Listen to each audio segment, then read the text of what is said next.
just can't let you go. Lord knows that I've tried to. You said I was the only one. No one likes being lied to.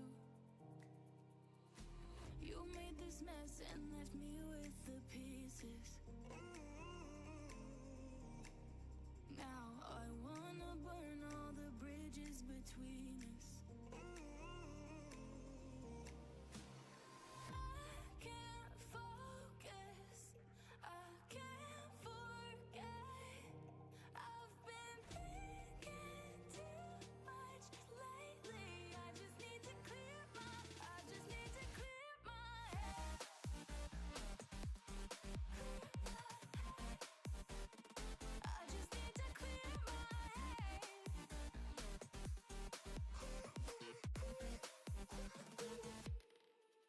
I've been Uh-oh. Few seconds late. What is up, one and all? Happy Monday. That's right. It's time to complain about... Oh, my God. Complain about my overlay. What the... Chill. Chill. What the... Okay, seriously. Like, the shared scaling between scenes sometimes is just kind of wild. On OBS. Okay, yeah, we're literally missing... Yeah. All right, give me a sec, guys. I'm going to need to quickly adjust this. Because we have got plenty of series to get through today. Map draft can come like this. No, I think we want to go... whoop.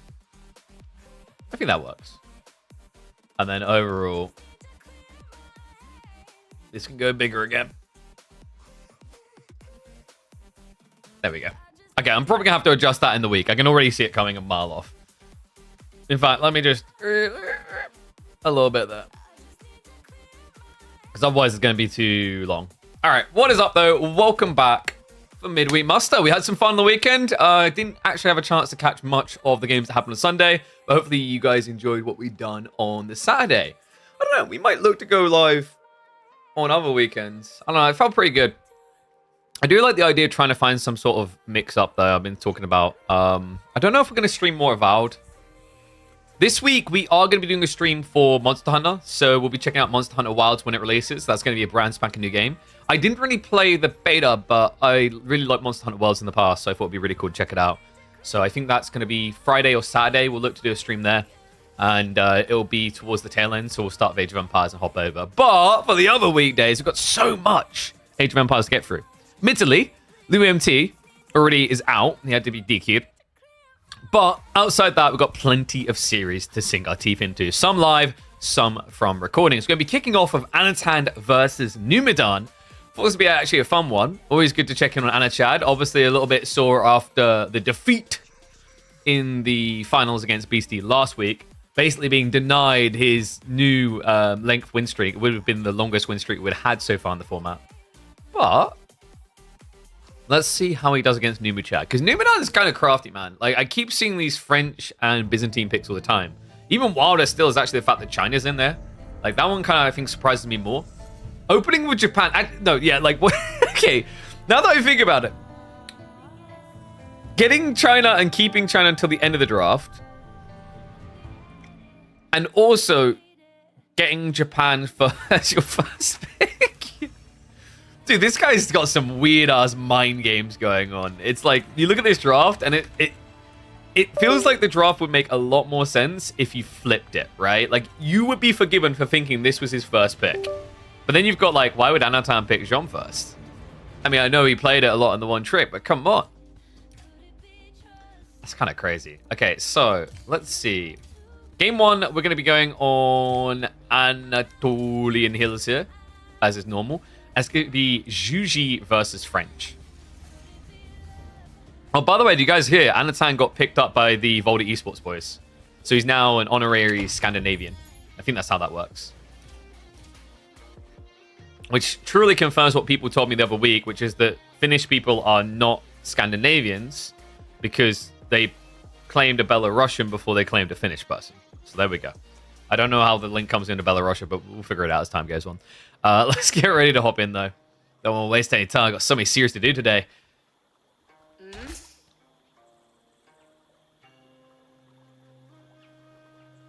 Which side are we on? There we go. Yeah.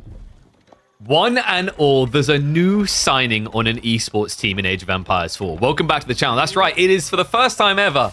VES Anatan. Fox disbanded. I don't know if you guys saw this. They dispersed. They're no longer an organization. And immediately, the Volta Esports group, the people that helped run the Norwegian land that Cal and the Rising Empires team put together, signed Anatan. Talk about hitting the goddamn jackpot. Like, it's not quite on the level of Team Secret deciding to disband as an AoE2 org and Gamer Legion just hoovering everything up, but like it's not far off of Viva. He's going to be playing as Giljardi to open up this series. On the other side, we've got Numan on the French. Anatolian Hills to begin as always, but this draft is wild. I'm going to quickly show it in the YouTube recording. I don't know if people like when I do this or not. We'll find out over time, but look up there. You're seeing that, right? The inner ones are the first picks. Numan prioritized Japanese. He left Byzantines and Chinese till last, which is kind of wild for most players in the current meta. It's especially insane for Numan. Numan loves his French. He loves his Byzantines. I understand the French is the second pick, but like the not being a higher prior than Japanese really shocked me. And I'm wondering if he done this to kind of throw Anatan off of the scent, maybe? Right? Like, if you prioritize Japanese first and you've got a map like Anatolian, is your opponent like, oh no, he's going to go for Japanese on a water play? It wouldn't make much sense here, though, right? Like, there's only one shoreline fish per player. Remember, your goal is to get across the other side as quickly as possible, unless, of course, you're going for an all-in. This looks like an all-in from Anatan. Interesting. So Numan is already going to go to hoover up all of the sheep. That's a big negative for Anno. Oh, what was he thinking with this build? I guess it's a little bit tricky because you want to open with the mill. If you don't open the mill, you're kind of up Craps Creek without the paddle because you need to get that supervision to make the food good. And a dock is going to be 150, right? So you can build a house and build a dock. And then if you like want to build a mill, you're going to have to rush on the wood. It feels like your time is going to be slightly off here. So I wonder if that's why Anatan just didn't end up going for the dock play. Let's give me a meditation garden at home. This is a depressing meditation garden. That is 30 wood, maybe 30 wood, 25 gold, and 12 food. Yeah, Giljardi might not be the pick on this map. In theory, if you move on to the mainland, actually there's some decent grabs here, right? You could have got almost 100 resources right near his spawn, which is pretty consistent on and reliable on how it spawns. You should usually get at least 75 resources, but I know, just decides to stick it at home. This has to be a Giljardi new all-in. Surely. Okay, no, now the dock is coming. Quite delayed, though. It's interesting because at this point, like, Numan should be beginning his tech up. He could have knights coming out. So does Anatan now gather additional wood so he can set up outposts on the other side? It's going to feel almost necessary here. The rough part about Anatan's build is just look at what Numan's already done. He's scouring the field. He's already got 23 sheep. He's actually weaving back and forth. So by the time Anno gets in, he'll maybe get 7 sheep, maybe? But that's all down to whether the transport ship is even quick enough here. 20 seconds away. I mean, 20 seconds from now, Numan, he could easily just cover, what, half of the remaining shrouds? So probably like another 8 sheep or so? And a School of Cavalry on the mainland. With some variants, right? Some players like to drop the School of Cavalry at home. It gives you a faster tech-up timing. Also allows you to prior these villages onto other tasks like food gathering, which is quite important when you consider how quickly your food dries up on your starting island. Numan decides to thread the needle. He really wants to have that School of Cavalry so he can run rampant on the mainland without having to worry about the extra micro of having to garrison, ungarrison on the transport ship. And what is up? The legendary Rappel. Thank you very much, mate. Appreciate the raid. I hope you had a good stream. Welcome, welcome, Age of Mythologies. We're here watching one of the mans, the myth, the legends of AoE 4 Anatan right now. With a very different opening than I would have expected. This is insanely dangerous what he's doing. He's playing out onto pocketed resources against French knights. He is gathering additional wood, so we should be getting outposts in, but he brought out 10 units, so he needs double outposts to be safe. The tech up about to begin. The clock is going to start ticking for him. And I'm still a little bit worried, though.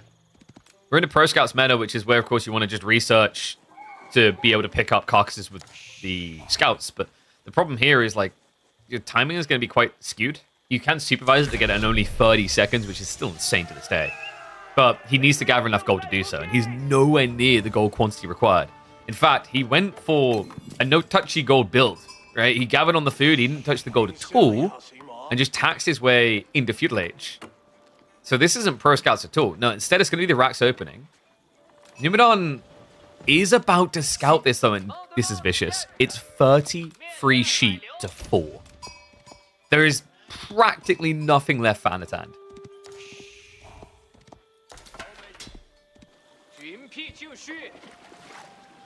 And I'm kind of finding it interesting how people start to approach this map, though.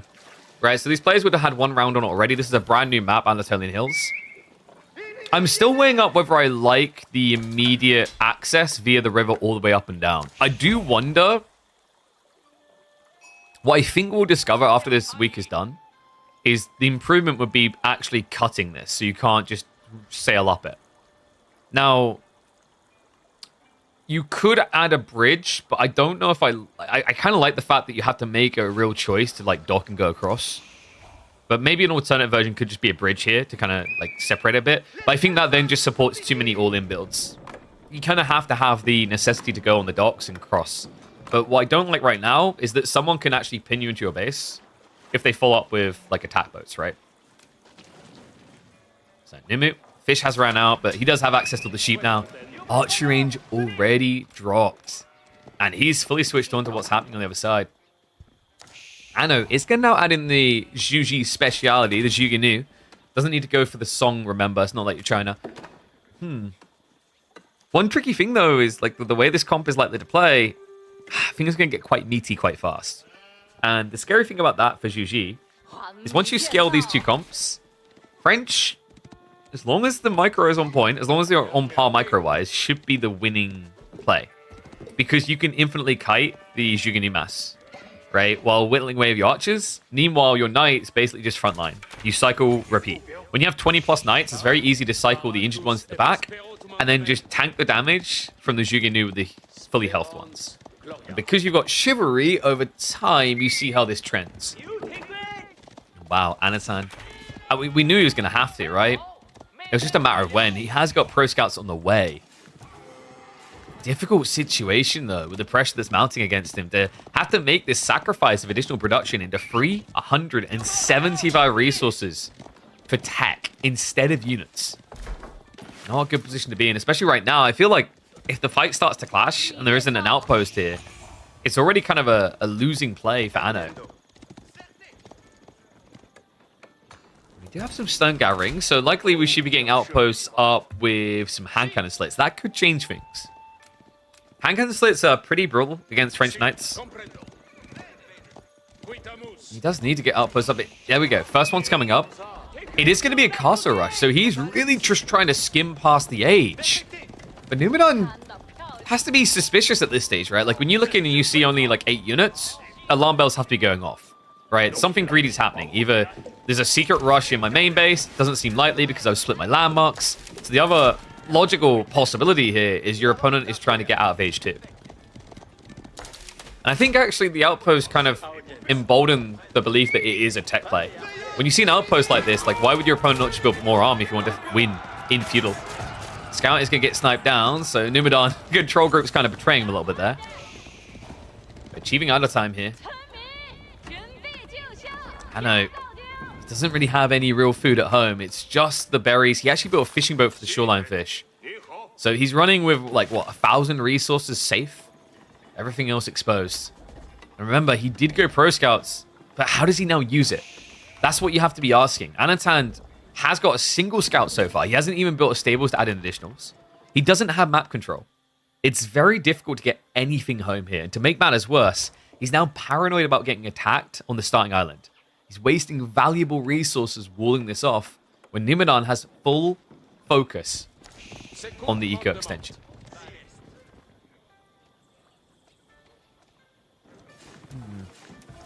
Oh, hold on a sec. Is Anna a miracle worker? He is. He managed to cycle 1 deer back. Doesn't give you much runway with food if you're just bringing 1 deer back at a time. But like in theory, I get what Anatan's going for. Logic here is he should be able to get 1 deer back each time, in time, before the 8 villagers exploit the food stack entirely.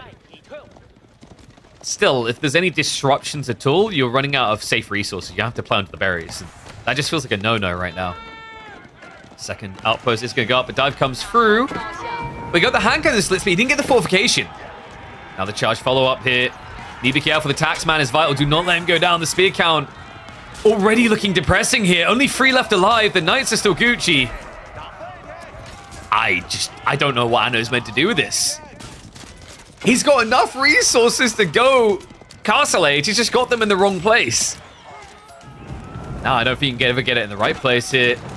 This is going to be a committed dive. Hand cannon slit coming through on both of the outposts, but remember the fortification wasn't prioritized here. So the knights should be capable of getting rid of this, but Numan, a little bit paranoid, does actually back up. But for good reason. Siege engineering is now on the way. I love this from Anatan, though. Mount Lu Academy is just so logical. Right now, I know there's going to be someone in chat going, why not Shaolin monks? Does he hate winning? No, he loves winning, which is why he's making this choice. Shaolin monks do nothing in this game right now. Your opponent is massing knights on the mainland where all 5 relics are located, 3 of which are in a straight line close together. The other thing that's interesting about Mount Lu Academy is this boy is lacking food. Remember, with this, the taxation also gives some food trickle. He needs every little he could get with 262 food income. So take out complete for Anno, but Numan, he understands now. There's a timing here. Right, if you block your opponent on this island and stick him back on the starting island, Anno will only have like 1 play available to him. And that 1 play would be to basically go into mass siege and head for the enemy base. Bit of a flimsy strategy. Either that, or you need enough time to do a full farm transition, which just doesn't seem very feasible from his current position. So, double fortification in. Ram's going to start knocking, though. And wait, yeah, screw that particular sheep. He's going to keep diving. Nimu is starting to stockpile up a little here. So he's not for the committing to the age. He's looking for the out, but he's looking to make sure damage is done here. Let's get the kill on the taxman. Shuffle away. First of the outpost to go down. Second ram now coming up. As long as you have like 3 knights here, you're pretty safe. Anno, however, is looking to make it unsafe. He intercepts. Lancers are great here, but the problem is your opponent has got feudal knights to mirror. So you can draw him away, but the problem is he needs to stop these archers. I really thought that was going to be about Lancers diving into Numanon's main. He's got so many villagers still over here. Meanwhile, playing on the mainland, like what you're doing is you're defensively reacting.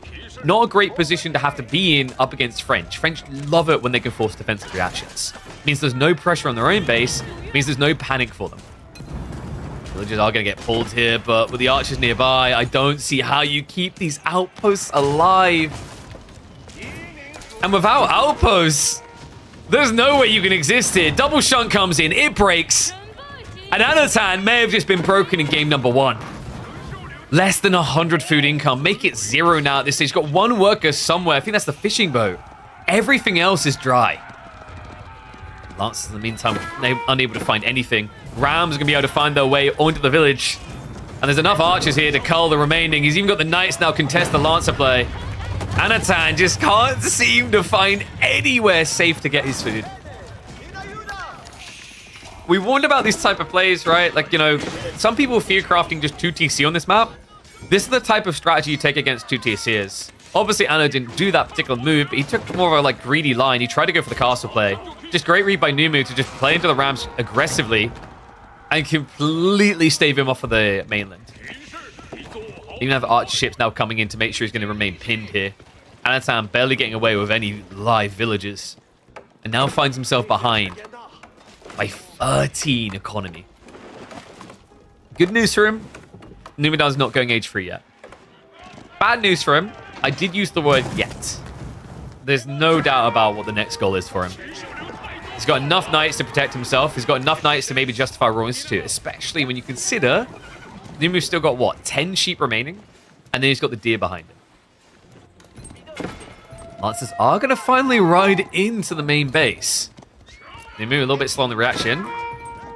We'll start to pull away now. Okay, so some chip damage can be done here by Anatan. But double Lancer isn't going to be able to stay here for too long. No.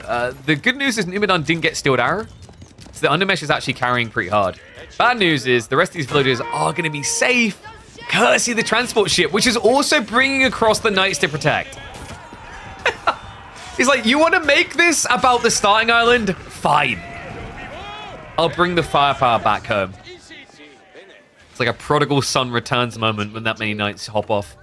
So I know the only play now is to get farms. At this point, he's kind of praying that Numan slow rolls this. Numu has sometimes found himself in the awkward position of playing the long game, shall we say, unnecessarily. I don't think that has been the Numan we've seen in the last 2 or 3 weeks, though. I would say the Numan we've seen in the last few weeks has actually been at the opposite end of the spectrum. He usually seems to be the more aggressive buy of the two, which is exactly what you need to be here. Moves up, wall's gonna get burned. Jiannan coming through, second TC being built. Rams could get shuffled across. And now the Royal Institute coming in. I know, there's only so much room to build walls. And you've got a lot of buildings behind this, so this is pretty much your final bastion of defense. Oh, man. Crazy opening game. I mean, I'm wondering what that Anno's thought process was with the very delayed pull across. We mentioned the expenses of like going in the dock, sacrifice of the mill. But still, like even with that in mind, it felt like that dock came up very late. And you saw how much it cost him. Like, having to go pro scouts here against French, you could argue Juji is one of the best pro scout civs in the game. But when you pocketize, that's the word I'm gonna use. When you pocketize your economy away from your base, the dynamics change. It's not just about pro scouting. Because pro scouting works so well because you can just bring the food back to your TC. You're safe. Like, a French player with 4 knights isn't gonna dive your TC. That's death. They just all melt.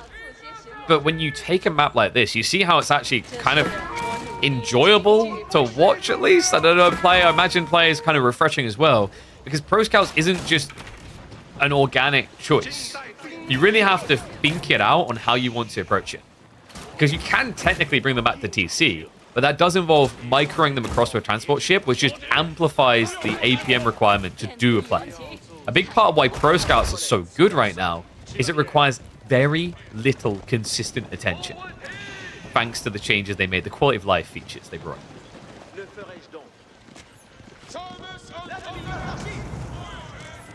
Numu gonna be knocking the door now. Has got archers to assist, and that's gonna be enough to convince him. Anatan calls it in game number 1. Numan now leading against the 4-time present grand finalist for the last few weeks. Could his journey end this early, or is Anno going to be able to strike back? Let's find out. Whew. Actually, it's 4 times or more. It might be more. Definitely a rough start to the series. And losing like that was usually as well as like the craziest part, I think. I don't know. It kind of felt like Pro Scout's brain, where like, oh, I picked GG. Oh, yeah, well, we're just going to Pro Scouts this. Like, right? Like, there's no pressure coming. We just do the normal thing. Definitely doesn't work that simply on Anatolian. That means we have Golden Heights next. We've got Japanese versus Delhi. And I think this is interesting from Numu, because China could have worked as well, but he sees more merit to China on Coastal. It might be also that because we're playing on this map, he was maybe suspecting Rus, which Japanese can beat to the water on. We'll find out though. Okay.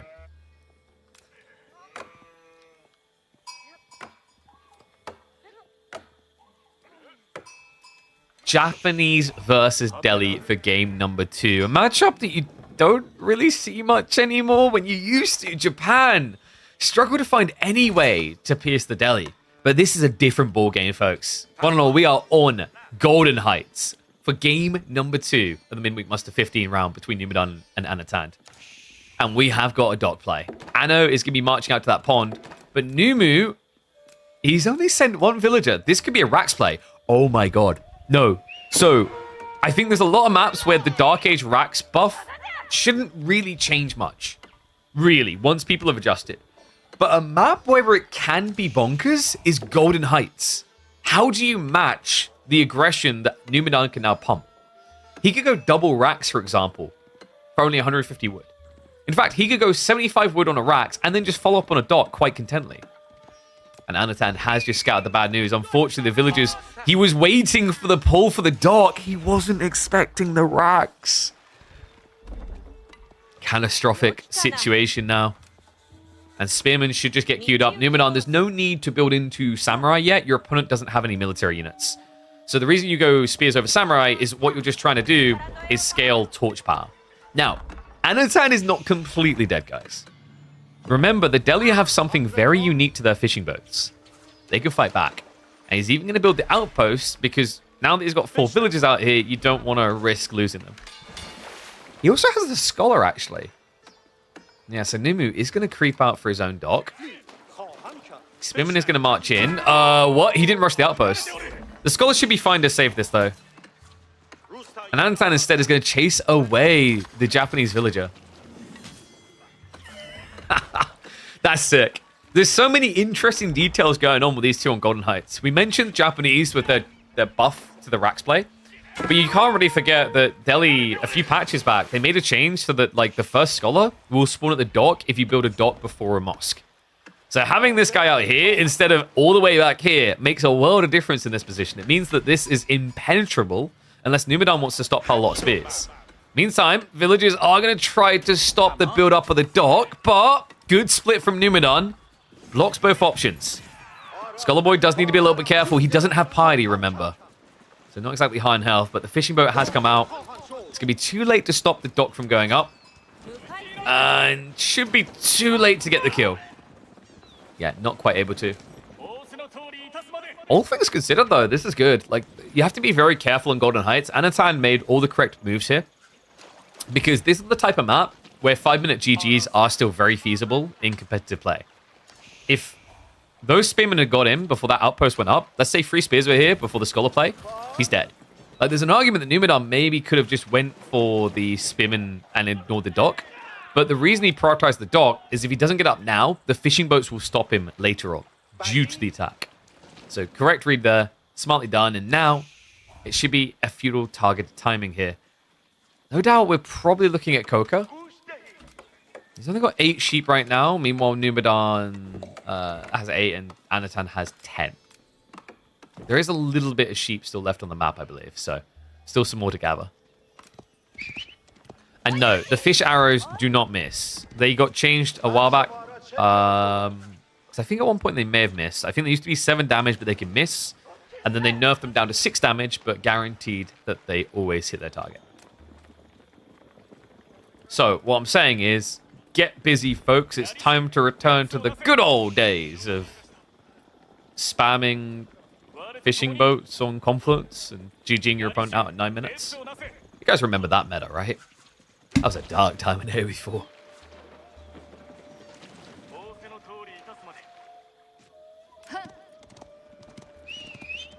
Other cool thing for Numan, I know, I wonder if he's going to do it. He could build Onobugeisha here. It's actually not a bad idea because it gives you quick movement to burn down and dodge out like arrow shots. It also directly counters 2 of the 3 options Delhi have in Feudal Age. Counters Spearman, it counters Ghazi. So actually, I'm kind of liking the idea of Onobugeisha. Even has the Shinobi as well, so like there's a lot of firepower here. So Coca is on the way. Will be quicker than Dome of Faith.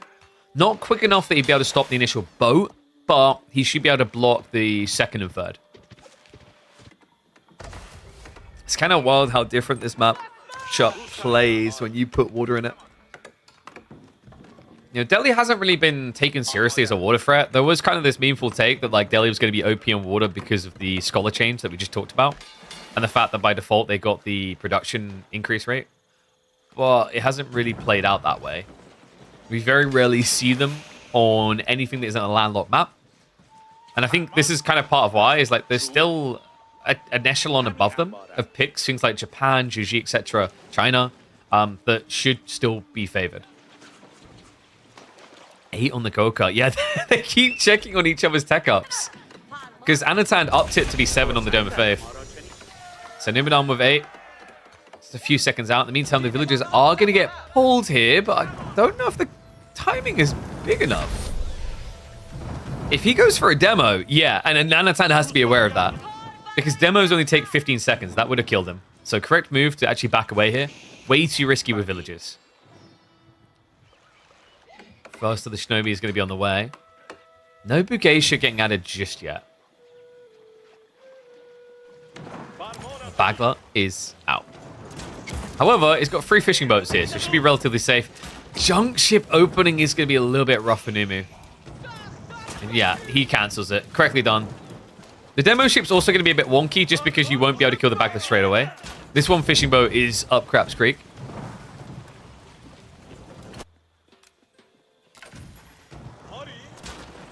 Demo. I mean, you don't really want to detonate straight away here. He kind of has to, though. So, yeah, it feels a little bit awkward. Because now the fishing boats can be pulled to repair. So Anatan should be fine here. It's going to be a Spring ship to follow this up. I wonder if actually the play for Numu should have been to go Arislets here. It's tricky.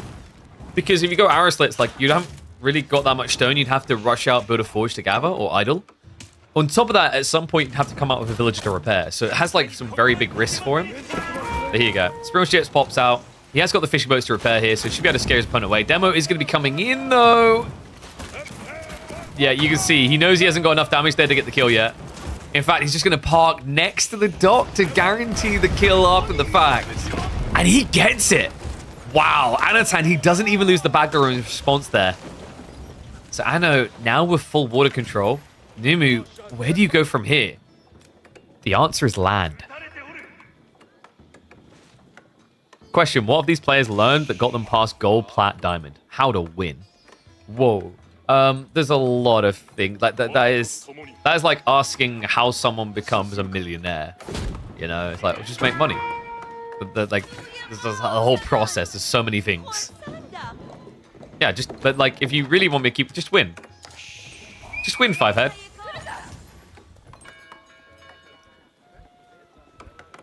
Technically, that is actually the correct, simple answer. You get past those ranks by winning. Oh, I know. What's going on here? This tree line isn't any further away than this one. No, and this one is getting him punished. Multiple worker kills. Archers are at least coming out, but Numu, he's just bypassing in the castle. Anatan isn't really being left behind, though. You can see he's kind of trying to mirror the timing. He only has 3 fishing boats, but he has at least got the shoreline fishing from the villagers, which is making it pretty good. Okay, so who wins in a castle rush here? I mean, you have to be favoring Japanese for the power of the Mountain Samurai. If enough time passes, Anno can be favored for things like his lancers with home blades, which can, over a long period of a fight, if you can consistently get that fight, offset the deflective armor. The problem here is going to be you only have 3 scholars.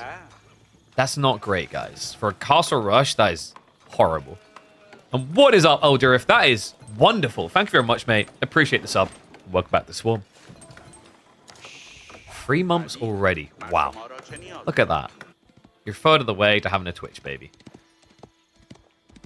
Floating Gate is going to be coming in. Numan not interested in some certain new monk additions. No Buddhist monk builds from him. This is crazy, though. I mean, Anatan, at this rate, is going to be Castle Age before he has Sanctity. I can't believe I just said that out loud. That sounds like someone who forgot to queue up their text, but it's not. It's just the way that the water maps play. And I think that's a big part of why maybe Delhi aren't OP on water. Is you end up scaling your economy too quickly to match the real goal of Delhi, if you think about it. Because Delhi is all about scaling scholars to win in the tech game for Castle and Imperial. But when you think about water games, Holy Island, Golden Heights, any of these type of maps, Four Lakes, I think, has this too, really. You know, your Dome of Faith is going to produce scholars slower. You can't rush with it. And by slower, I mean the fact that, like, you can't produce them out of other places. Unless you want to completely circumvent the point of this landmark. Remember, it saves you a pretty healthy 65 gold. So with that in mind, I think this House of Learning, like, it's going to be a perfect example of why Delhi tend to just be reserved for land picks. 3 scholars with House of Learning. That's like a new all-time low, I think. Meanwhile, Numan going for that all-time high.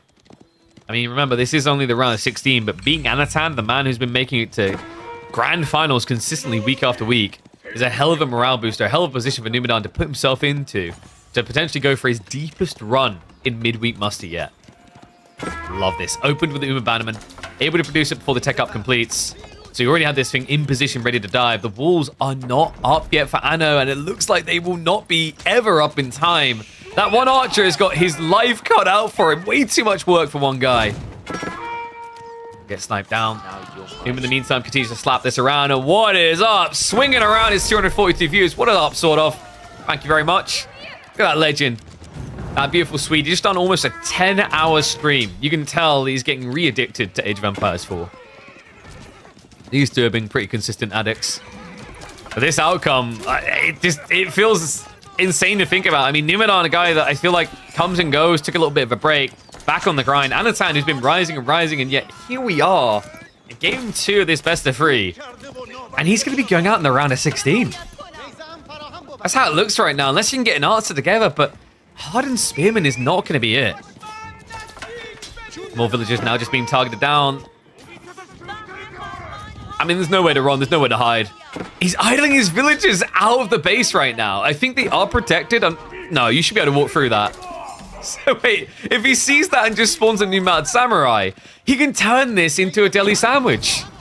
I'm sorry, I had to make that joke, but... This is crazy. I wasn't sure how I was going to feel about Golden Heights in the rotation. You know, like when I saw it added to the rank pool, I was like, this might be a bit of a whiff for a lot of people. First game we're having at midweek muster, and it's already delivering a crazy outcome here. The pivots out of these two. You have to remember that opening outpost play that invalidated the racks to then lead to the fast castle build where Numan was able to skim it against Anatan. You know, any other Civ, I don't know if you can really make it work like this as Japanese because of the food bolstering your opponent, but against Delhi that just have no quick recourse. Good old Japanese fast castle rushes are still as volatile as they've ever been.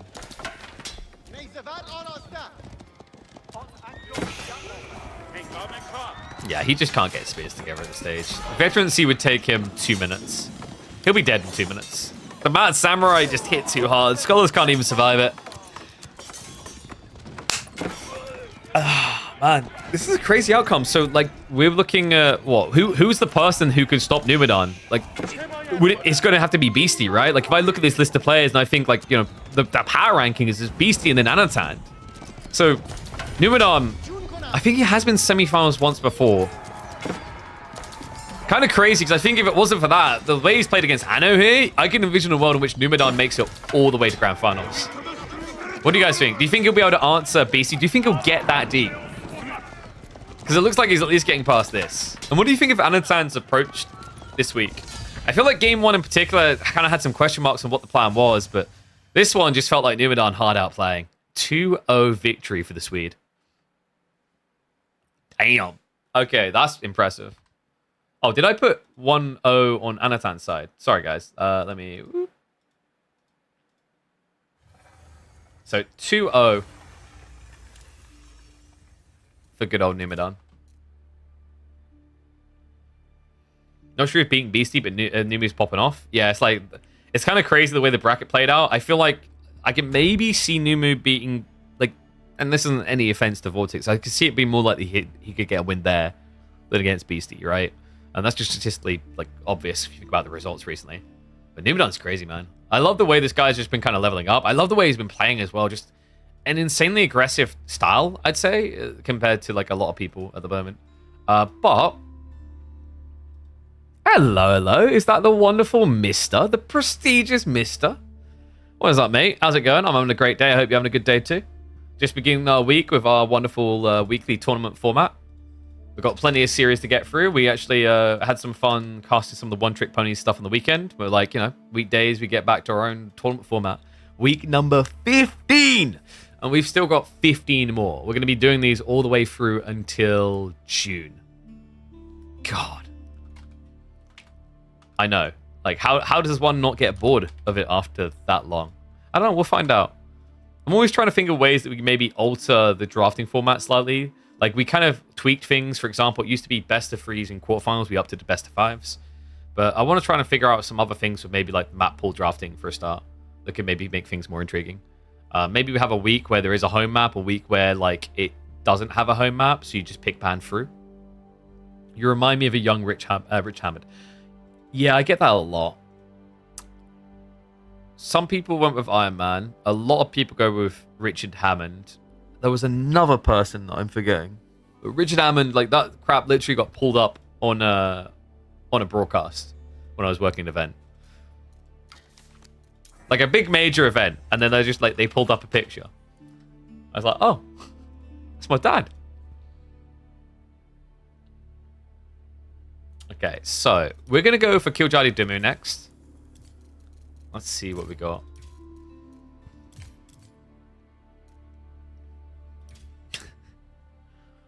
He went for his English again. Yeah, Giljardi seems to be very keen on the English pick on Anatolian Hills. Anatolian Hills is a very curious map because of the fact that, like, what we've done with this map, and you'll see it when we get in, is like you have to leave your starting island. Backstreet Boys? Whoa, I don't know about that. Everybody. No, we're not going to start that. Yeah, sing in the crowd. All right, let's get into it. In fact, like, I'm kind of curious because I was doing this recently and we started going with ladies and gents, and I always used to say one and all, and I think I'm trying to go back to one and all. I don't know which one I like more. So I feel like everyone does ladies and gents as an intro.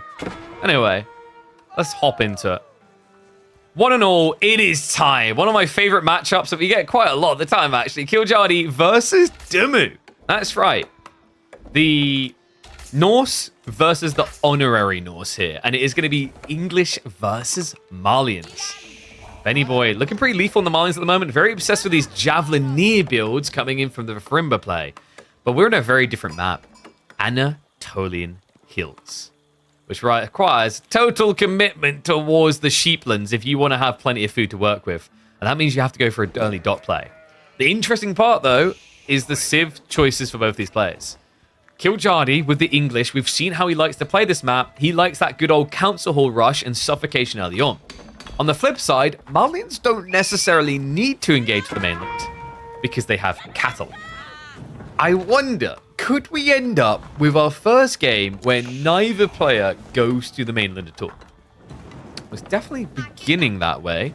Dim, of course, committing all the houses to make sure he gets the gold trickle from the pit mine. And in response, Giljardi has not gathered more wood, so isn't going for a dock drop. I love this map. I think there should be another sacred site on the spawn side.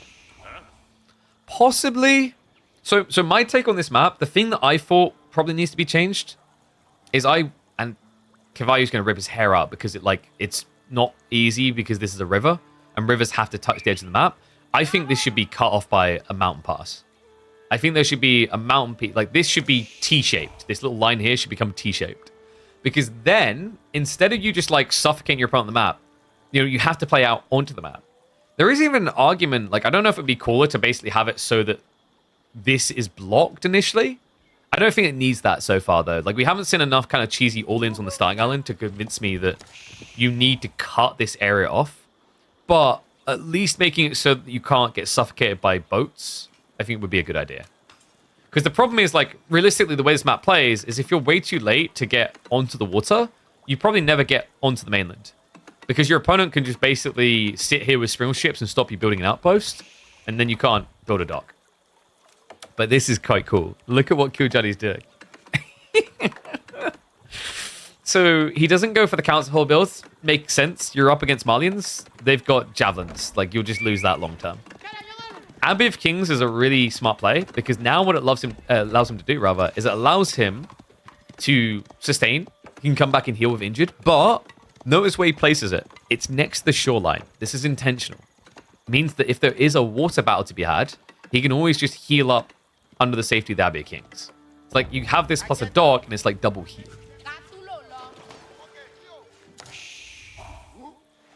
Well, if you had a trade post behind the two players, and then if we get the scenario where one player loses base, the other one can start trading. I think the problem with that idea is that just encourages more starting island all-ins. Which I'm not sure is a good idea. Situationally, it's fine, but if you think about how small a amount of the map this is like almost a quarter of the map. Not even almost a third, it's almost a quarter of the map. If you add the trade post in, you linearize the interaction to be that I can win the game with just this area entirely, right? Whereas instead, taking out someone's base, starting base, is a huge advantage. But it doesn't directly end the game straight away. What you're suggesting where you put trade posts in the corners kind of reminds me of Holy Island, where Holy Island is very much if you lost water, you're screwed. That's not to say it's impossible to come back, but 95% plus the time it is. So it looks like the scout is going to shuffle out. DeMu didn't actually pull his scout across. No, he chose to invest in the walls instead. Yeah, he scouted the king play. If this was Lombos, the walls are maybe still needed, but the problem is it's risky. Your opponent might get there before you get them up, so you just build javelins instead. But against the king, which is going to be a knight unit, you don't want to have to add in donzos against potential Lombo play. Because there's a world in which Giljardi's baiting you. If you, as DeMu, decide to add in donzos now, Giljardi, because it's mainly a wood-heavy unit, and because he's playing English with cheap farms, could immediately just add in 2 archery ranges. And then you're in trouble, right? Because how can you afford to just consistently scale javelin donzos? The cattle ranchers are going to help a little bit, but then you're taking away from your gold source. It just feels like a lose-lose situation. So I appreciate that read by DeMu. He's going to ignore the king. He's going to move on to the mainland. Do need to be a little bit careful because your opponent can always transport ship the king. In fact, that seems to be exactly what Giljardi is up to. Yeah, smart play. Oof. I don't think he scouted that. That's important. DeMu's gathering wood here, but he hasn't walled up yet. He's going to be moving deeper. Outpost to come. I like this positioning. He could technically have just pushed the deer into the berries, but he wants to try and get sheep. The awkward part is, I don't think he saw this. Yeah, he'd be shadowing Giljardi. Giljardi has an insane edge when it comes to food. It's 5 sheep to 19 currently. King is going to be on the way. The rough part about this is one outpost isn't going to protect everyone. You can lose villages here. As long as Giljardi stops A-clicking. Uh-oh. DeMu, he has got the transport ship nearby, right? No, he sent upriver. Uh-oh. Oh, good kaying so far. Needs to be. He actually could min-max this. Nicely done. He shuffles the garrison. So enough to scare his opponent away. Arrowslit's now on the way. Really well microed there by DeMu. Has caused him some big expensive issues in his eco balance though. 500 gold in reserve. Food lacking. So the idle time is definitely stinging him. Meanwhile, Giljardi is looking to stake a claim on the mainland. It's going to be 2 TC from the English.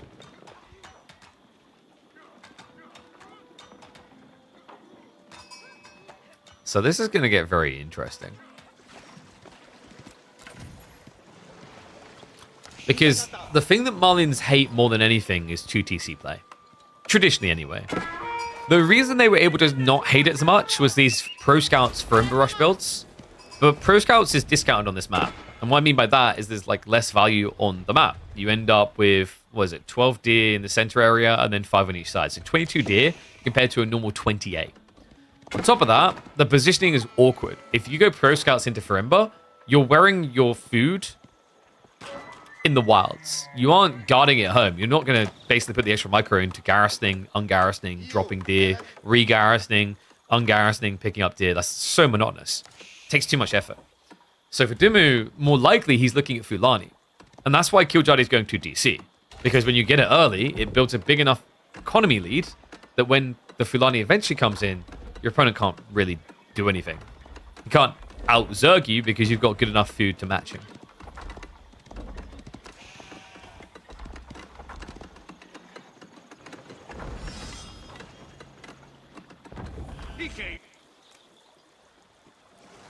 Wait, what's that? Wish I had the Moon Meander big plays emote right now.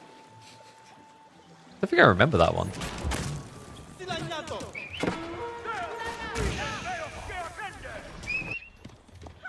So King is still harassing here. For Giljardi, it should just be to try and minimize your military investment as much as possible. Like, he has got stables here. Is there a world in which he considers pro scouts? It would be insanely greedy, but like, you know your opponent is thinking about going for it next. You can see right now, DeMu is scaling into warrior scouts. Wait, is this like a bait and switch? Because he's adding in warrior scouts, but he could easily have afforded pro scouts by now.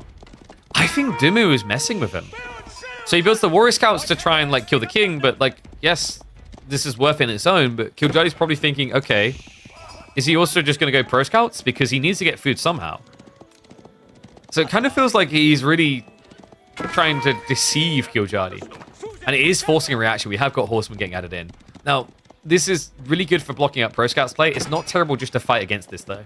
Because the cool thing now is because you got the king, these warrior scouts don't eventually win against horsemen.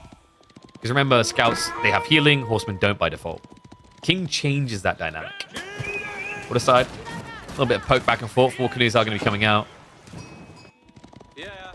That's why it's also a little bit slower for them to mass on the land. As you're seeing here, it is the waterside investment. Springle ships, pretty lofty on the price of entry.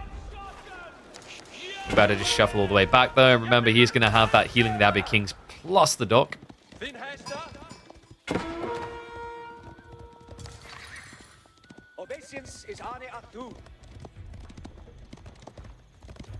It would be nice to have the name of the map somewhere in the UI. That's all well and good until we hop into the next game and I forget to change the name of the map, and then people mold that we didn't change the name of the map. It's like extra details that change literally game to game. And I can guarantee across an 8-hour day of streaming, it will get missed occasionally. Demo. Ooh. Cheeky little freebie. We'll be able to get the kill. Longbow's now being added in by Giljardi. A smart choice. You'd think it's bad because Malians have javelins, but they don't have any javelins. So, okay, you think it's bad because there's warrior scouts, right? Because this is like the horsemen and the Malians. So you remember that these guys don't actually get bonus against ranged until age 3. So pretty solid idea here. And remember, because Giljardi has the king, he'll always have the ability to heal after an engagement. Longbow's just give him that finishing touch. Like right now, technically, warrior scouts could over time kill off the horsemen with good micro by min-maxing, pulling away. But now, with this commitment to Longbows, he gets a definitive way to kill off any injured scouts. Oh, you mean from the game engine itself? I mean, that would be intriguing. I don't know where that would go in the overlay, though.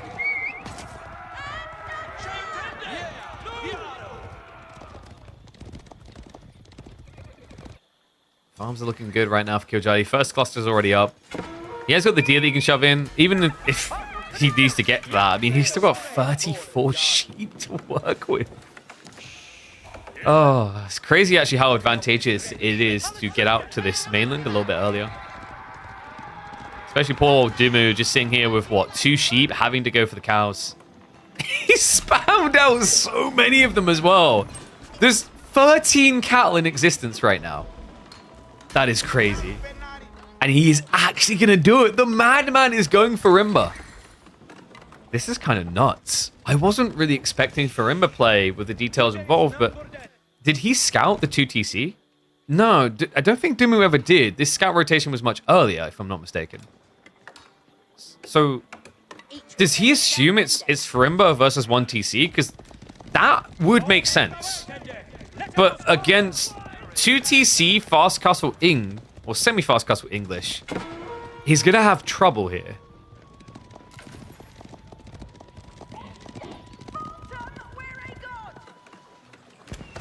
Okay, choice is going to be important here. What is DeMu thinking? Is it going to be Javelineers? It looks like it's going to be Javelineers. That's a bit rough. So, if your opponent's fast-teching as well, I could have seen Mansa Musafadi making a lot of sense, but the Lombo threat is already there, so he doesn't want to do it. Freeborn also could have been pretty decent for a dive. For Rimba with Javelineers, you need to poke your way through slowly. Because I think White Tower still beats that on a dive. You might find out, though, because I think Giljardi should be looking to drop a White Tower here. He already has the walls coming up to slow things down. No, that's going to make it so rough. Yeah, so new transport ship from DeMu. Much needed as well. With this wall going up, he'd basically have to hit the wall 1,250 times. And there it is. White Tower is not going to be on the starting island. Giljardi moves into the center of the map.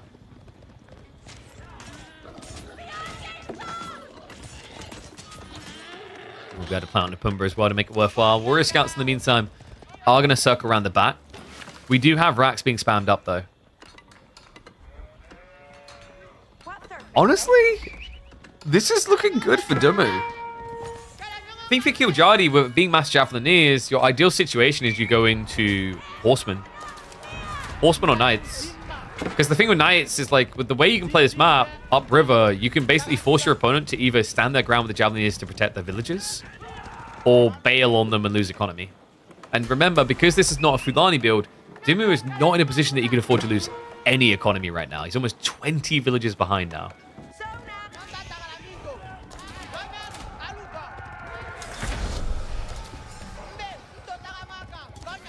So castle upon us, he immediately queues up the crossbowman. Remember, Giljardi still doesn't know what we know. He's playing this logically from his perspective. Spearmen and crossbows because he's anticipating Sofa play. On top of that, you've already got Warrior Scouts in there, so lean Spearmen anyway. Only he knew what we know, though.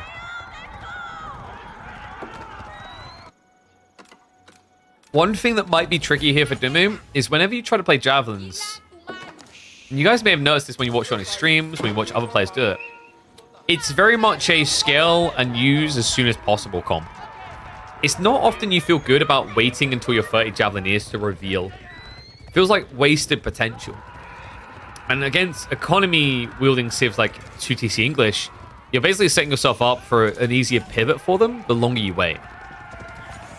The worry I have here is DeMu is going to want to try and hold onto the comp as long as possible for revealing it, and it could hurt him.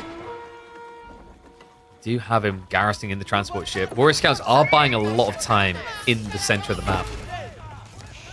Relics are looking to be targeted here. Giljardi, did notice, is reacting with his own monks though. Likely looking at a 3-2 split. I could see Giljardi guarding 2 of these relics. 3 might be a bit of a stretch right now, because of what the scouts are doing to him. He's having to waste so much time chasing these guys. Actually, hold on a sec. Ooh. Okay, scrap that. This is 4 relics for Giljardi. He sees it all. Bell's ringing right now to give it away. Love this. Anticipating the move out for the 3rd gold. He's just waiting for an opportunity to pounce. Instead, he's going to find it right next to him. Absolute jackpot for the Finn. They end up losing 5 villagers here. Yep. In a game where he's 2 TC versus 1. The Javelineers, though, he actually goes for the main TC. I can't believe that. That's actually so crafty. And look at this. The Warrior Scouts are waiting to receive, but the Horsemen close by will be able to protect. But what a genius idea there. So instead of heading across to a losing fight against Horsemen, he stays completely away from them and goes after the farms of Giljardi. Okay, we may still have a game here. Gets hit, but hits back just as hard. Warrior Scouts are going to start to get shut down here. We'll have to hang around to try and kill off the monk to slow things down. It's just not working out well. Oh, every little loss adds up here for DeMu. He needs a little bit more time to go across to his new front line. He has got Sofa scaling, but it's not fast. And to make matters worse, his opponent does already have some crossbows to contest that. Gotta give it to him, man. This is crafty. The way he played upriver with the Javelineers really changed the dynamic in this game. Just avoiding the white tower, avoiding the real threat, and now able to find additional workers. He can one-hit them as well. There's no textiles.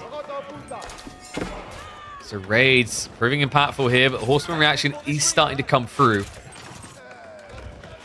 Tough as well, because remember, if the Horseman managed to trade 1 for 1, then it's a good trade in Giljardi's position. It's better economy, and the other important part about that is, like, you're killing the S tier unit DeMu has right now. This is the king of the kings. This is his landmark choice. Giljardi?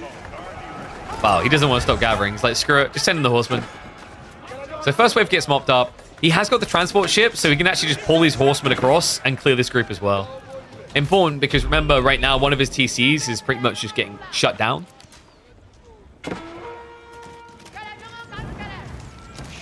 I mean, I'm impressed that Ben's still looking in shape here. He's shrunk the eco lead. He's continuing to do so as well. These raids are just hitting It is costing him, though, and you can see where the military difference is building big. Yeah, that is kind of a growing concern. If this wave of Javelineers gets cleared up, how do you compete with Giljardi's numbers? Cleared up, it will be. That's what we said about the Horseman play. There's just no running away from them.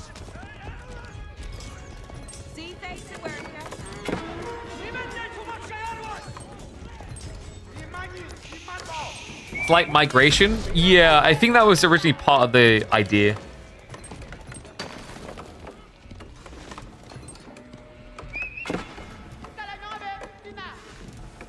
And yes, DeMu does play all the civs.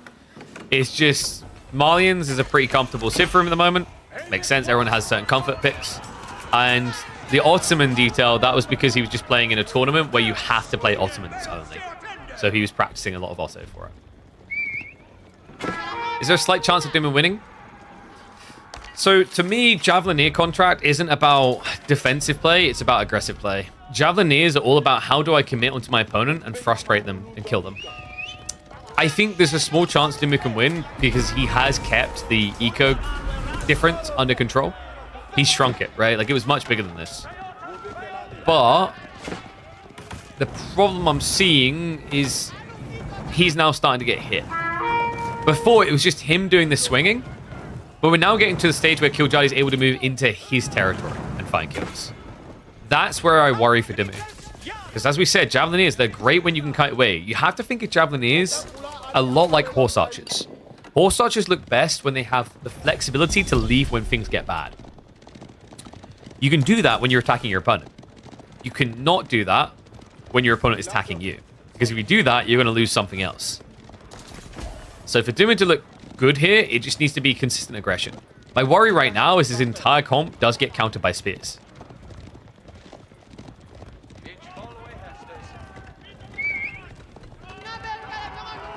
Keep drop now coming for Giljardi. DeMu reluctant to commit. Meanwhile, Waterside is getting a little bit annoying. Swim ships just starting to move in. The Javelineers.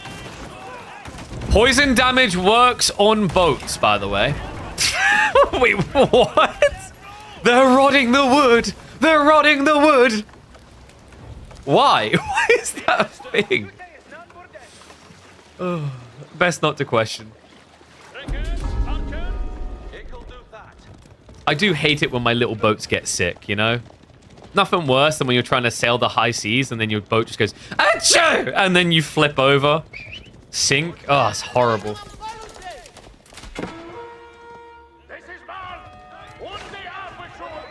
It's acid, not poison. I don't know, man. That says poison javelins to me. This is some avowed levels of poison rot. Oh, God, this is horrible. The javelins, they're just wasting so much time just to get one kill here.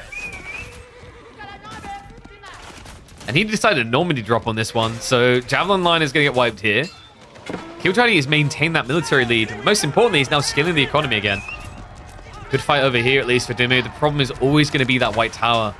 It's a sticking point. You can dive it. Like, you actually have a very good army for diving static emplacements with the Javelineers and Sofa. It's like maximum armor, right? You've got 6 armor on the Javelineers, 7 on Sofas. The tricky part is it's still going to be a difference maker with the rapid fire. Not to mention the fact the rapid fire gives everything else via the attack speed. But this is crazy. Oh my god. Wait, DeMu has all of his archery production on the starting island. Oh my god. Okay, that was overkill. 2 demos for 1 javelin?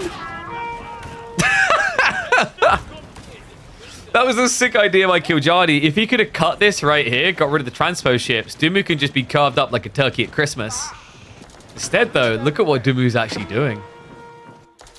I'm impressed, man. It shows you how crazy the cow value is for this civ. The fact that he's kept himself alive, food-wise, the whole time because of that. Never this awkward farm transition he needed.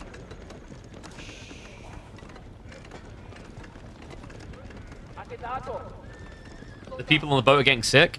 I mean, by that logic, getting hit in the face by a javelin is probably going to be more impactful to my health than the poison tip, you know? Okay, so controversial take. I think Malians should have had poison dart blowers, not archers. And here's why. it makes more sense that you would like get poison tipped by a dart than poison tipped by like an arrow hitting me is probably going to kill me. You know what I mean? Not always, but more likely to kill me straight away. A dart, however, that's going to be something that you definitely want to lace with poison. And oh my god, Giljardi, please. He barely got any of the map. No, come back! Only 4 got away. They will get them over in the end. And it is still a big eco lead for Giljardi. Not to mention DeMu, this keep drop is going to be a waste. It goes down. Anything you kill, I can kill too. 6 villagers get cut down. Primary TC is now being targeted. That's got another 5 villagers inside. Giljardi, I don't really see him be likely to commit to defend this anytime soon. Might just be more value to push into your opponent's side. Another keep drop coming from DeMu. The Javelineers are beating all the boats. Oh my god.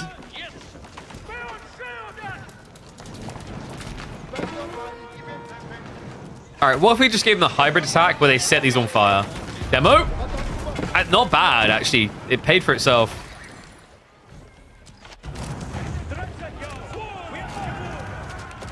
So what I like to believe is actually happening is these javelins are throwing these spears so damn hard that it full on just penetrates through the boat like some sort of rotwood effect, you know? Like these guys, these are all African Leonidases. That's what we're dealing with here. These are truly Wakandan spears. Villagers trying to get away. I just don't see how you get out of this now. However, on the flip side, DeMu's villagers are also in trouble. The burn through is real here. DeMu is crazy. It looked like for a moment he was getting ready for Imperial, but after the back and forth skirmish, he was forced to recommit. He's now up to almost 50 Javelineers. And this is where the Javelins get scary, because they are just as good at raiding as cavalry. Giljardi needs to be reacting to this play. The problem is the natural reaction is mass horsemen, as we've seen. But that costs a lot of food, and a lot of food he doesn't have. No. Instead, he's just fighting archer ships. Wait. That's kind of sick. Yeah, no, that is actually sick. Archer ships have 0.5 more range. If you get Admiralty, even more. Demo ships also coming in for good wallops here. This is sick. It's a mass archer ship protect. Okay, that is so cool. It works. You can outrange him all the time. Meanwhile, under the keep, it is turning into a massacre. There's enough torches here to still take down the castle. Crossbows are mopping up all the sofas. This is crazy. Giljardi's winning on 2 sides of the map. And DeMu is fast running out of steam here. That's all the javelins just melting. He only has 20 left. He was up to 50 just a minute and a half ago. Oh my god. There's nothing left for him. DeMu's gonna be stuck on the starting island with no gold. Which means no javelins, no sofas. Which means no game. What a sick game. Those javelins did actually pose a real threat. If they ever got to the point that they transport land, you're going to actually see Giljardi losing 20, 30 villages. But in the end, all he can get across is a pitiful 3. Shut down, shut out. Castle, he's still alive, but he's going to have to get to repairing soon. Yeah, peels off just enough horsemen to keep them away, so he doesn't lose the last of the crossbowmen. That means if you try to repair, you're going to get sniped. But DeMu knows he has to make this move now. Will attempt it. Has got the textiles. Banker repairs. Doesn't look like it's been taken as the tech. No. Looks like he will get the cleanup. So Giljardi, in the end, actually does lose the army underneath the castle. How is this? Like, I don't know how this game is still so close. That's sick. This castle should have been dead a few times over. He didn't have banker repairs. That would have at least made sense of how he clutch repaired it. But maybe there's an argument that Giljardi overreacted with the archer ship count. He went up to 7. He pretty much had done the real damage by 4. Remember, every time he adds in an archer ship, that slows down the production on land. So DeMu says, I'm not dead yet. Don't count me out, KP. The villager lead, once again, remains under 20 difference. However, Giljardi does have double Sacred Sight. He does have the relics. And I don't really see any massive ranches here. Not to mention the fact that DeMu was missing gold for a long time. And in fact, although he's reclaimed this area, it only has 200 gold left on that vein. He needs to venture out deeper. That means things are going to get more risky. In the meantime, there is going to be a move to intercept any reinforcement waves. Should be enough archer ships to shut down the transport. So that's going to block the next wave from DeMu from arriving. Giljardi is scaling just mass knights. Uh-oh.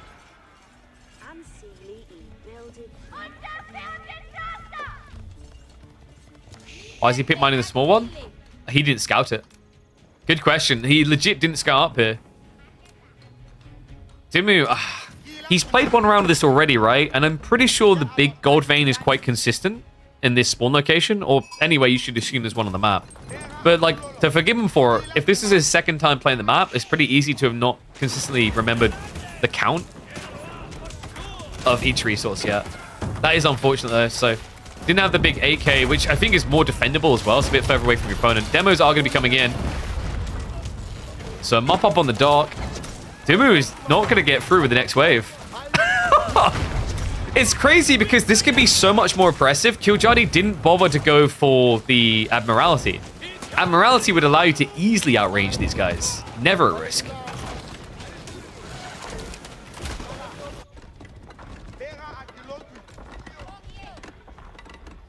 New docks are coming up, so DeMu won't be kept away for long. Needs to get every javelin he can across. The villagers also... Okay, yeah, he was running out of food. I don't know if DeMu can keep this up. These gaps are killing him right now.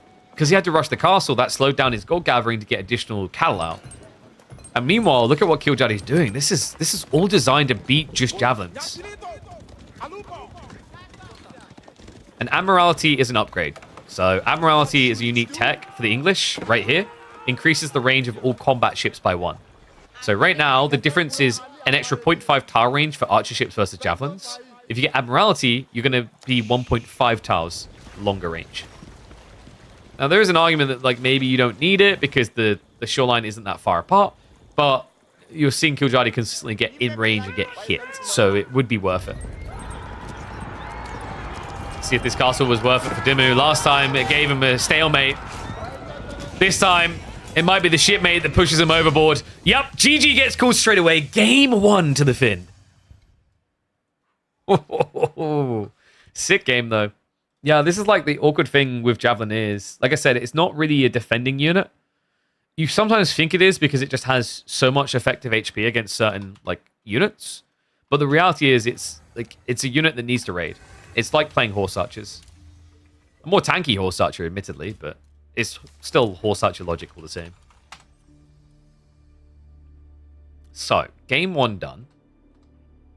Give me a sec as well, because I totally forgot. I was going to free up some... No, I've got loads of hard drive space. We're fine. I was a little bit worried. I was like, oh, do I have enough space? Because I forgot to delete some of the older games. We cast so many bloody games. It's crazy. All right, game 2, we're going to Dry Arabia. It's going to be Chinese versus French.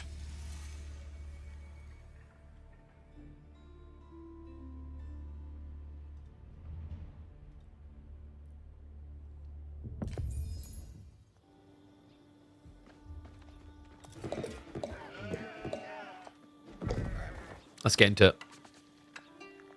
By the way, guys, I reckon after this, we'll look in on maybe Core versus Myriad. I think we do Core versus Myriad or Wham versus Voldemar. I'll keep you guys updated of series that will be happening live as they're happening as well. We'll hop into those as priorities. Oh. Core games? Yes, we can only hope he's opened the maps this week.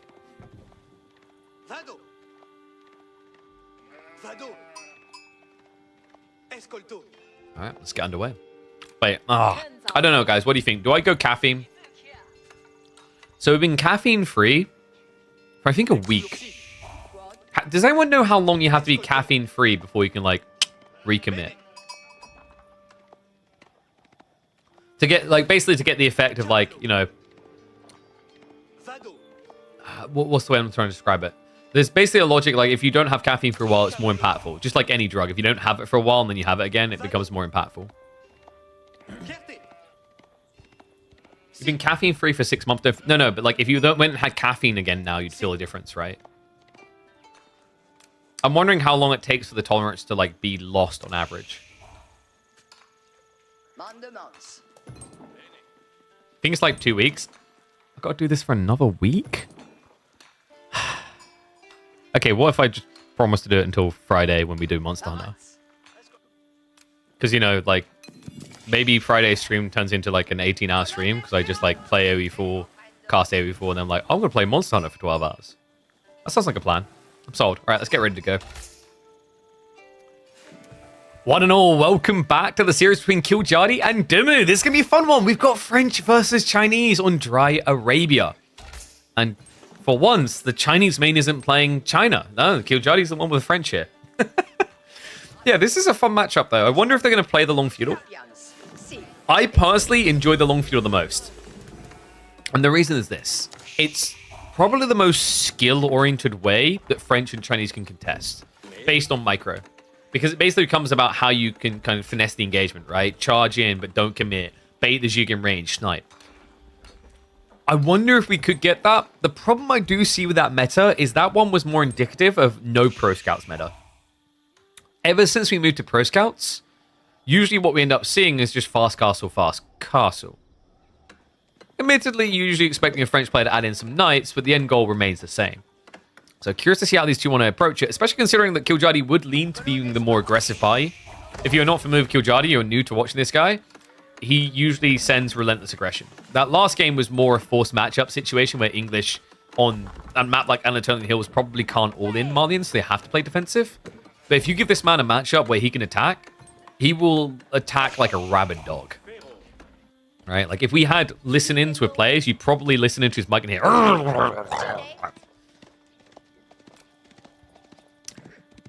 That was quite visual for a noise, wasn't it? And yes, thank you. Flip the score. Just to remind people, DeMu did lose game number 1. So Giljardi, if he wins this one, DeMu is out of Midweek Muster 15, which would be a regression. He was starting to progress to the point that he was making quarterfinals, semifinals a bit more consistently. But we remember just a few weeks ago, he wasn't feeling too well. He was going out in the round 16 there as well. That was where Myriad started to make a name for himself for slaying high-ranked opponents. In this matchup, though, I feel like China is still quite scary to contest on the Pro Scouts, just because of their timing. Especially with spawn like this, it's going to be quite wide split. So Giljardi has got his tech up in as well. We've got Pro Scouts already on the way for him. Meanwhile, for DeMu, there is no Pro Scouts, which is crazy with only 8 sheep.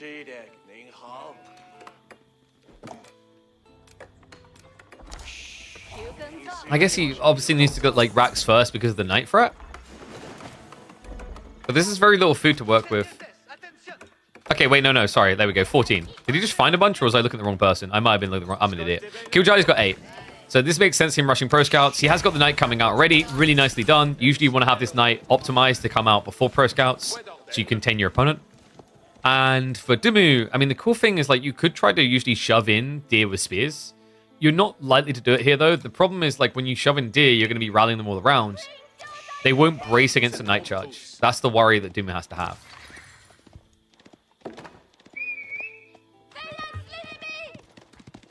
I imagine Giljardi is going to start taking the Deer closest to him here, just because the limited food he's running on.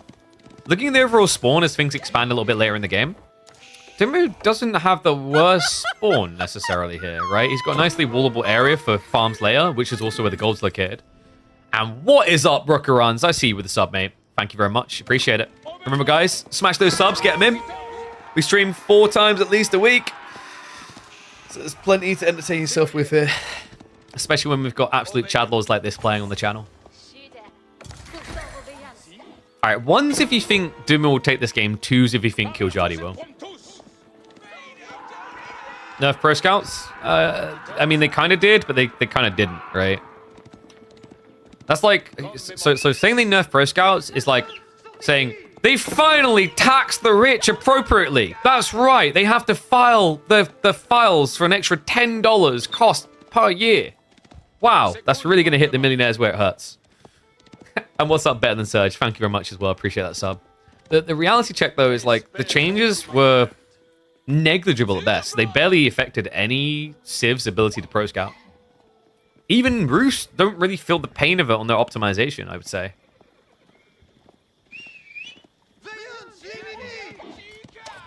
That Spear's on the way. DeMu, is he supervising? I think he was. He's switched over the stables now for the scout play. I like this, man.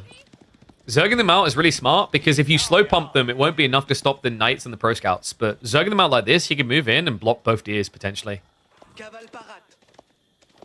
Now we're already seeing him return. Giljardi just playing a lot wider. Smart move. Going to take a long time to get this home. And unfortunately for him, that Spearman did see him. Yeah, so DeMu knows where to intercept roughly. Instead, though, he's going to fixate on that east side. Just trying to get the close resources.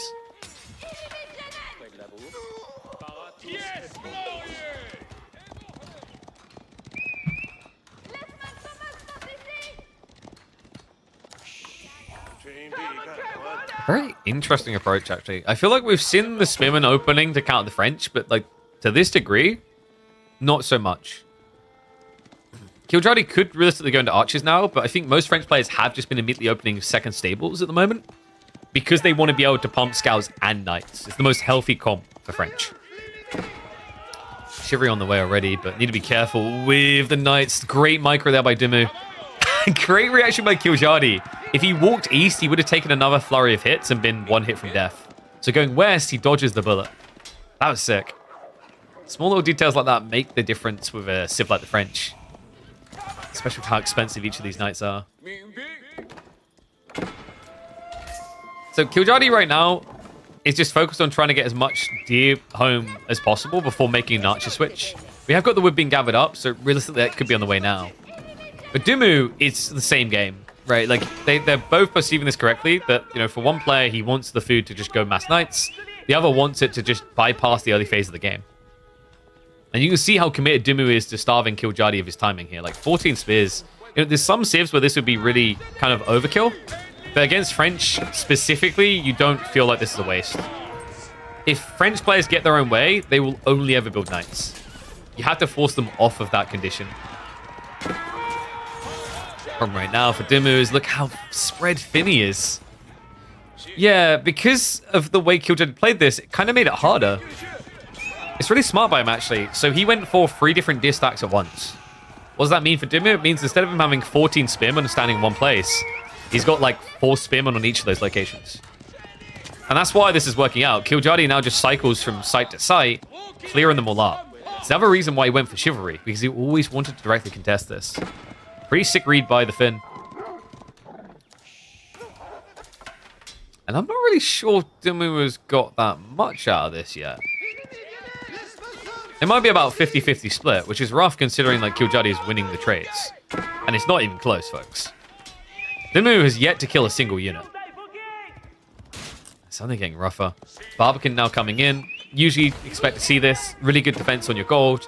And then afterwards, DeMu's looking to rush Castle Age. For Giljardi, he's not shy about playing the same age for a few more minutes, just because knights will keep their value.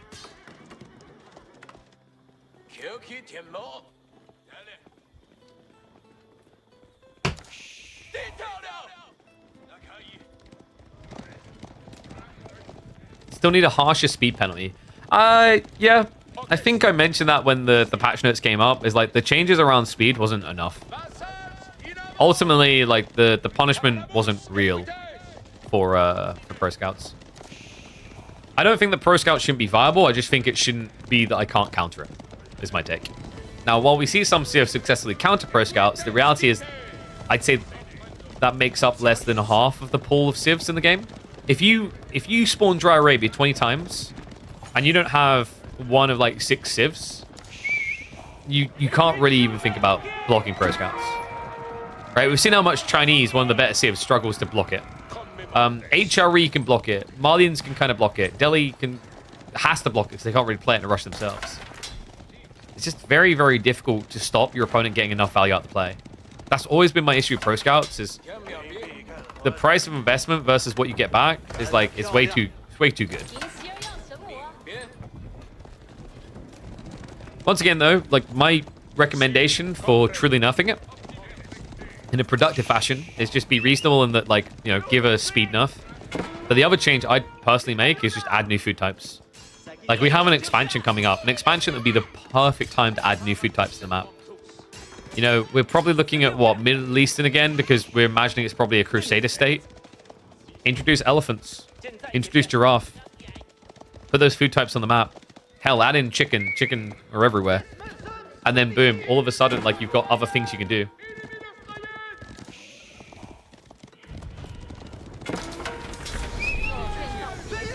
And the interesting thing about giraffes and elephants is they don't need to be carryable. That kind of the knights.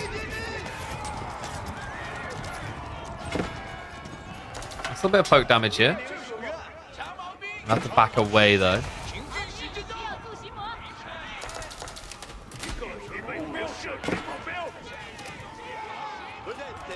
Giraffes in Middle East? I was thinking more around like Egypt. Wait, Egypt? Did Egypt have elephants? They definitely did, right?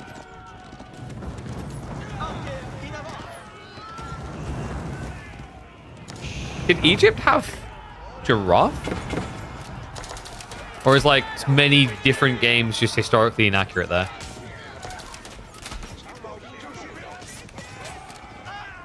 Good defense from DeMu. Able to boot Giljardi out of his base. Age up is now on the way though, and it's going to be a Royal Institute. We still don't have food left to work with. But we are seeing a switch up. I like this. Giljardi, he's going to be ready for the keep drop. Egypt did not have giraffe? Interesting. But they had elephants, right? Because is that me? Or do a lot of like games in the past? I'm thinking like there's been strategy games that would have giraffe even if they were based in Egypt.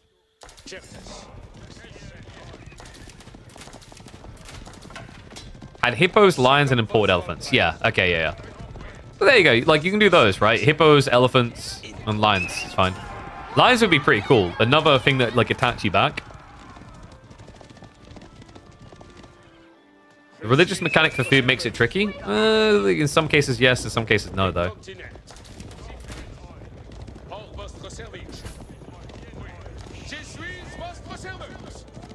But, like, the point remains the same. There's a perfect opportunity to add new food types, which would diversify gameplay. The end goal of the developers should always be to pull people away from farms as a natural reaction to the game start. Any meta where the start of the game is, I'm going to build mass farms, is the worst metas you'll see for AoE4. That's my take. You know, even worse than Pro Scouts, in my opinion. Because, like, Pro Scouts is still providing that same safety, but at least it accelerates it, if that makes sense.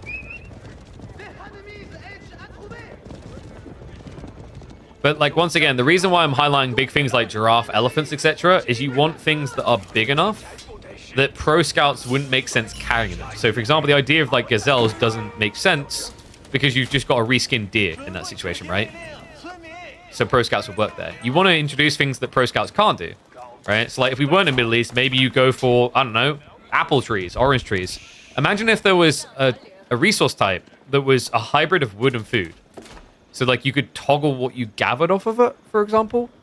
Probably hard to conceptualize with the way AoE4 is designed, but you see where we're thinking different here. It's like, give people different ways of interacting with the map that diversifies game strat, instead of linearizing it towards either we are Pro Scouts or we are farms.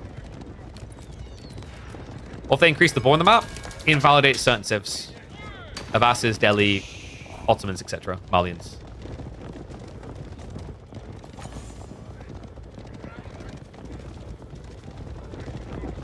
That's all I want, right? That's why I think makes AoE4 great. Like, AoE4 is in its best form when you have a litany of strategies at your disposal. Now, it shouldn't be that your strategy is never unreadable. If someone bothers to scout, they should be able to dissect what you're up to. But you should have options. You should never be in a situation where you feel like you have to do it because someone else is doing it. Like, dude, we're not smoking in high school. This isn't peer pressure. But yet, the current meta is smoking in high schools. It's peer pressure.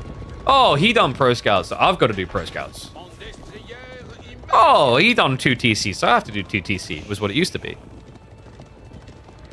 A designer's dream is to always get away from that.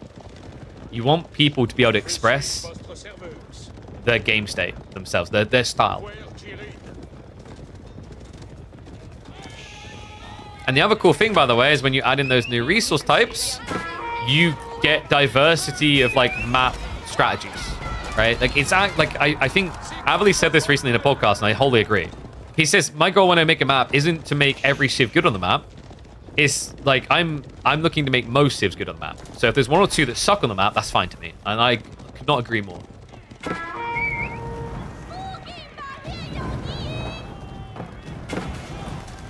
Can't say wall coming up. Needs to be quick about this. Looks like it will be fast enough. So Giljardi not able to get in. He's just trying to dodge an overcommitment here, because at the end of the day, he's scaling the gigaed late game comp. Knights. Always about the knights.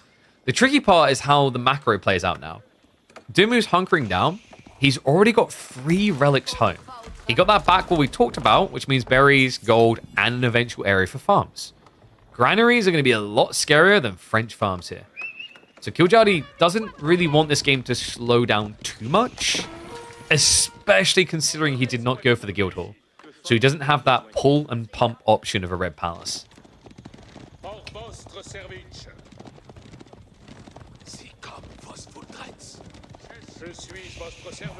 Oh, and by the way, guys, there's the ultimate nerf to cavalry if knight spam ever becomes too OP.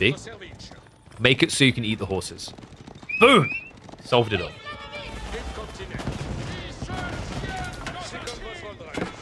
Feel ideally with 16 civs, each map should have like 6 civs that could realistically be the best. I think you should aim bigger than that.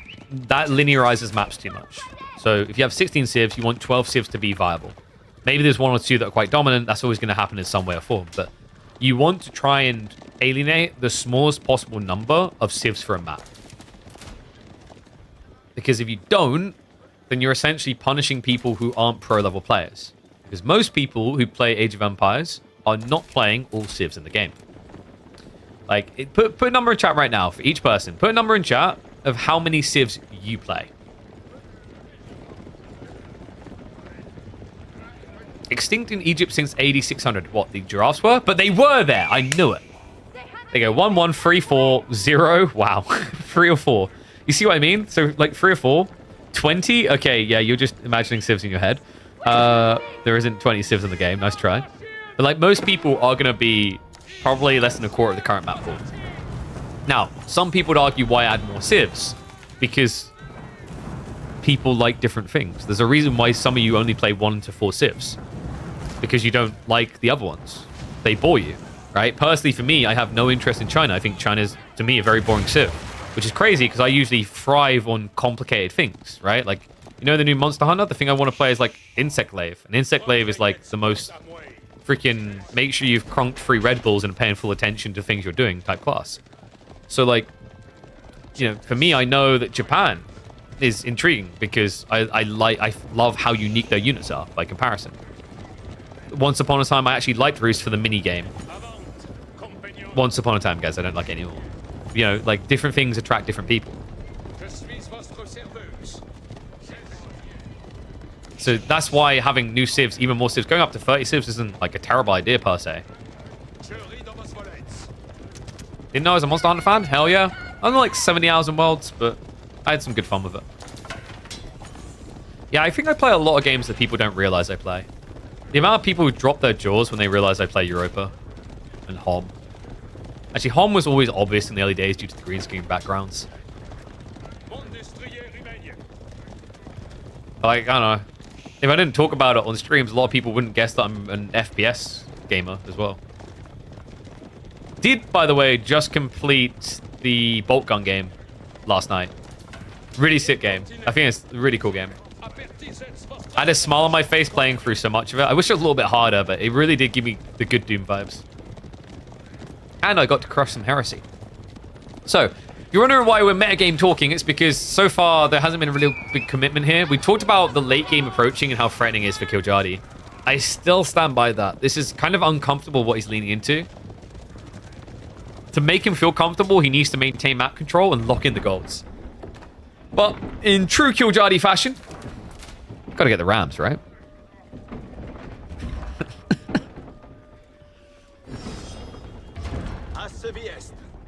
Yeah, to like show the extremes of, you know, I like one Civ and one Civ only. Just look at like people who play StarCraft 2 for over 10 years and they committed to one faction.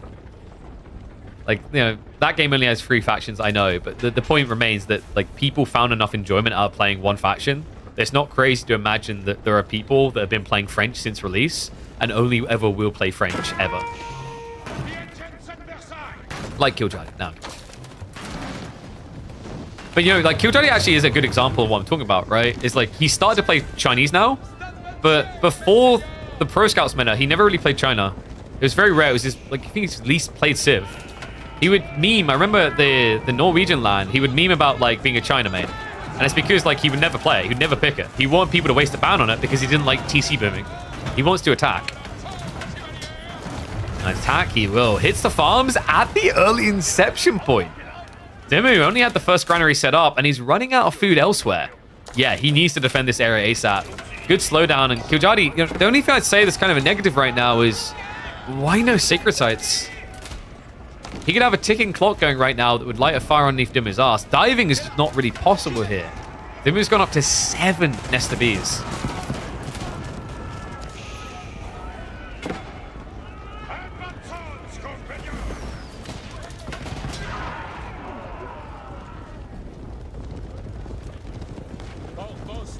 And Giljardi did indeed go runs too.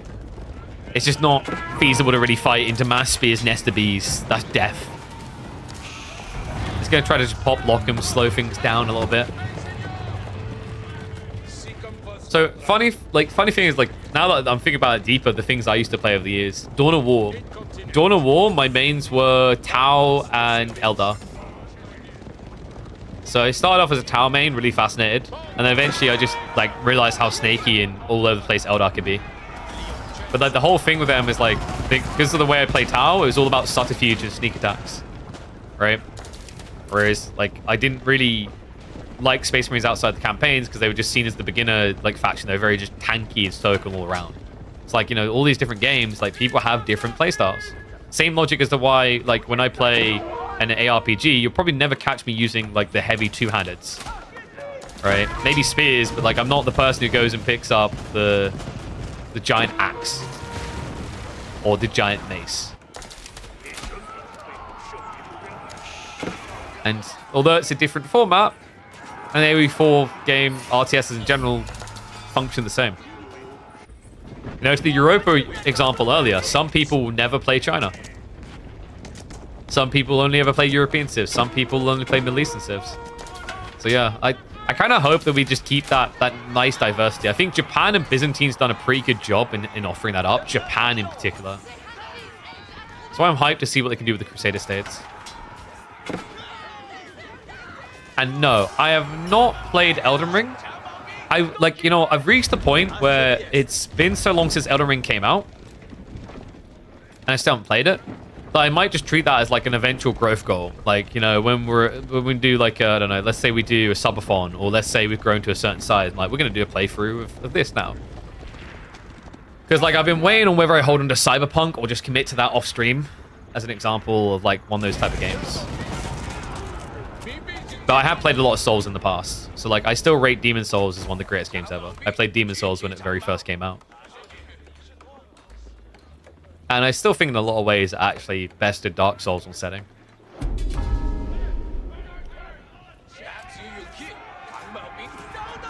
Nice little raid here, DeMu. Just getting in. Remember, he's got the Yuan now. Moves rapido. So very difficult now for Giljardi to defend his flanks when he's played exposed like this.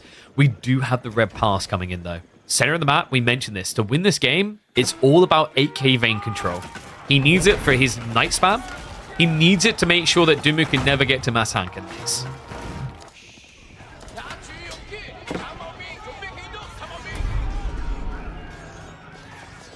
Yeah, I think I never finished Bloodborne.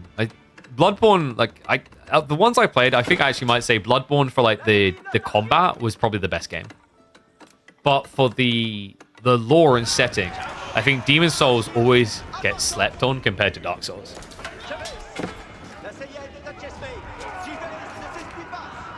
I haven't played Sekiro.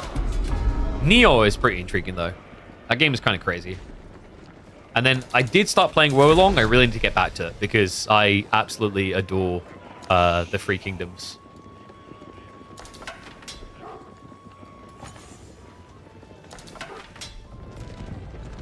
Okay, here's like, to bring it back to RTSs, what is the Souls, like, you know, in terms of raw difficulty, what is the Souls comparison for RTSs?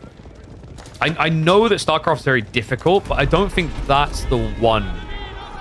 I'm trying to think of an RTS which is just so mean to you, it's not reasonable. You know? Like, would it be They Are Billions, maybe, on the hardest difficulty? Is that, like, the closest we get? Because Dwarf Fortress isn't an RTS. They Are Billions is enough RTS-y to be an RTS. Still, right? Anyway, tech up's complete. DeMu has got himself the Great Wall Gatehouse. This is good. It means the farm area is going to be protected. Can't be raided here at all. Red Palace is going to be difficult to break, though. It's just so obnoxious, the position he chose. Because he can more easily wall the north side, and then the south side, rather, and the north side is just so far away. Dota's not really an RTS, though. Remember, we're thinking RTSs. MOBAs are not RTSs. May have been born from RTSs, but they're different.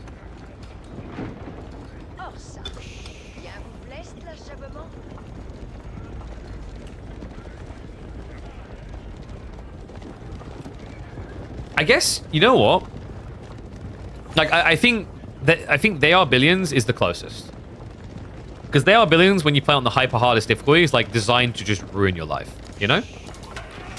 But there was an interesting game from years ago which theoretically could have been it. And that game, what it was, folks, is it was a time travel game. I forget the name of it. It was very clunky. Like, it wasn't designed well, but the concept was wacky. The concept was that you could time travel back to an early point in the game to, like, eliminate other units. And by doing so, all of their procedural outcomes past that point would be erased from the timeline. So, for example, if you went back 5 minutes and deleted a worker that then had been responsible for building 10 factories, those 10 factories never got built. And because those 10 factories never got built, the 50 tanks that came out of those factories never exist. Absolute mind duck, right? It's like, just listening to that out loud, like, what? That would be, because it's just so unfair. But, like, it still doesn't fit the Souls theme, because although there's logic to follow behind why things got erased, it's punishing you for unknowns. I think what Souls does so well is it punishes you for things that you should be able to see coming, if that makes sense. I can't remember the name of the game. Someone could probably find it. It was absolutely wild. I think it was, yeah, Akron. Akron was the name of it. I remember someone telling me about it in university, and I tried the demo. I was like, this is just whack. So we got a little spammer race coming in from DeMu, but you can see what his real goal is. He's just got mass crossbows still. I don't know. He's trying to chip raid his opponent to death. There is still a lot of time left on the clock, so it's not the worst of ideas right now. The tricky part is DeMu's running out of gold. He has the 4K on the front side, and that is it. Yeah, it's called Akron, A-C-H-R-O-N. I think it's released in like 2008 or something. I remember a friend in university who was obsessed with it. I was like, okay, I mean, this seems very deeply flawed. Cool concept, though.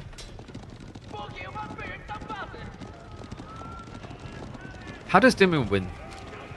This is a pretty big stretch to try and get out to the sacred site, but right now, Giljardi's army is a bit awkward. He has got a lot of archers. The problem right now for DeMu is I think he has too many crossbows. Like, you don't really need this many crossbows when you've got so many nested bees. You kind of just need more spears to protect you. Because the problem now is your opponent has just got brute force knights. Not to mention incendiary arrows. Like, he's pretty juiced up. Emorph, if any boy, he does not have incendiary. He also does not have... Okay, he has at least got elite armor tactics. Pretty important here. Divers get coming from both sides. Nice sandwich. DeMu stuck in the center. Archers need to stagger a little bit, but Giljardi stands his ground. Slow reaction there. However, the Knights are starting to get in, and the final wave comes around the back. Giljardi, a pincer attack, And then he brings the hammer down from on top. Oh, Nob's dead now. DeMu cut off in the retreat. He can't get away quick enough here. What a timing there by Giljardi. Baited him away from the sacred site win condition and into the open fields, deep into French territory. And then sends him to the retirement home. The rough part is DeMu, though, like, he needed to lose these crossbows, yes, but the way he lost them doesn't feel acceptable. Giljardi still with 26 knights alive. Loses the Nested Bees as well. Hand cannon is now queued up, but DeMu, we mentioned the gold. He's only got 2k left. And then it's taxation and passive from relics.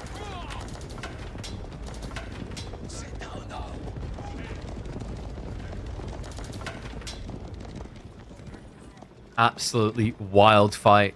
Man, Giljardi, I had my doubts, right? If that had been a direct fight, I think he still wins, but he doesn't end up with 30 plus knights still alive. But that surround, just spreading DeMu's very limited spear count, way too thin.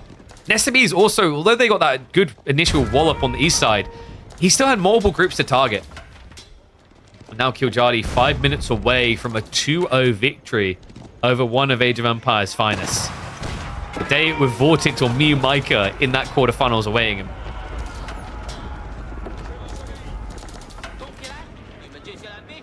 Now, there is something scary here for DeMu. He has got the hand cannon is massing, he's got pyrotechnics. However, okay, he hasn't gone for it yet. There is a tech for Giljardi that kind of changes the dynamics a little bit.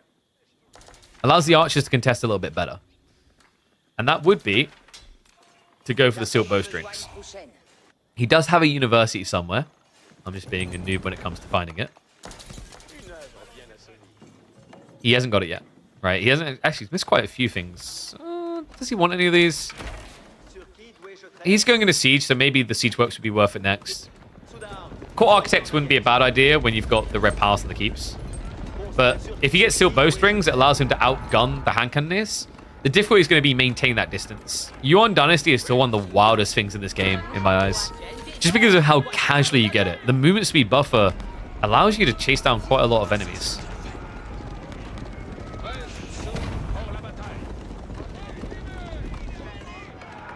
Keep drop coming in, but the stone wall is up.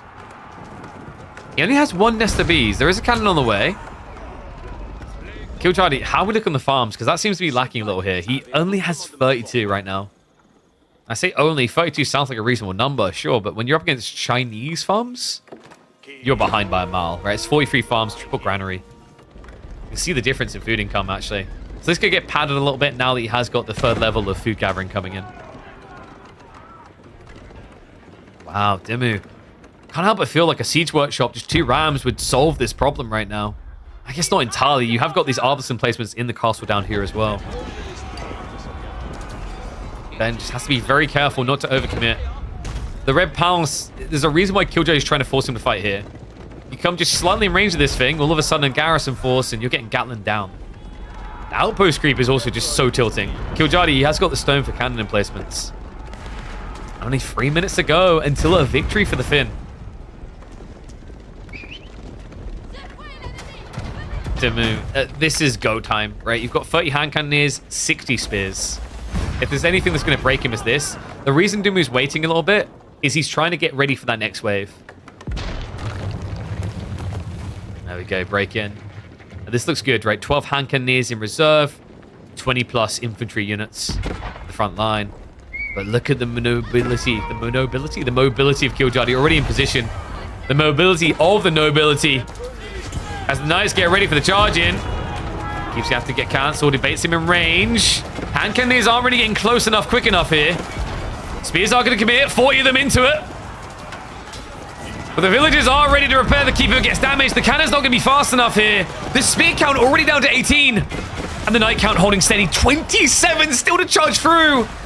Castle up. The hand cannoneers may be going down here. And time is most definitely not on his side. Cannon takes out the back castle in the meantime. And the dive continues. It just doesn't feel like Ben's going to have enough time here. Archers are going to hang around to trade out. We'll start to back off now. But 2 minutes to go on that Sacred Site win condition. Walls are going up. Giljardi doing exactly the amount of walls he needs to here to get a kill. And he has got the stone to keep this castle repaired. Only one cannon. DeMu really needs that second. Top of that, cannon placement's kind of frustrating the hand cannoneers. He's going to have to start sacrificing soon. It doesn't get comfortable when you wait until under a minute to try and decap. The fact that DeMu is still keeping this pump going. I mean, if this army gets wiped, no gold, right? Realistically. For the time being, he's looking kosher. Giljardi just keeps baiting him in range, though. Could get another cannon emplacement, but the castle seems to be serving the purpose right now. Just brute forcing with the knights. DeMu's trying to force him to commit so he can fin that herd. But look at this. Giljardi has another 22 knights queued up behind this. For a man who's got so little farm power, he still seems to be keeping a big reserve. Timer has been paused at 1 minute and 28 for a while now. DeMu. The hand cannoneers, they're starting to fin the numbers a little here. Knights are all gone. Can he actually do it though, DeMu? He's only got spearmen here, so the archers will trade out while there. The cannons are starting to arrive, which is snipe him down one by one. And the archers aren't doing too bad in the exchanges here. Hand cannoneers are just kind of overkilling a little bit. Only 20 hand cannoneers now. The cannons, this is the thing, when you get down to like 15 hand cannoneers, these cannons look like absolute chads. They're unstoppable. They're just trading so damn well here. It's crazy because DeMu has a clear military lead. But the issue is still the decap. With these static defenses for the siege as well. It complicates what would usually be a simple situation. And to make it even more complicated, Giljardi now goes for another castle.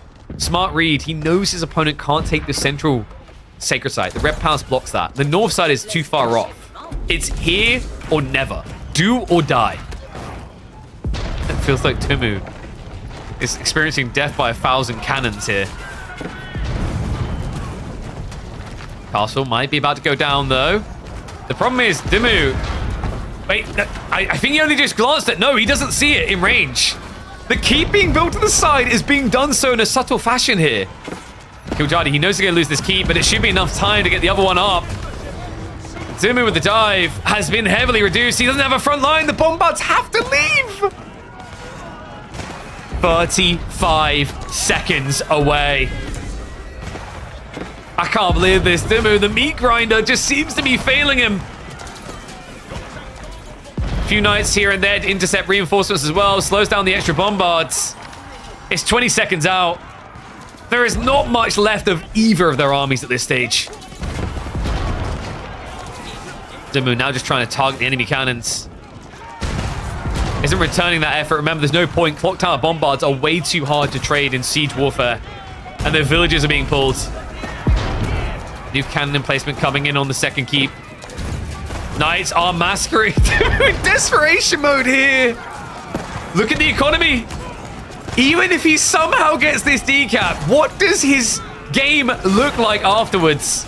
A scrapper is not even getting to that. GG comes out. It will be a 2-0 for the Finn, and what a way to do it. Late game, not something that you would expect to favor the French without Guildhall. But he skimmed that line, Finn, and he skimmed it perfectly. Whew. Yo, what is up, Chim? I see you with the sub, mate. Appreciate the resub. Welcome back to Swarm. Yeah, guys, remember, we are going for those plus levels so that we get a bigger share of the revenue from Twitch. Don't let them hold on to the hard-earned pennies. Make sure it goes in our pocket. Also, to be honest, like you get over 100 hours worth of content per month.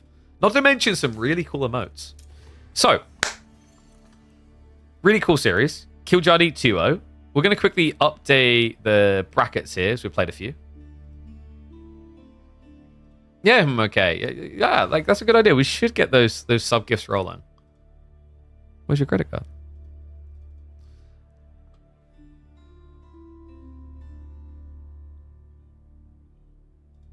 French is really good late game, especially for gold. I mean, the crazier thing was that DeMu wasn't running out of gold, though, right? It looked like he should have been dry.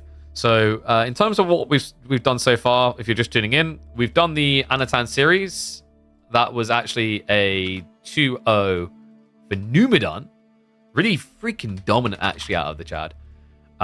We just done DeMu versus Giljardi. That was a 2-0 for Mr. Giljardi. Louis MT versus Starflark was a forfeit from Louis. So Louis will be banned from participating next week, and Starflight proceeds through into the quarterfinals. There you go. So it shows the results there. What do we do next? So just double checking. Sass and B, Beasty and Lash have not been played yet. I think maybe, and yeah, Vortex, Myriad, Mia Micro as well. We could have a look at, what do you think, guys? Korra versus Myriad or Wham versus Voldemar? Which one? Or, yeah, which one do you want? You guys want Core, of course. Addicted to Core. So we've got Dry Arabia, Frisian,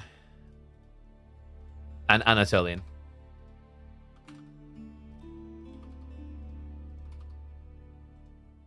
So let me update.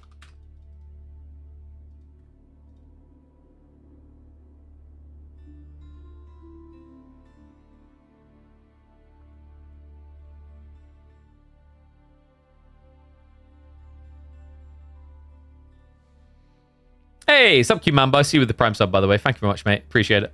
Prime subs don't even cost you anything extra. Smart lad. Smart lad.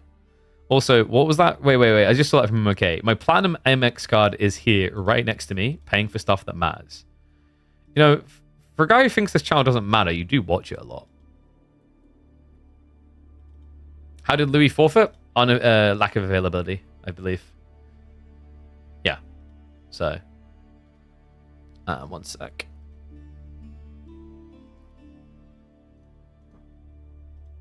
Fantastic. Sorry, I'm just organizing some deals in the background. Busy man. So let's get the draft up and underway. So game number 1, I think Core's probably going...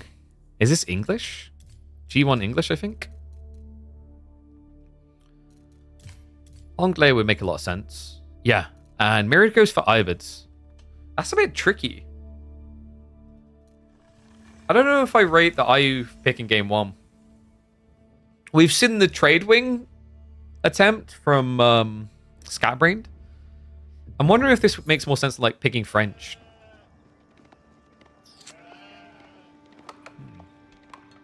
I guess he wants like a more superior Pro Scouts map. Because this one's kind of like weird. You can Pro Scouts, but it's not just an immediate tick and a win, you know?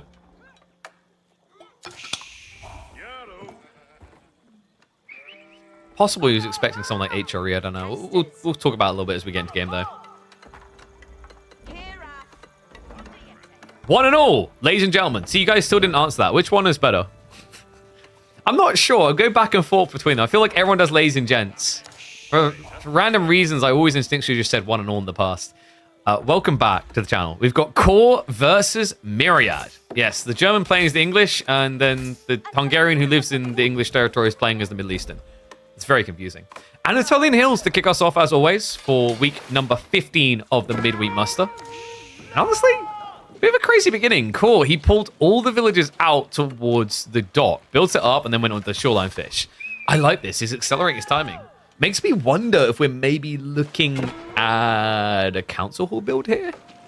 You know, get that early longbow rush timing. Makes a lot of sense against IU because IU's best unit, the thing they want to play towards, is usually Desert Raiders. Can't really do that against English longbows. We already have the transport ship out. Yeah, that's the other interesting detail to me is like Core rushed all these people out to build a dock, but it was just to gather fish. It wasn't to build a transport ship. But this is kind of the funny thing with English, right? It's like English don't have to care. They can just build farms. I think Anatolian Hill is a pretty cool idea for a map. But there are two civs that I could see causing a problem with the assumed dynamics of this map. And those civs would be English and Malians. Because they can just build their food at home. And yes, admittedly, gathering sheep, having sheep is better. But the price discrepancy isn't large when you have to go into farms for English or go into cattle ranches and cattle for Malians. Like that's maybe a weakness of the design of the map that I could see. And also kind of the wacky thing is, especially English in that kind of, you know, recipe, they have opening plays to be aggressive. I don't mind it though in the current meta from the logic of, you know, if this is a map where English is good, oh my god, isn't that a rarity? Because, guys, right now, English feels like one of the most underwhelming civs in competitive play. The Pro Scouts meta just killed them.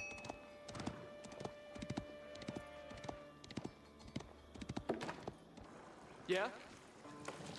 So, Myriad. This is interesting as well, actually. You've got to ask the question, why did he build his House of Wisdom on the starting island? He didn't claim the mainland at all. Neither of them have. But for Myriad, like, this is kind of tricky, right? Because long term, you don't really have as much space here, so trying to get the big Golden Age buffs doesn't seem as feasible.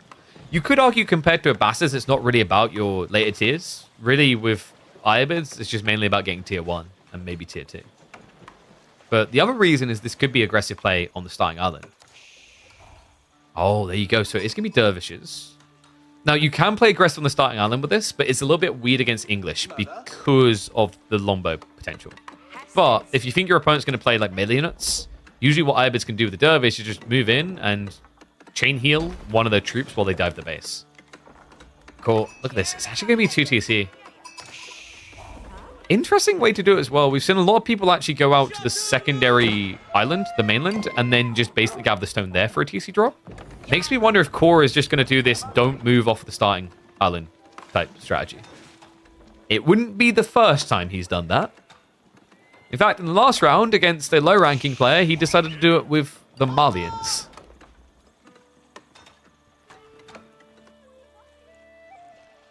All right, ones if you think Core will leave his starting island to build something on the mainland. Twos if you think the game will be over before he leaves it. While it is realistically possible to just end a game on the starting island, like, we do have to keep in mind limitations such as gold.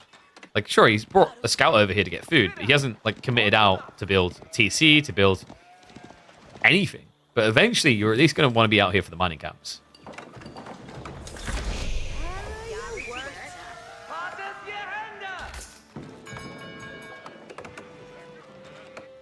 Heard Age of Empires 5 came out?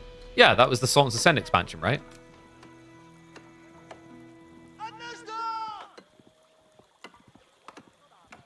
How can we participate in the midweek musters? So, exclamation mark KPMM. I believe that should bring up the Start GG page. So you can go across the Start GGs and sign up for the additional weeks. The way it works is that 16 new people will be selected each week. So the top 16 automatically get an invite back. If they don't accept it, then we have a process for inviting the remaining slots. But there'll be 16 new slots up for grabs. 8 of them will be based on the 8 people with the highest tournament ELO ranking, which there's a whole spreadsheet that documents that. And the other 8 will be invited based on the ladder rank. So just you're ranked in the season, basically. So yeah, we provided 2 reasonable ways for people to get in. I like it. It's healthy. It's a nice way to, like, get people involved in the tournament side of things, even if they haven't been before, but are decent at the game.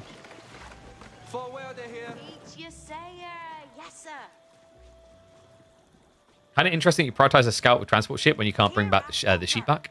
Aha, you read through the detail. Well played, sir. So yes, because you can't bring the sheep back, there is a reason that you could have told that Core was going to build something over here. If you don't want to come onto the mainland, you don't bother gathering these. They're redundant. Because sheep won't garrison in a transport ship. The only way you'd be able to get them in there is if you killed them and with pro scouts pick them up and then ferry them across. So well played, Mr. Fatlop.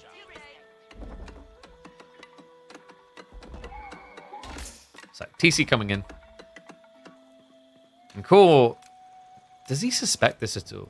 Does Myriad suspect this at all? I don't think Myriad saw it. He's got horsemen with the dervish, which makes sense. The whole idea is these horsemen can chase down and kill the king off over time. Unfortunately, because he was reacting to the scout's mobilization into his base, checking on what he's doing, he doesn't get here quick enough to stop the TC.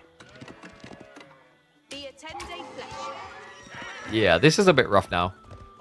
So Myriad, you can turn this into a fast castle build to make it make sense. I think you have to here. Like, what's the alternative? I mean, he hasn't built infantry, so he can't build rams. King is going to scout out the pressure coming in, so we have got Sprinkled Ships to follow us up. The tricky part is, like, against certain civs, taking control of the water is really valuable. Against English, I think less so. at least for the early mid game, because, you know, for a lot of civs, eventually you have too much wood and gold gathering. You want to bring these villages across to the mainland. For English, if you have too much wood and gold gathering, you just add in farms. They're just so cheap. Is this a small map or a big map? It's a small map into a big map. There you go. Big map, small map. We basically bundled both of them into one. You know what would be kind of cool? I was just thinking for like a unique game mode. Imagine if you had a version of this where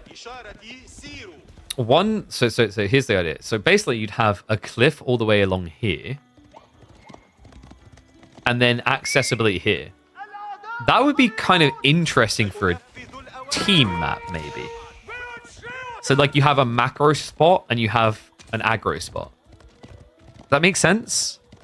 That could be kind of cool.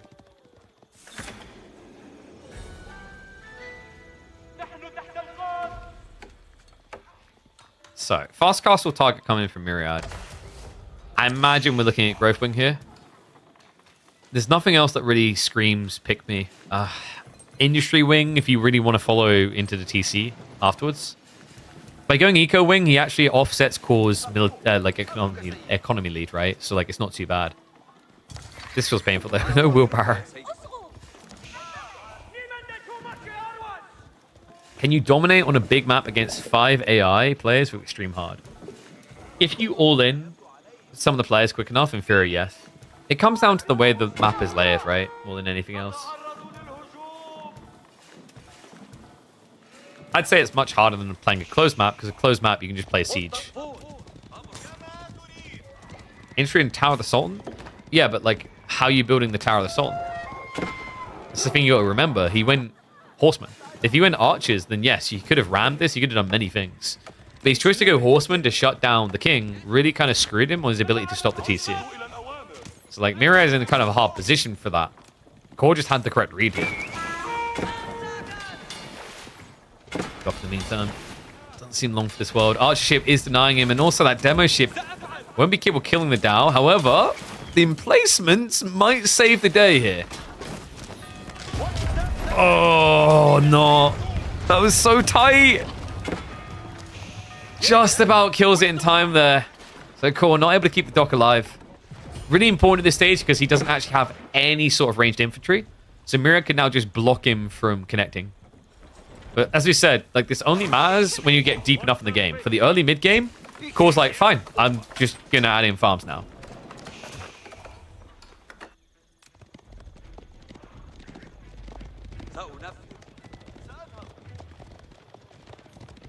And I think, yeah, it had to be Growth Wing.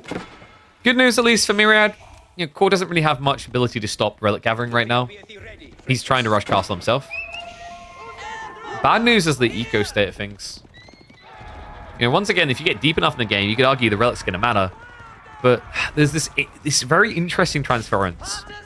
We can say that if Myriad gets 4 relics and we get the hyper late game, he's favored. But like in the hyper late game, you know, even if we don't equate things like the enclosures for English farms that generates gold, we have to consider the difference in economical advantages. So for a start, Myriad will still be 1 TC. By the time he maybe considers building a second, we could be looking at like a 20 villager lead for Core. And then on top of that, the other interesting economical lead for English is going to be the farms. These are so cheap. Meanwhile, Myriad still hasn't answered that problem. Right? He's playing on finite resources. Now, he does have a lot of finite resources, or did have a lot of finite resources. But at the end of the day, at some point, this poor guy is going to have to spend thousands of wood on a farm transition that cost Core half the price. And will have already been done long before. So White Tar coming through. Myriad does seem to be holding on to a lot of resources, but he's starting to add it in now. Camel Lancers, Archers on the way. Looks like he just didn't have the full production on the mainland for it. Is this Desert Raider Rush? I'm trying to think if there's a harder civ to Desert Raider Imperial against than English. I mean, in some ways, it's like very creative. We just mentioned the issues of playing this in a linear fashion now is like Core's economy should peak before yours. The negatives of going for the Desert Raider wing here, which is really the only reason you rush Imperial Age, is English longbows disintegrate you. So, correct choice, he is reinvesting. We've got Veteran Steve Archers coming in, extra Camel Lancers as well. Is there anything else you could rush Imp with? You could, and I can't believe I'm going to say this. Go Trade Wing Bazaar? Oh god, I felt sick saying that. I mean, it would be the ultimate gamba. But you would get a very big army. This dove is just so obnoxious. Wait, he's not even... Like, wait, no, you didn't even get the final stab! Oh god. It's such a harder to win a fight with this trickle heal. One dervish, the final stab was coming through from the spearman. It's not quite quick enough. Hey, Freya. Uh-oh. Got a nuisance here. Where's Mummy? She's clearly with you because you got a coat on and you don't know how to put a coat on yourself. Yeah, you're letting all Daddy's heat out.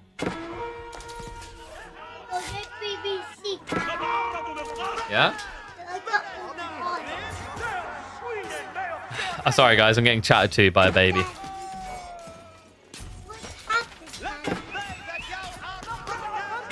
Look at that. Oh, they're beating the camels. A big camel. Yeah, it's a camel. Oh, what's that? Oh, yeah. That's a deer on the floor. That's the floor. Is that a camel, Freya? That camel. Yeah, it's a camel. You go play. Give Daddy a kiss. Thanks, Gribbly Mum. I need to create. You go play. Yo, what is up, Buzz? Thank you very much, 10 gifted subs.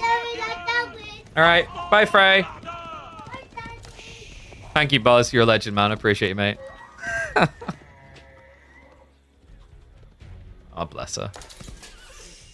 All right, so not much has been happening in terms of like dynamic change so far. Myriad is still winning these early fights. He's still training towards Imperial, though.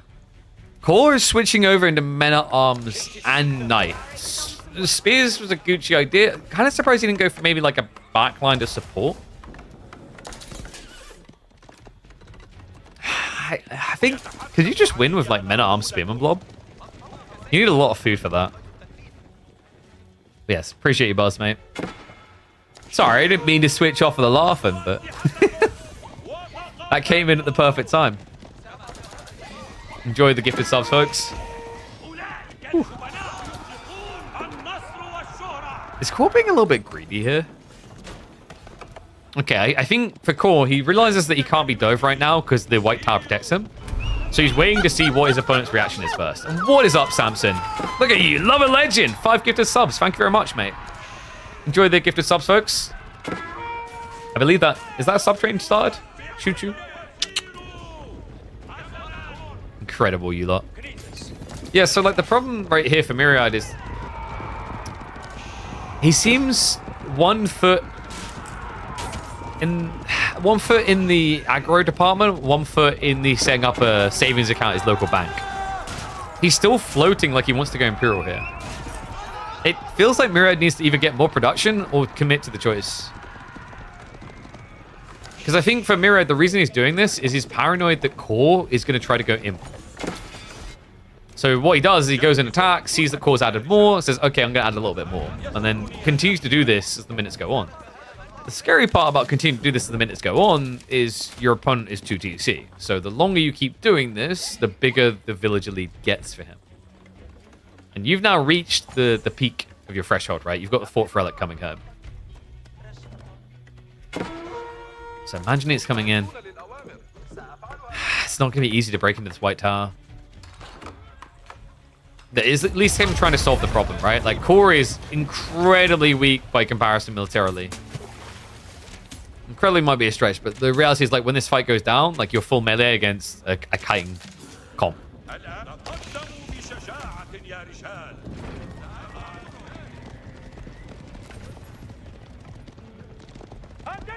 Myriad. Now the crossbows. Smart choice into Men-at-Arms. Now, this is like the obnoxious thing about dealing with white tower, right? You feel like you should be able to end the game. You should be able to commit into your opponent. But then this. You're kind of stuck, if you will. Definitely not ideal.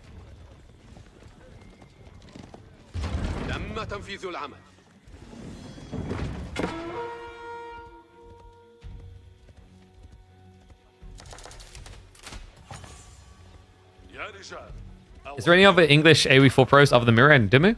Oh, Myriad is not English, though. So there used to be Recon. But yeah, Myriad, he lives in England. He sounds like a Brit, but he's actually Hungarian. Yeah, the main ones were DeMu and Recon. Yeah, Freya, go get mummy.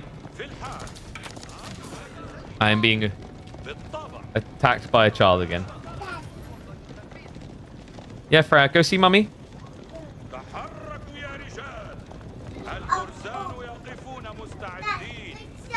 Okay, see you, Frey.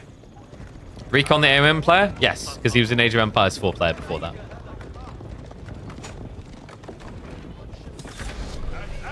Six hours are locked in, so that's the time I started. But Core is now almost 30 villages ahead. He has also got additional farms coming in. The army's blobbed quite substantially. There's a lot of men at arms. The Camelance like they're best when they get a long charge, but if you stick to them like this, they don't get a chance. Attack speed aura is also there. Worst position for Myriad to have to fight him, but if he retreats from here, he loses the Manganiques. And lose them, he will. One goes down, second one almost dead already. Okay, this just got messy. The berry bush griefed the hell out of him there. Myriad wasn't able to retreat with the siege at all. I know the chase is really on. The Camelance account still at 16, sure. But the archers are failing him, and it allows Core to now go back into Spearman confidently. Myriad, this just didn't feel like the way to fight this. It's awkward to use Camelances as front lines in blob fights as well. Like, they're great for their timing, but long-term scaling gets awkward, because remember, these units have less health than standard knights. The whole point is about getting that initial big charge in that does substantial damage. Fail to do that, you're looking at a failure to win a fight. And this is ridiculous now. Double military lead after that one fight. Core's locked in. He's got pressure coming up the river. Myriad is trying to stay safe on his starting island, but we know he has exposed resources out here as well. He can't afford to back down from this area. Doing so is basically him admitting defeat. Losing, what was that, close to 20 Camelances feels like an admittance of defeat anyway. Behind this, he has got, what, a little bit of deer left gathering, but it's front resources afterwards. And that fat may be a little bit too dangerous for him. Myriad, I think looking back at this game, is going to probably be thinking, should I have went for the Imperial play? Should I have upped the production? Was there a timing here if I was just a little bit more aggressive? Or was White Tower always doomed to ruin any plan? All right, guys. So, fun one in. We're going to be hopping in mid-series because someone forgot to communicate their start time for their series. Team, we're going to re-emphasize to the players like they should be communicating this crap. We do have a live series. Did he not make it observable? Okay, it is. So we're going to be hopping across actually to a different series, to Vortex versus Miyamika. They're a few minutes in, so we'll fast forward to get to live. Apologies, folks. Like, I was keeping an eye out for this one, but it didn't get communicated when they were playing it, which, like I said, is not okay. So we'll be hopping into game number 2. Spare me a sec. And then we can come back to the core one afterwards, okay?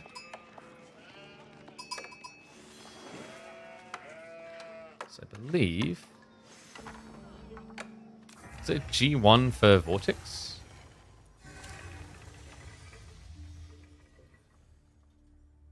So we're going to do Vortex versus Miyamika. Let me just double check the result of game 1.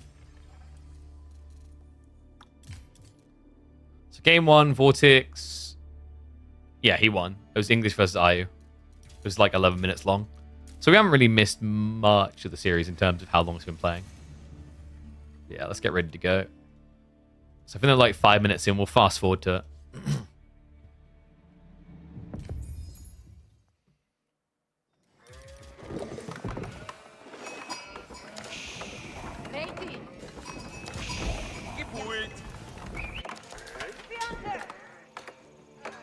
All right, we're hopping in mid-series and catching up to live. For the first 5 minutes are probably going to be fast-forwarded here. We got Mew and Micah up against Vortex. One and all, welcome back to the channel. HRE versus Mongols on Prairie. And who rushes the Russia? Wow, Vortex is already looking at Zerg Mongols. And you know what? Marching Drills is working out quite well here. Me and Micah has got the double production, but not consistently. Yeah, he's getting outnumbered hard. Oh, man. It's actually brutal. That stone placement kind of just makes it very hard for me and Micah to defend in this game. If this was like a back stone location instead of a back gold, I think me and Micah would look a little bit more content. But instead, he's just kind of hard stuck. Vortex now up to 7 spearmen. Wait, is this going to be like an all pikes build?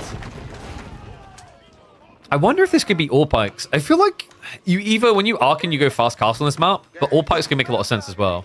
You've got 14 sheep versus a lot more. Actually, it's going to end up being, what, 22 sheep for me and Micah? The Vortex is able to get... Dude, this is crazy. He could have actually just kept spearmaning him to death. I feel like he could have kept spamming spears to win this if he wanted to.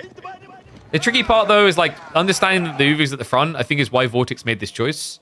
Because if the Uvu's at the front, but the TC isn't there, it means it's protecting the gold. If you can't stop the gold, your opponent will tech anyway. So to make sure he doesn't get left behind, Vortex decided to just take the age up. And what he's done is he stopped me and Micah from doing any type of real aggression and forced him to commit into a long Dark Age where economically he's not favored. That was pretty sick. And the cool thing is because of marching drills, you get away with 0 risk at all.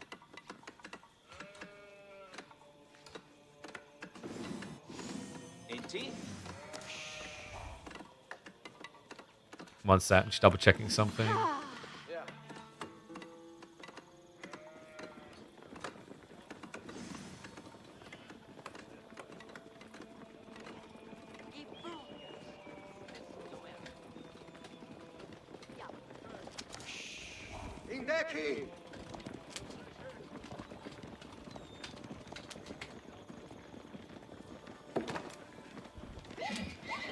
Okay, so me and Micah did go Deerstone.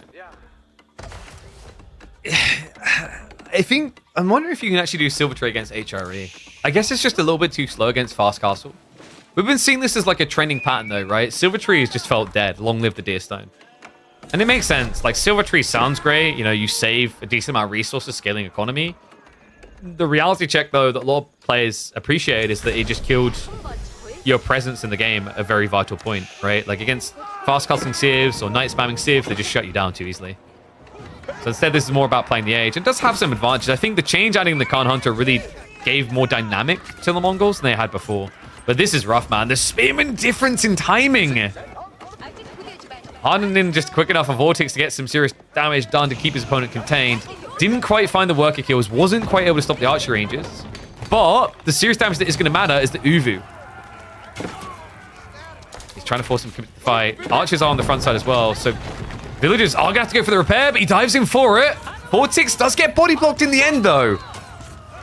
Still, it's not enough spears to hold here. One of the archers goes down. Spears are dead. Uvu's still on fire. He can't protect it. And Vortex will just hang him out to dry. He even hangs around for the archer kill. Man, that was sick. That was a great read by Vortex. He understood that me and Micah has yams, so he can actually kite you, but when you force a fire on the Uvu, he can't leave. He has to defend it. So, means that he misses out on Stone Gen, which is also going to stop the double pump. On top of that, it also forces idle time, an extra 150 wood investment. So, although a lot of Spearmen die, if Vortex's goal wasn't to be on Spearmen still, it's not a negative what he just done here.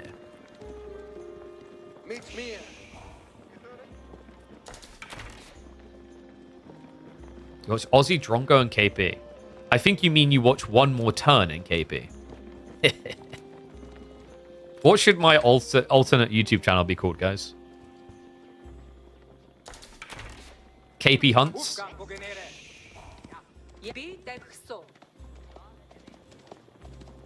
I'm just gonna rip off Drongo's names. We're gonna make a Monster Hunter channel called One More Hunt. Boom. That's actually a pretty good name for a channel now that I think about it.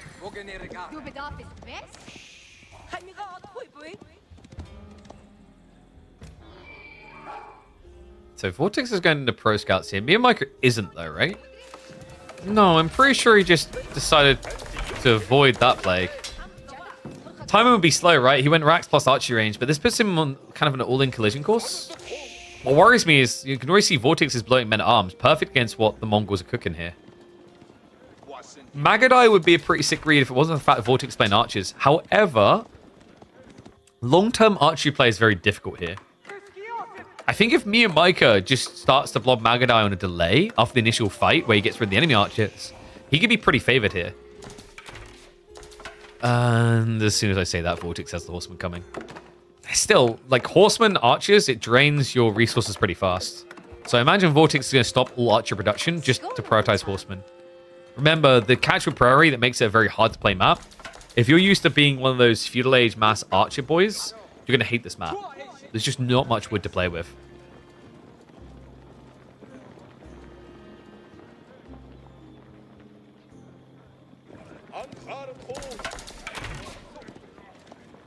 Miyamika, he does actually have the tech timing, right? I think, no, they're literally neck and neck, aren't they?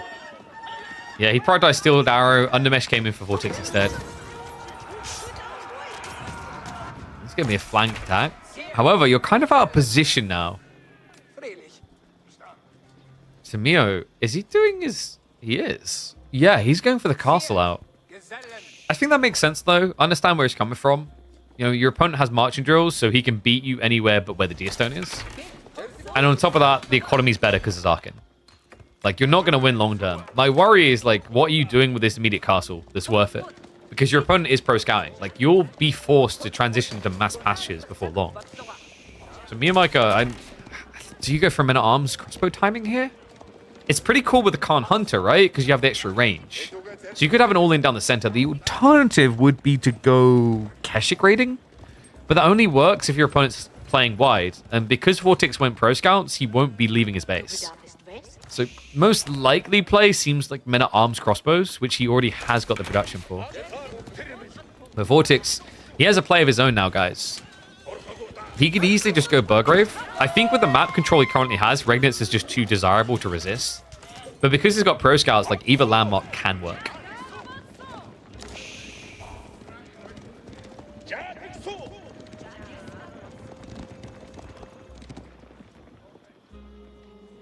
Both us guys should do a duo.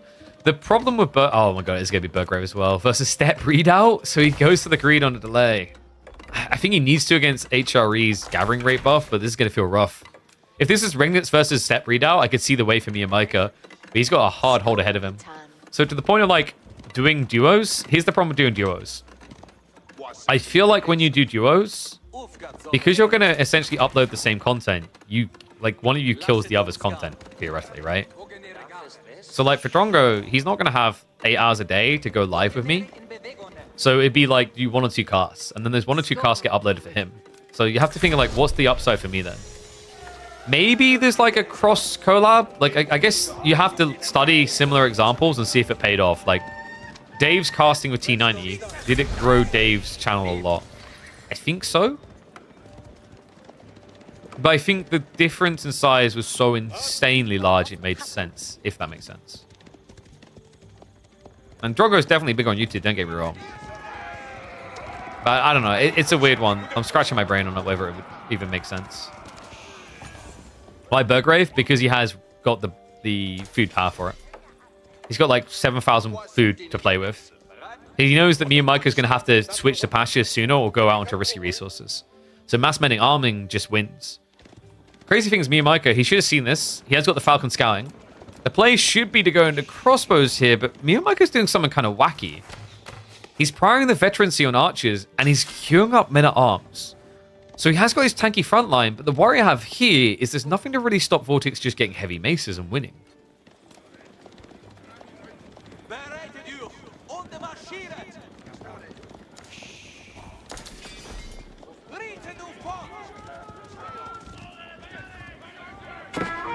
Do 2 casts and each one uploads 1?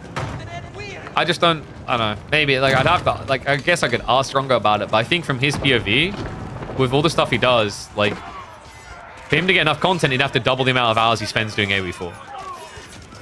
I don't know if that is, like, incentivized for him right now, if that makes sense.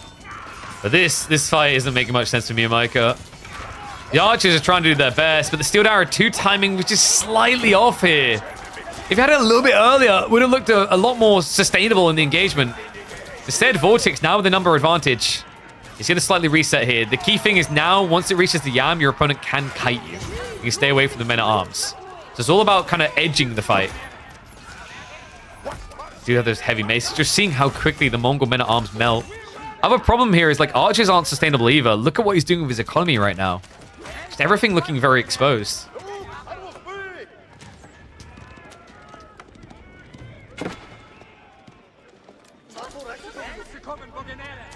Yeah, Vortex is in a pretty dominant position. He's got Relics coming home as well.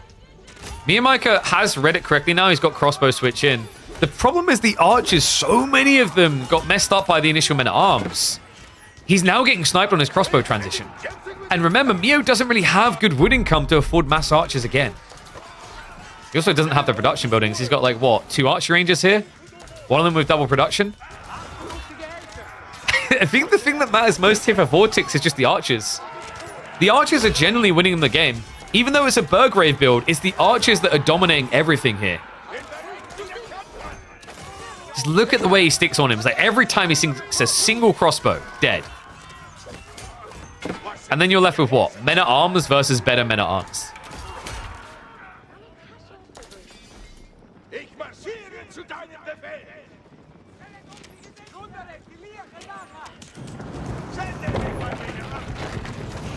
And the whole point about, like, color contrast on thumbnails, etc., and attracting viewers, and what Drongo does, etc., what I'd say is this. If I use the color combo that he uses, the problem you then have is people click on the video thinking it's a Drongo video.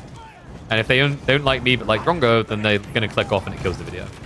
To that point, yes, he has branding right, and that's something we're trying to figure out now with my channel. I want to try to get a whole branding package together to just line everything up, to be honest. Like, as much as I love this old YouTube, Twitter, and Twitch, rather, logo we've had, the little pilot pigeon, I want to try to get the branding sorted next to it all. Oh boy, Mike has been found out the base. He doesn't have an outpost, he doesn't have the deer stone. Luckily for him, Vortex is actually going to stop off to build a Gur. Unluckily for me and Micah, this is a lot of workers not working. Half his economy, actually, more than half. Are you kidding me? Did she get away with that again? No, Vortex knows. Oh, he pulls the archers. Keshiks are now coming. However, Vortex could actually fight that. He's got a lot of heavy maces. Yeah, this looks undeniably done. Neo, I don't feel like there's been one fight in this game that's been favorable for him. He gets wiped. A 2-0 victory for the Spaniard. All right, that one was pretty quick. Mark it up.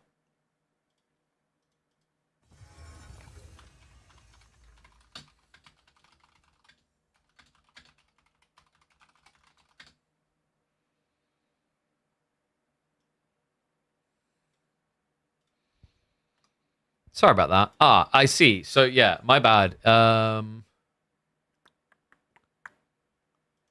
Chim, you here? I see what happened. So, yeah, Vortex did communicate he was doing that series. It's just, it was so far up in the chat because we literally have a chat. I think what we should probably have, Chim, is a scheduling chat where people just drop their times and a discussion chat. I feel like our general chat should already be that, though. Maybe not. Yeah, maybe we have a KPMM communication. That's going to add so many more things, but maybe there's a sense in having a KPMM communication and a KPMM scheduling.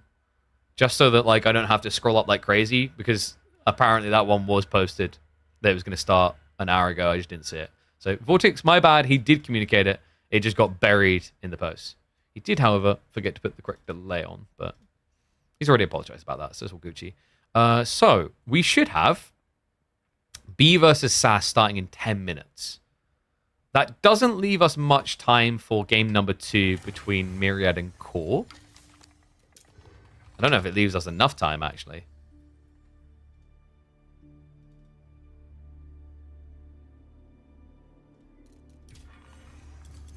Maybe?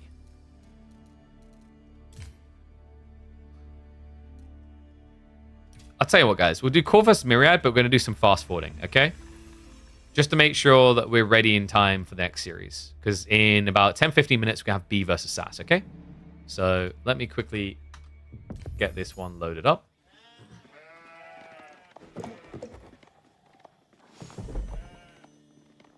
And we'll hop into game.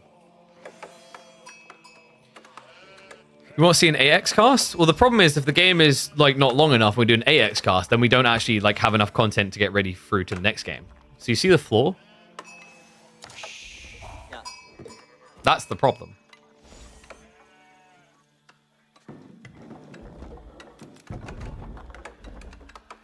All right, one and all, welcome back to Core versus Myriad. Game number 2, HRE up against UG. We're going to do a little bit of a speed cast here just to make sure we're ready for our next live series. We've got B versus SAS coming up next after this one.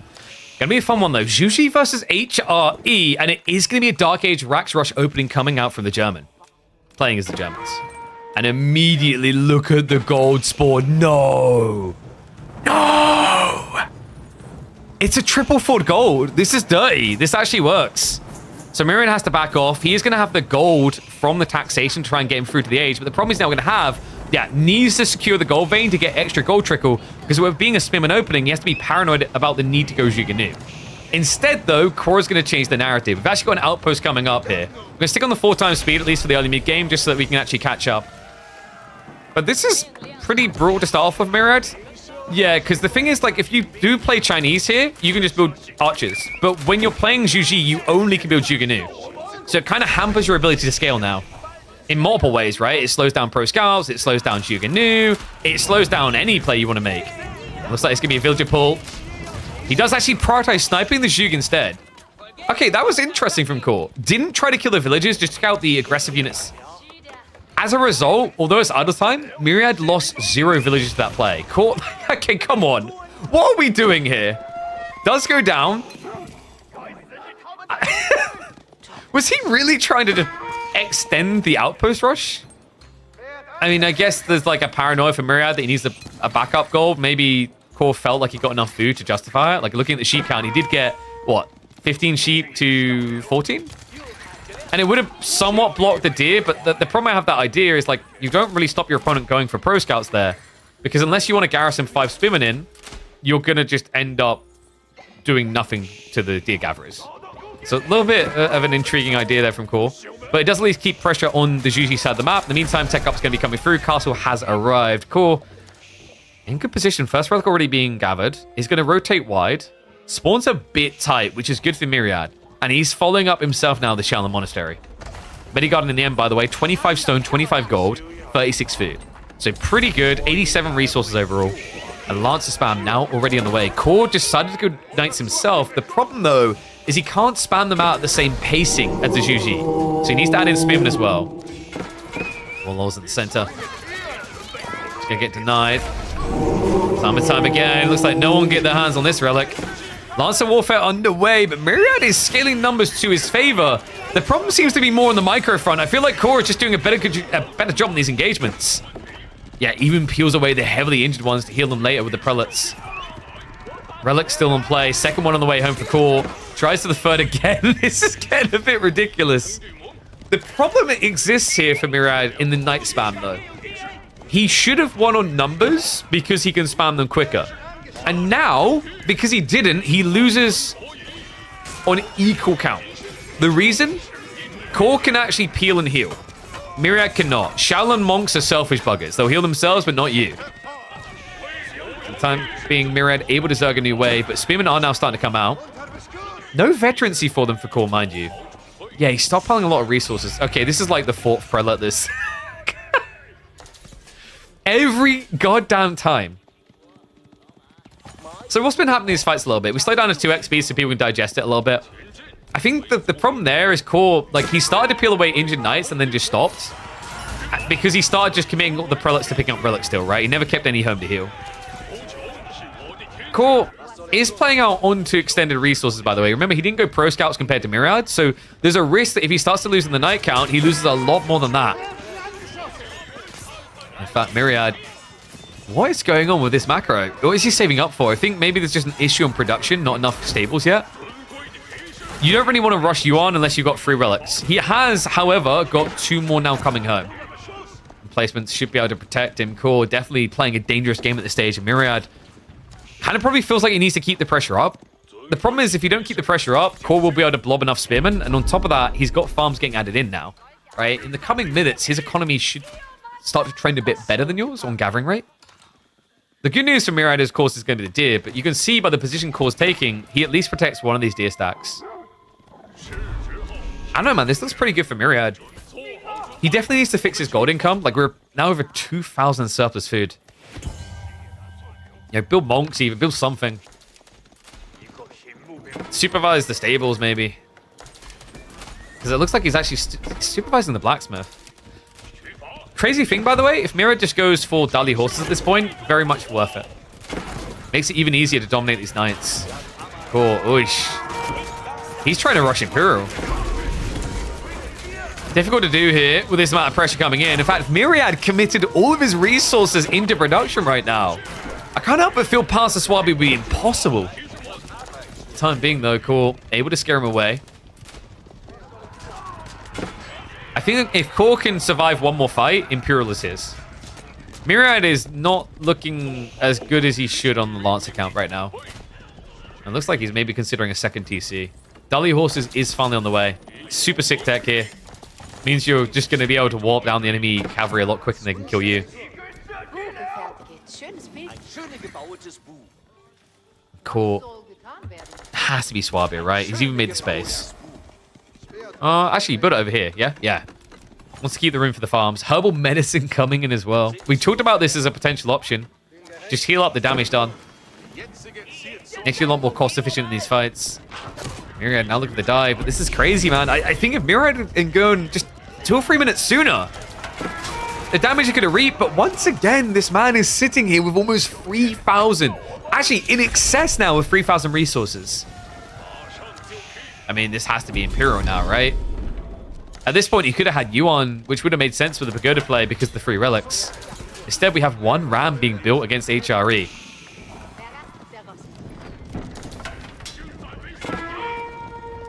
Myriad still focusing on those pocket of resources. The problem with this play by Myriad is blocking the fish doesn't stop Core now. He's got farms, a decent amount of them at that. He's up to, what, 19 farms underneath the Arkin. So, like, Myriad's goal blocking fish would have made sense maybe 4 or 5 minutes ago, but now the game has transitioned to a new phase. And he's apparently not ready for it. Still flowing a lot of resources, goes to the Song Dynasty. So this should be Song into an immediate Imperial play. Kind of interesting there, actually, is getting your hands on the Temple of Sun. Temple of Sun, with the damage buff increase, plus the attack speed, means your Lancers are like Gatling guns on horseback.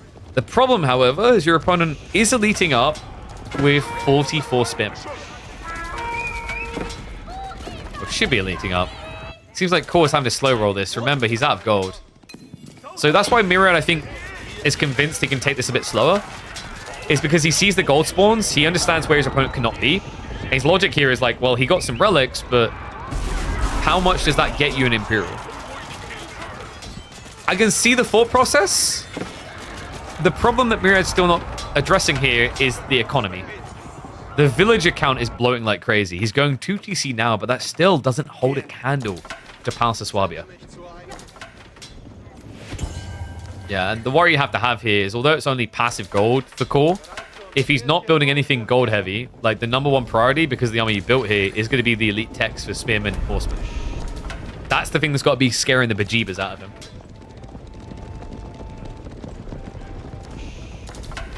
Let's go 2x again. It usually has a bug where the UI doesn't track when the monks pick up relics. Yes, and we keep praying that that issue gets removed. But you know what? Maybe it shouldn't. Maybe it makes the game more interesting. We're up to 68 spears now. Wait, he's... Okay, screw elite tech. Let's just prioritize Bloomery. Oh, that gave me a chuckle. But wait, Myriad! Wakey, son! That was close. Almost a free pass onto the Zhug. In fact, he's still going to get it because of the staggered retreat here. Keep sticking the Zhug near at the back of the formation. As Lancers have to continue to give way. Oh my god, the number difference is insane. It's 104 to 40. That's about to reach his economy. And he went, yeah, for the Divine Haste. The Lances, which were the priority upgrade there, aren't even getting double buffed here. The Shuga are at least able to somewhat kite, but at some point you have to commit. And the Spearmen are closing fast upon the granaries. Myriad, I'm not convinced there's a hold here. 72 Spearmen! For Myriad, like, looking back at this game, I think it's... And actually looking back at the series, I think it was just a case of mismanaging resources, right? Game 1, he kind of looked like he couldn't decide if he wanted to go Imperial Age or not. Game 2, we had 2,000 food plus when he was going for a Mass Lancer build. It looked like the issue was not enough production to pump. And that killed him here. If he had more Lancers, probably would have had the confidence to commit. There was definitely a timing there, but we have God Vision, he doesn't, and he didn't have the army to feel confident. So Core with a pretty stompy 2-0 in the end. All right, and that lines us up perfectly, folks, for our next set. Because next up, we have got B versus SAS, which should...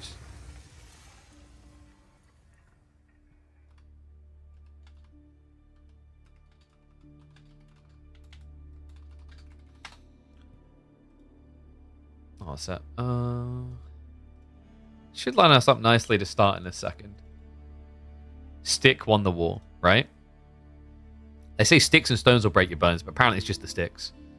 Stones was old meta when people use mangoes. All right, so let's have a look.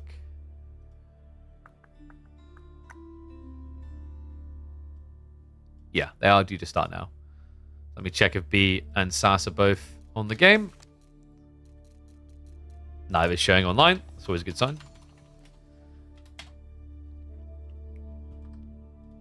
And we just... let me update the brackets because we just had 2 more series, didn't we? B versus SAS should be an interesting one. I think SAS likes to play a bit more orderly towards the mid-game. B is more chaotic.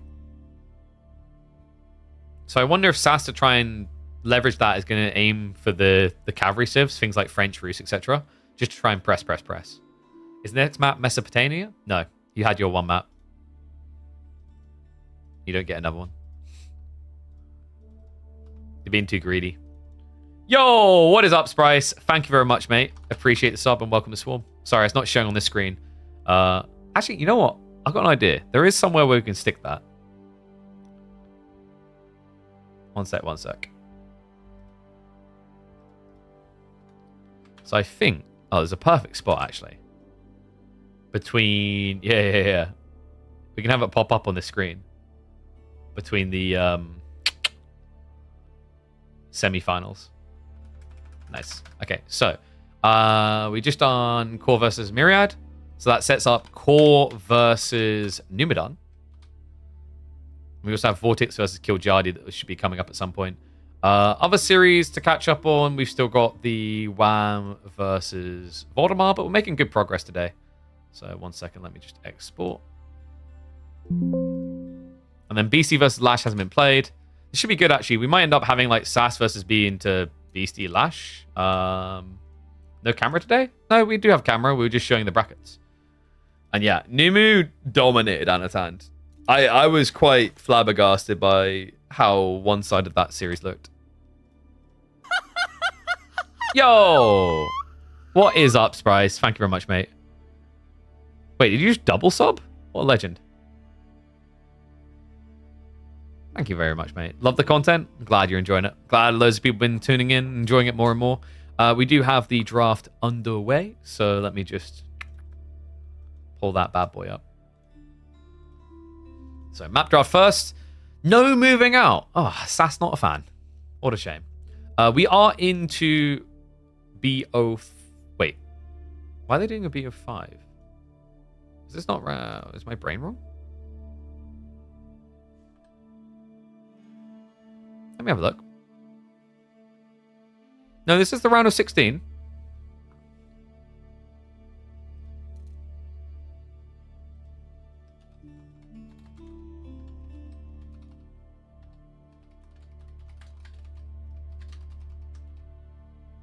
Just double check I'm right on this. Pretty sure I'm right on this.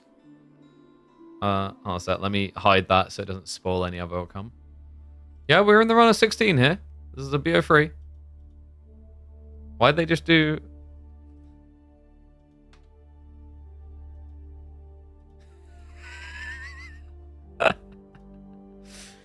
Just gonna double check on that. Remember...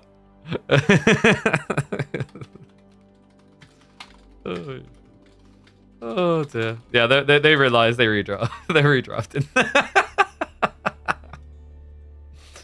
Oh, that was pretty funny. I was like, I mean, do I let them just give me 5 games of content? Maybe.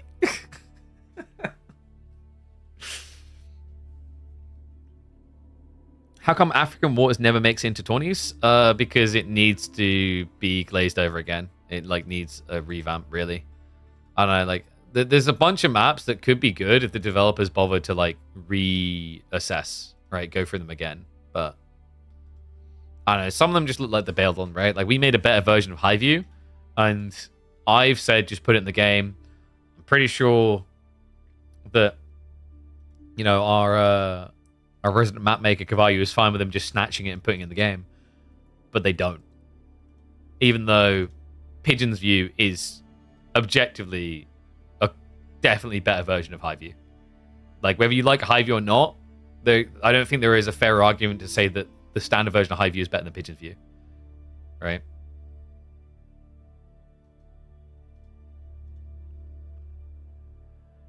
Less exactly. Like, dude, they literally they must have to update Highview occasionally in some ways, right? But like they're not updating it where it would make a difference, which is unfortunate.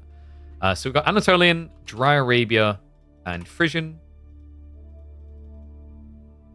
And then into the draft. Hi, YouTube. What is the context of this tournament? It is a weekly circuit format running from November all the way through to June. So every single week, players can get some good practice in, earn a little bit of money while doing so. And it also gives us a hell of a lot of content. It's a really nice way for people to kind of hone their skills, practice, improve, have a little bit of fun with the weekdays. It's also, because it's an open scheduling format, a very approachable format compared to some tournament ones, where like, you have to be available the whole day. Would I switch to Kick? I heard they give 95% from every sub.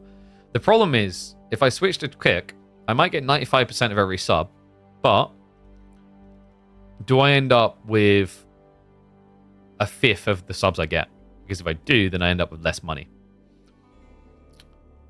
That's the thing. Kick is very obviously, like, for most people's community, a downscale in terms of how many people will watch you. Twitch still has live stream numbers in favor of it. So, yeah, it just wouldn't make sense. Why not do both? That's a fair point. I guess the argument is like how many people are looking for different content on Kick. Because I think I looked at this before. Quite nice. Oh my god, mute that. I think I looked at one point and it's like, I feel like Kick is primarily shooter games, gambling, and chatting. I'm pretty sure that like sums up most of it. YouTube and Twitch simultaneous stream is better? Yeah, we do that already. I tried Twitter, but like Twitter just, I don't know, man. Like Twitter is just, my Twitter is like so weird. Even when I try to be regular with content, it's hard to figure out what the hell the algorithm wants from you, unless you want to be like racistly charged, politically charged, or a sex bot. I don't know. Seems to be the 3 things that it really wants to push. Pay money to Elon? I already have like the premium because I need it because it helps for like reach out to certain businesses, because you can't DM people you aren't mutually following.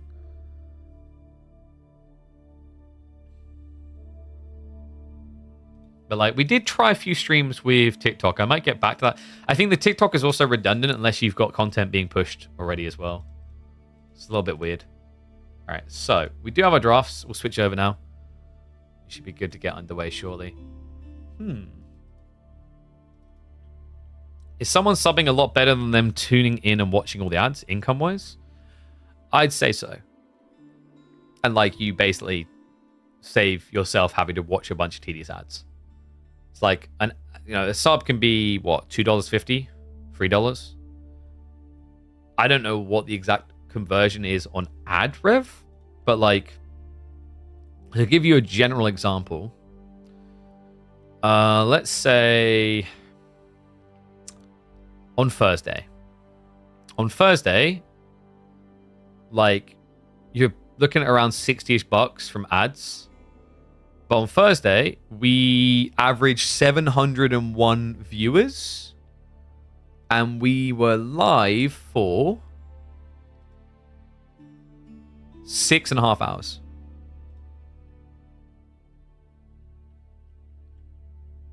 So yeah, it's like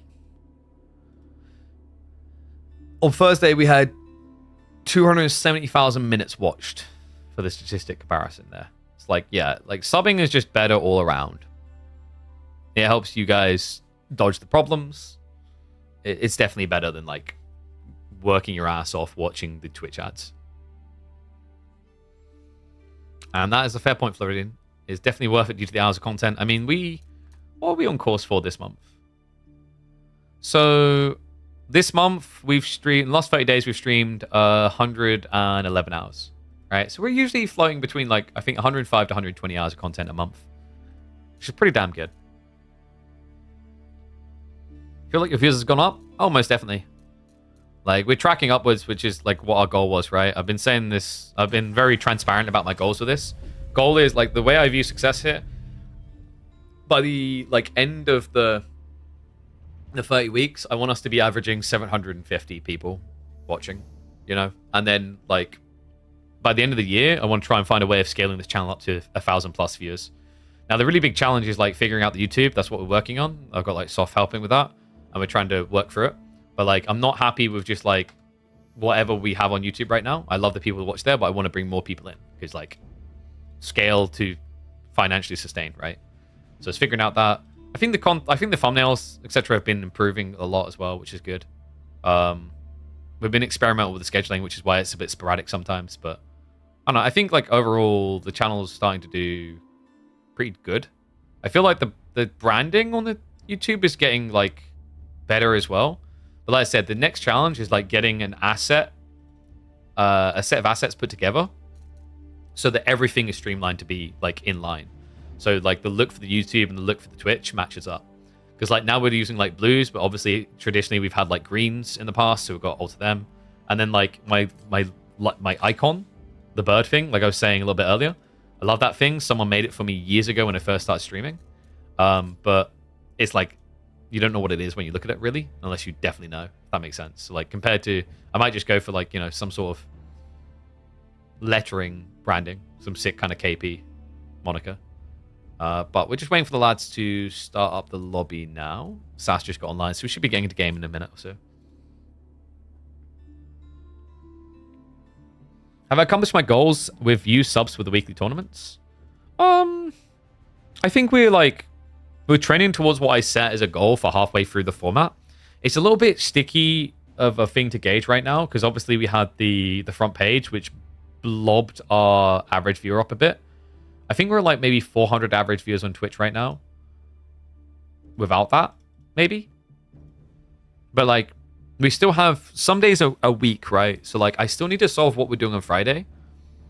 Because, you know, people would rather watch a pro player like stomp on a rank like 600 than watch them do that multiple times in like a tournament setting. So like, I'm weighing whether it's worth doing KPMM coverage all the way through the day on Fridays, for example, versus coming up with some new type of content there. So I'd say Fridays is the weekday that needs to be solved for right now. The others are fine. And they're like getting there. Did the StarCraft news help AoE4? Feels like it did. I think it helped a bit, right? But like some people are just still not going to come back to AoE4 because AoE4 has like a bad rap from his history of the past, right? There are some things that like left a negative taste, and although they've been fixed, it's very difficult without a big marketing push or situations like this where people feel like they don't have another option to get them to come back to what you're doing.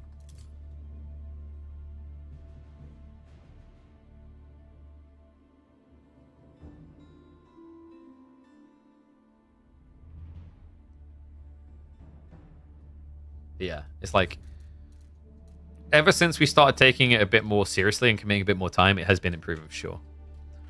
Because like, you know, the thing is, for a long time, I just kind of done it as the hobbyist thing on the side, and I wasn't trying to figure out how could I make a living off this, because I was just focused on the esports stuff. The esports stuff can be toxic. I love it, and I'll always do it when I can. But relying on it full time is so brutal, because even if you think like you're ready for the big events, it doesn't matter. Like, are you being hired for the big events? This is what it comes down to. You know, I can say that I think I'm great at commentating and I can do it with the tier ones, and you know, maybe it sounds cocky or delusional to say, but like, even if I do think that, I'm not saying I do or don't, but like, that's not who decides, right? It's the contacts you have, it's the people who've chosen to work with you for years. And like, I've been in limbo for a bit between like scenes. So it's like, I've pretty much in a weird way kind of been on pause looking for like a new place to call home outside of just AoE 4. And the reason I say outside of just AoE 4 is obviously like trying to make a living off of AoE 4 alone is very difficult. I've talked about this before. There's maybe like in the current size of the scene, 5 to 6 people maybe who can do that. Change background? Oh yeah, let's put some on the IQ. Ooh.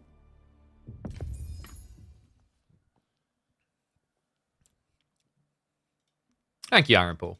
But like my goal, like I said, you know, my dream, I want us to be able to scale to do AoE4, but also do other strategy game content. Because then we can keep growing and we can bring other people in. I think Beasty hit it really well when he mentioned Grubby like the other day. He's like, Grubby's interested in what grows his channel. It's like, yeah, but everyone is, right? Because you want, if you can't grow, you're dying. Is the logic of like modern business logic in any circumstance. So if you can find things that you love that will grow you, it's worth doing. Doesn't mean you have to bail on the other things, right? So like a dream world for me is when Europa Universalis 5 comes out and Heroes of Might and Magic Old Era comes out. A dream situation for me is where I can play all three of those, those two in Age of Empires 4. And I can hop back and forth between the two. And then like, you know, then we get to another size tier where we're able to have a variety day where we check out new game releases of like ARPGs and FPSs, etc. And we still have a community that is at the core happy to follow and watch that, and we keep growing. And the byproduct of that is you're then able to circulate those people through the different different scenes. So you actually grow Age of Empires and all the other things alongside it. And what is up, Aaron Paul? Thank you very much for the sub. I just spilt some of my freaking drink. Lovely. Salted caramel everywhere. Nom nom nom.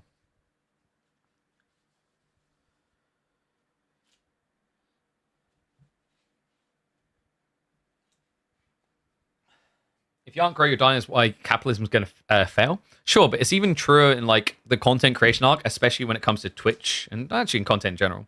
Because the logic with those is like, you know, with a lot of things that drive that capitalism logic, you can build to the point of almost like passive income. How do you build passive income as a Twitch streamer? You don't. This is why I'm kind of envious of successful YouTubers, right? This is why like Drongo's position is more like enviable than mine. I love streaming. I love doing what I do as a streamer because I think where I thrive most is when the camera's on and there's no take backsies. Like you just get this genuine response, and I think I'm very good in that environment. But like YouTubers have a much less stressful time than Twitch streamers because you can target your content around sustainability and long-term like reliability. Right, so you can do things, for example, what's called evergreen content. You know, you can have bounce backs where, like, let's say like Trump tomorrow starts talking about Bop It, and you were like a streamer that done this really popular video 20 years ago about Bop It. Well, congrats, that's now trending again. Twitch doesn't really have the same metas, the same dynamics. It's very different. Lash versus Beasty soon. Yeah, we're hoping to get a heads up on that, on when it's likely to be. Maybe it will happen after this. We'll see.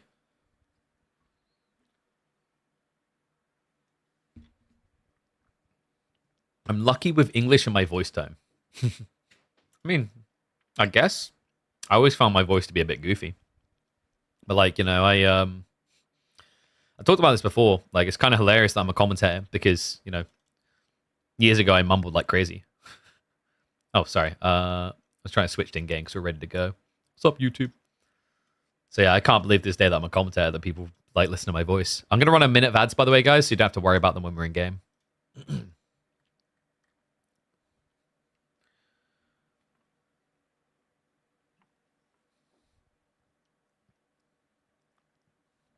big and very well done YouTube channel can be more expensive to shoot than edit. I disagree entirely with that. You simply need not look further than Moist Critical and Asmongold to counter that point. It's only more expensive when you compete in niches that are already bloated. It's all about finding niches. If you find new niches, you don't need to compete. In fact, currently a lot of people are sick of the disingenuousness of fancy high-end setups. They'd rather see setups that are more realistic to what they experience in life. Like that is a very big misconception. Like you need to have like a big budget to succeed on YouTube. Some niches are that. Some niches are that to an extreme and it's bad. But not all of them are. One sec. Let me get predictions ready for you guys.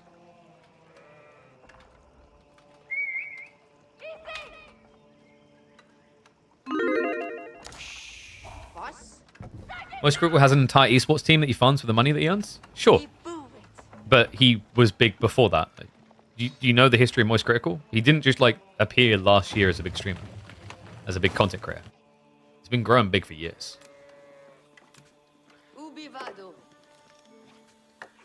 I'd argue Ludwig scaled himself in a cost-sustainable way as well. Ludwig's a more perfect example because he's more recent.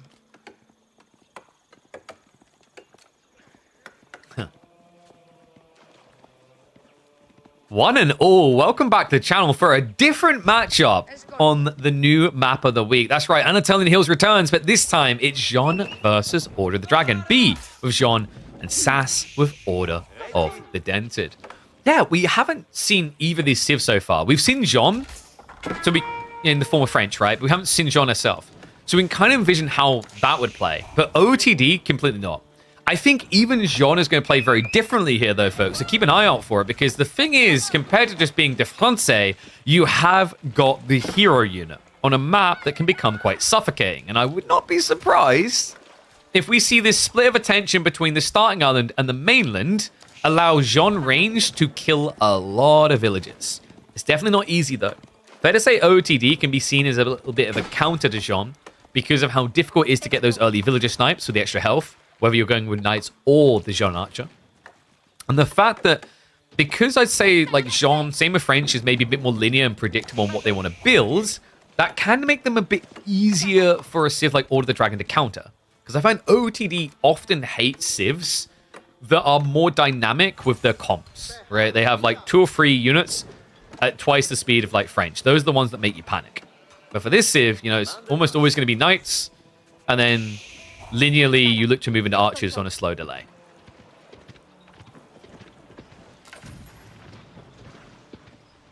More experts and staff to help you than Twitch, but you know, yeah. So, like, basically, for those wondering what the chat is talking about right now, we're talking about like what's more difficult to start up, YouTube, Twitch, etc., and like YouTube costing a lot to run. I think actually, like, of the two, YouTube is the more accessible. Twitch is very gatekept. Twitch is you either grew your audience via your YouTube and other platforms, or you're part of a clique, right? You're part of the gang. And I've been doing Twitch now a number of years. I first started streaming on Twitch in, I think it was 2016, 2017. And then obviously off doing esports as a focus. I've seen like the comings and goings of rising tides and whatever, and how the meta's changed. And like, more now than ever is it difficult for someone to start from zero on Twitch and build with just Twitch.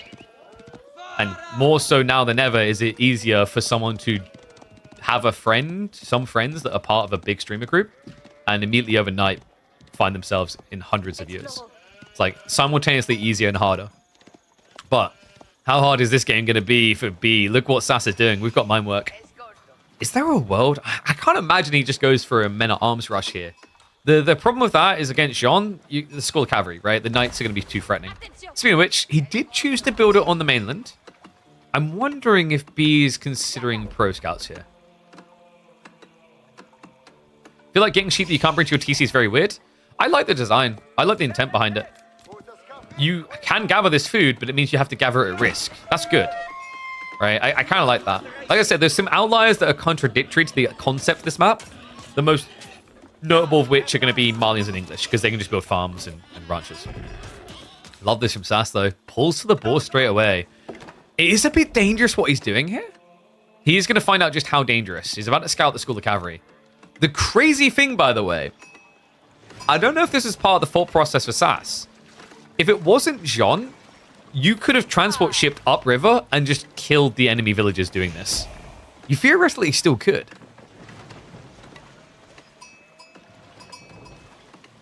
Why don't we have a boat mode for Jean? No, why doesn't she just swim?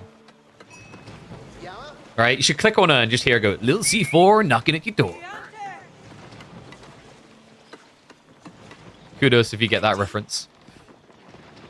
If not, in fairness, it is in the future. So a lot of food and gold being held onto. We haven't got a Rax drop yet. It's 5 on wood, which suggests we're trending towards a Rax drop. Is this just fast castle, potentially? Because that would be insanely greedy against Jean. With the way you're playing your food income, anyway. Speaking of which, first night on the way. Jean herself has now moved out onto the deer. Sheep haul in the end is going to be 21 sheep, only 14 for B. So it did come out weaker in that department.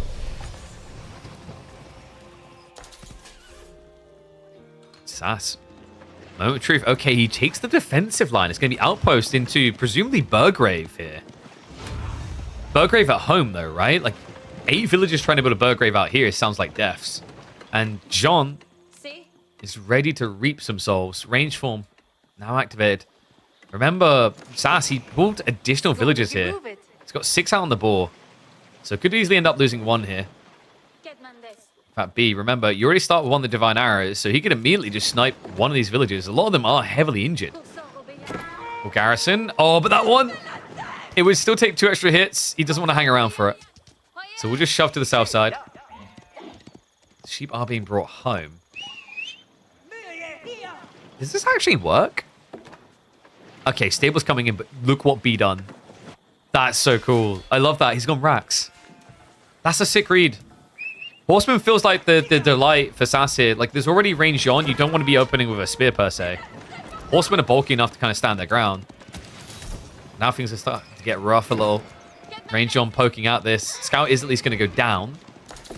But SAS hasn't seen what his opponent is doing yet. Spearmen are going to reveal. There we go. So Outpost gets vision on it. This is where Order of Dragon gets weird. Like we talked about, they hate civs that dynamically switch. Usually Jean and / French don't do it as quickly, but they also do it predictably. It's usually knights into archers. But because he went range Jean, in a weirdly hybridized way, B already ticks all 3 boxes. Cav, Spearman, archers. Speaking of archers, Jean in a bit of trouble. Okay, no transport ship pull by B. Yeah, and I think he realized that he was thinking about doing it in the end because I think he noticed that there was this transport from SAS. That's kind of crazy, actually, because if B just keeps a transport ship nearby, Jean should be almost unkillable here. Instead, SAS gets what he needs to start off with. Has still got half HP on the Gilded Horseman. It did slow down the trend towards Castle Age here. Now it's going to turn into more feudal pressure. We've got an archer range getting added in, but no denial about it. Very clear that SAS's intent here was Castle Age. You can tell by the gold gathering. He's been gathering way too much. He's got 800 gold now in the bank. Can't prep for B? I mean, you can. Like, what you have to do with B, because it's so archaic, you just basically have to take, like, a list of potential strats, like, stick them on a tablecloth, right, in little squares, and then at the start of every game, just roll dice onto them and see, like, where they land to figure out what strat is going to do and how many minutes apart it's going to be. Like, if you roll a 5 and a 6, that's like, oh, 5 minutes in is going to do an outpost rush, and the 6 minutes afterwards is going to go 4 archer ranges. And, you know, like, every once in a while, you're going to be right. You know, like monkeys with typewriter logic. It's probably the best way to deal with B. B really requires good reactionary play. We've seen this time and time again. We've seen players in the chat go, wait, did he just do that in reaction in the moment?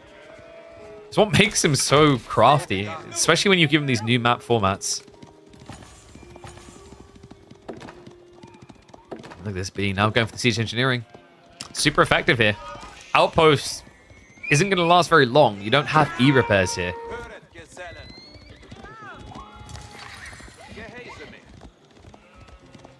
And we've already gone over why corner trading, like putting neutral trade posts behind the player's bases, would probably be a bad idea. It would snowball the value of the starting island too much. Killing the enemy TC is already a big advantage. You want to give them more, it's basically Holy Island on land at that point. So, range on is back. Gilded Archers are now in play. These things are scary. The reason why I really like this for SAS, his thought process has to be, okay, he's trying to kill me, he's trying to attack me. Well, that's perfect. Gilded Archers are best when they're able to stand their ground and have the enemy come to them. So with that in mind, the Archer plus Horseman play makes a lot of sense. The Horsemen are able to body block, the Archers are able to just whittle away at these Spearmen just shuffling in. We have the Ram now coming from B.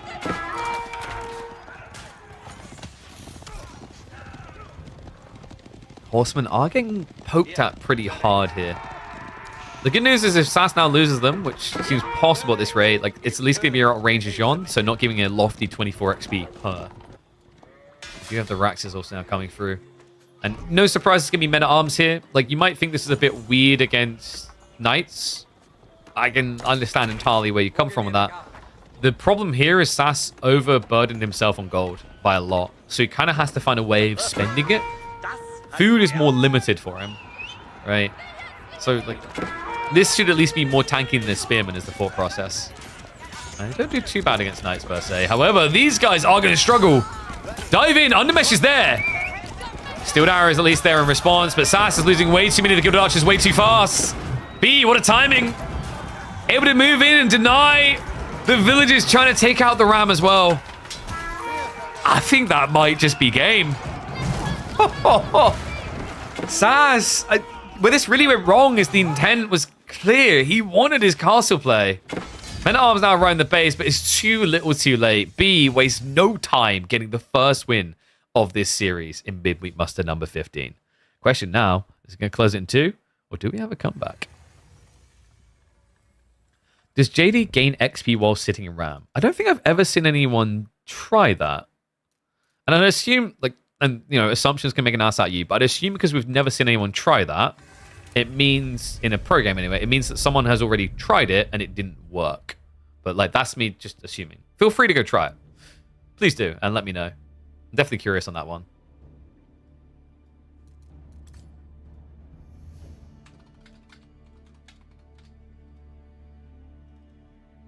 All right, so let's mark it up. Game win for B. And then we'll hop into Lash versus Beasty after this series, guys.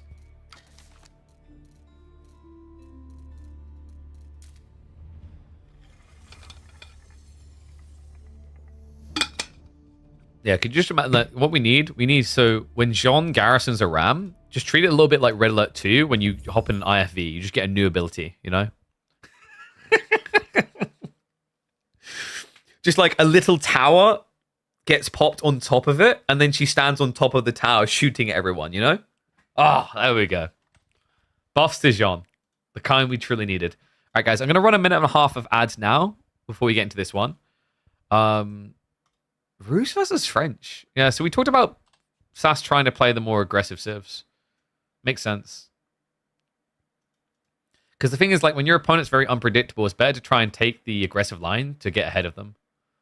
Otherwise, you end up just in a reactionary phase. And, like, the problem is, like, against builds you've seen, builds you know, reactionary phases can make sense. But when you're against, like, these more chaotic approaches, it can spell absolute doom, right? Because, like, you maybe haven't played this particular permutation, so you're responding suboptimally. You know, like, when you're in a very fleshed out environment, being the reactive party is, like, can be beneficial. Being defender can be advantageous. But when you're playing out a situation where, like, you don't know the outcomes, because you haven't played all the permutations of defense, it can actually leave you very weak. So, like, that's why usually when you're, like, in these unexplored territories, more aggressive players have historically thrived. All right, so put predictions for game 2 up. Jean with an MG42 is historically accurate? Dude, all I'm saying is if she kills the Gilded Archer, why not just pick up his bow and use it? I do it in ARPGs all the time. It makes sense.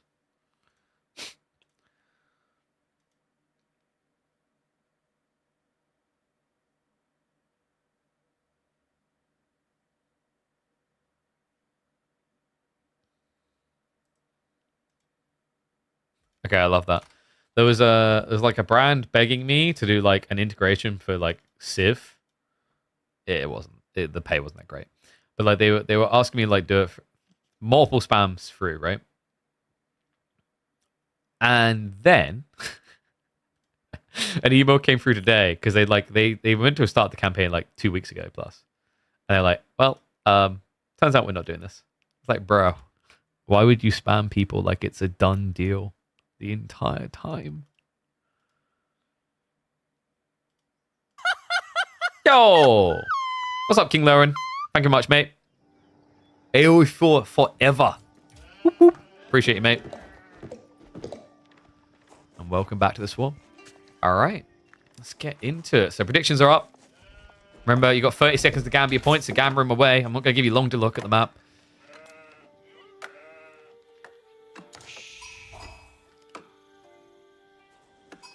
Game number 2, and Sassy goes to where he feels safe, while B goes to where he feels strong. One and all, we are into Dry Arabia. Rus versus French. The classic, you build cav, I build better cav. But funnily enough, these days, the better cav dynamic is a bit weird.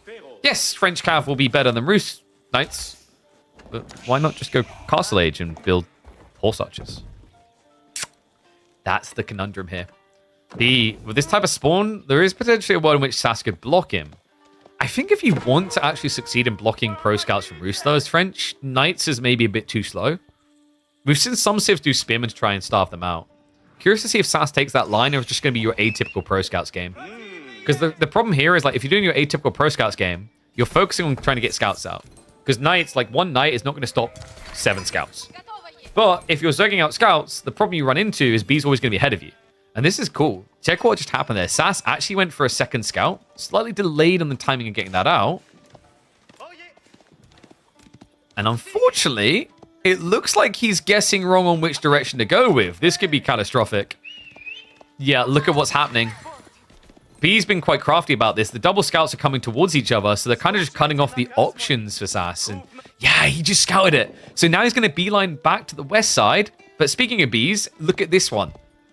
The third scout now maneuvers to the west side. This is the thing that's always impressive with this build. Like, B loves this triple scout opener. Thrives on it quite often. We've seen games where he gets upward of 80% of the sheep.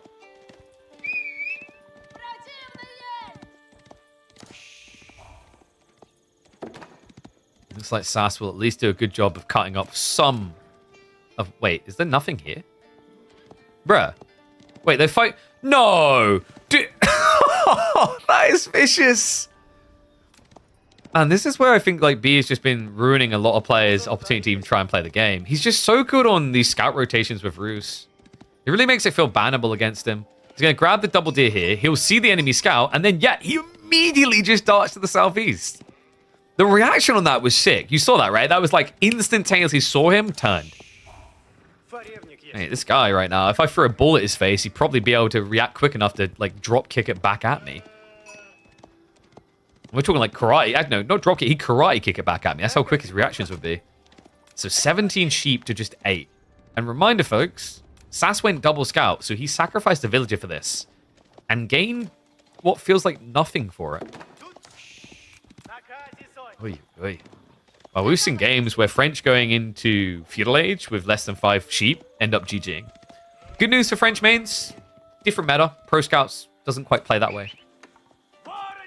Now, for Sass, the next value play would be to walk over to the enemy deer and just deny them flat. Because we've seen B has a habit of shoving these deer closer to the base to get his Pro Scouts in and get the first deer home faster. So that's the best objective thing Sass can do right now. B is already making sure that Sass can't do it with his own deer. And there you go. He's already moving over to do it. I wonder, does B maybe try and shove in these deer instead then?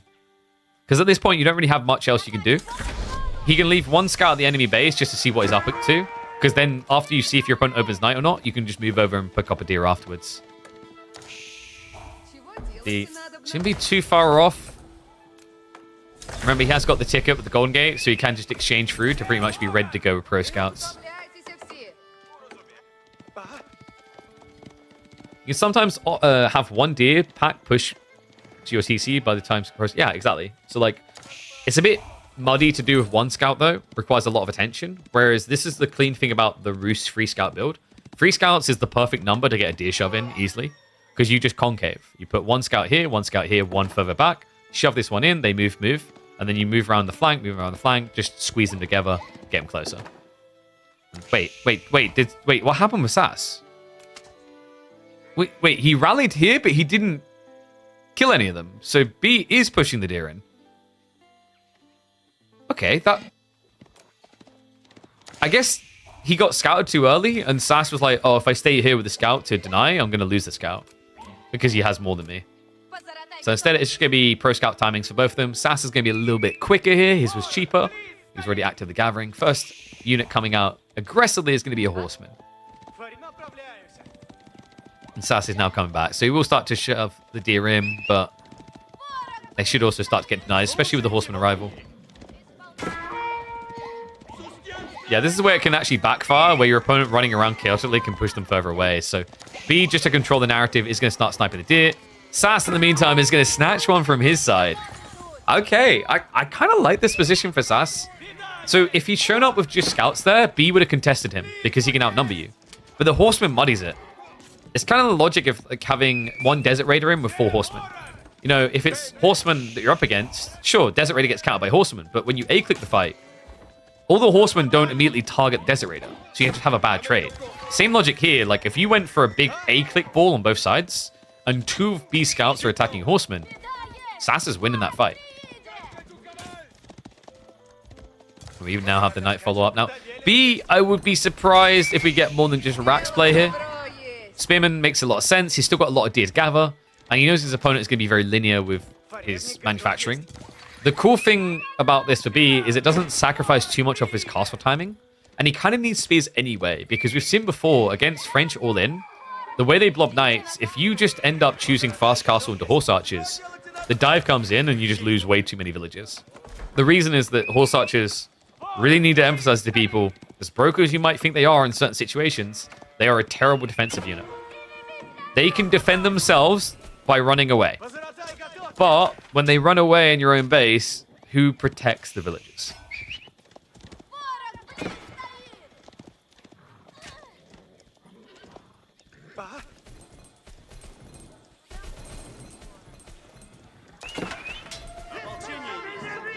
Always up to that 9 scout haul. How do you guys predict, by the way, in the end? When it closed out?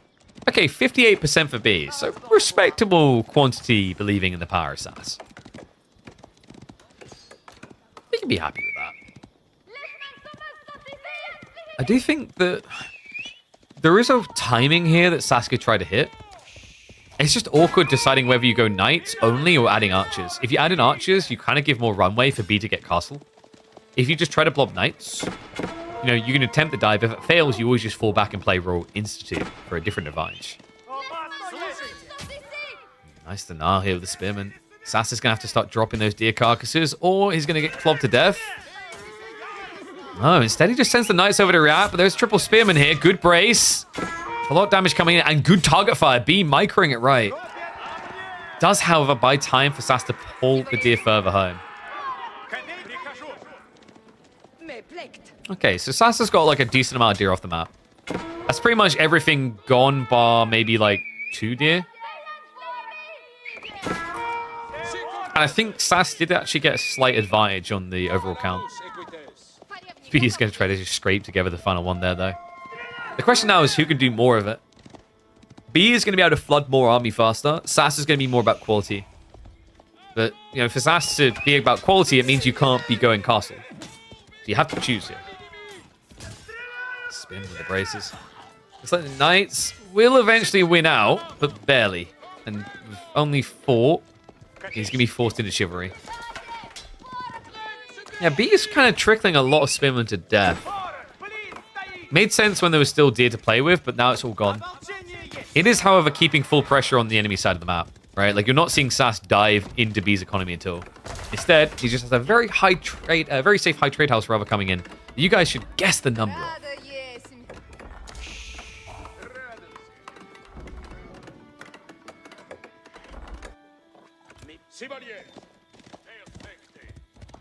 Sass is getting under mesh ready. He was looking for that dive timing. It's too late to really get in, though. This is the value of doing spears, by the way. If anyone's playing this matchup as Roos, this is why you don't just blind tech into horse archers. 1, to contest the pro scouts, but 2, because knights will do damage to you otherwise. And any damage really matters here. Remember, over time, French are building a villager lead.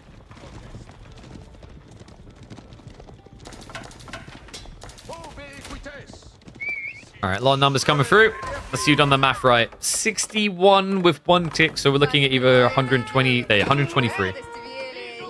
It's not too bad. It's kind of hilarious how it's never not too bad.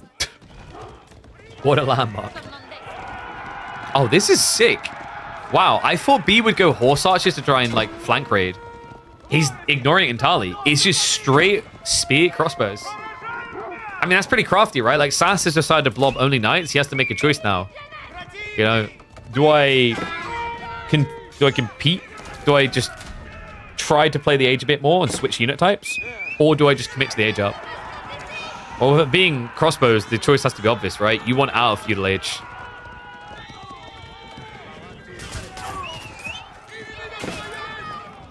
He's struggling to get out for free. Veterancy is on the way for the Spearman as well. First crossbows are starting to arrive here. However, it is accidentally attacking the scout. That was a fairly even exchange, right? 2 knights for 4 spearmen. He has got chivalry, so over time it'll be worth it for Sass. But now with crossbows coming in, it gets hard. Remember, crossbows are the thing that are going to stop you from min-maxing with chivalry. I love this. Look at what B done. He moved over into the berry patch for good reason. If he got attacked right now, he's outnumbered. If he fights in choke points, can't get surrounded. Sass is just going to skirt around it. So, B, can he get any damage done? It looks like Sass was trying to buy time for the wall to go up. The scout did reveal it, though. So he's actually shuffling across that side now. Very risky what B's doing here. This is why, once again, I thought it was going to be horse archers, because now, like, playing forward with so little spears, so little crossbow against mass knights, it's such an expensive force you can easily lose. But he finds a golden opportunity. This is crazy. Look at where the knights are from Sass. He went all the way across the map, left himself completely unguarded, and look at where his golds are. Both of them on the east side. B is going to look to fully extract value there. In fact, what Sass immediately calls it. He sees Spearman waiting at home with Vet and says there's no way out. Okay, that was quicker than expected. A GG and a 2-0 for B. Okay, that was an abrupt end. I guess he didn't want to try to play the low percentage way out. Like, he basically is like, yeah, this is it, man. I need to go for a trade. I need to build a bigger lead. And then 5-6 spearmen is enough to convince him. Plastic shields, baby. I don't think that was a crash, no. I believe that was game. All right. So, with that in mind, we're going to hop into Beasty versus Lash. They're into game 2. So, we don't even need to change the score, XD. All right, we'll speed through to live.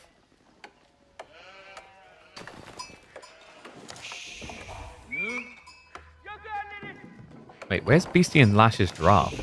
I don't see it anywhere.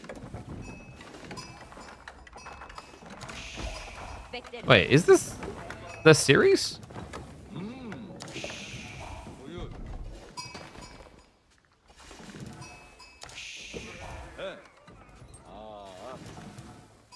One second.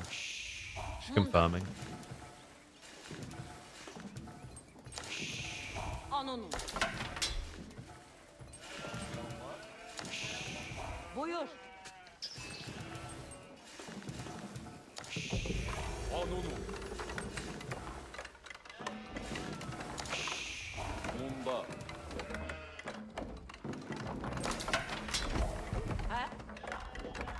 Okay, so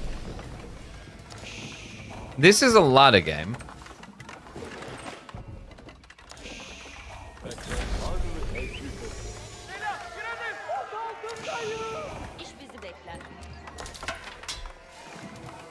Okay, guys. So, hilariously enough... so, we're going to catch up live on this one because after this game, these two are playing. This is the ladder game right now between them. But... their series starts right afterwards. So, wait, that's not pubcasting. Why is that pubcasting? 1 second. There we go. What on earth has happened there? Oh, that is chalked. What? Alright, I'm just going to ignore that scene. We'll just use this one. Alright, so we're going to catch up to live, guys, because basically these two are playing each other after this game. Byzantines versus Ottomans, though. Oof. On a closed map? Also avoid to do against Javelins. Now, this is, like, kind of hard, actually, in the early phase of the game. Because Javelins counters out... like, Javelin Limitana counters out a lot what you want to do. We've got about 5 more minutes to fast forward through.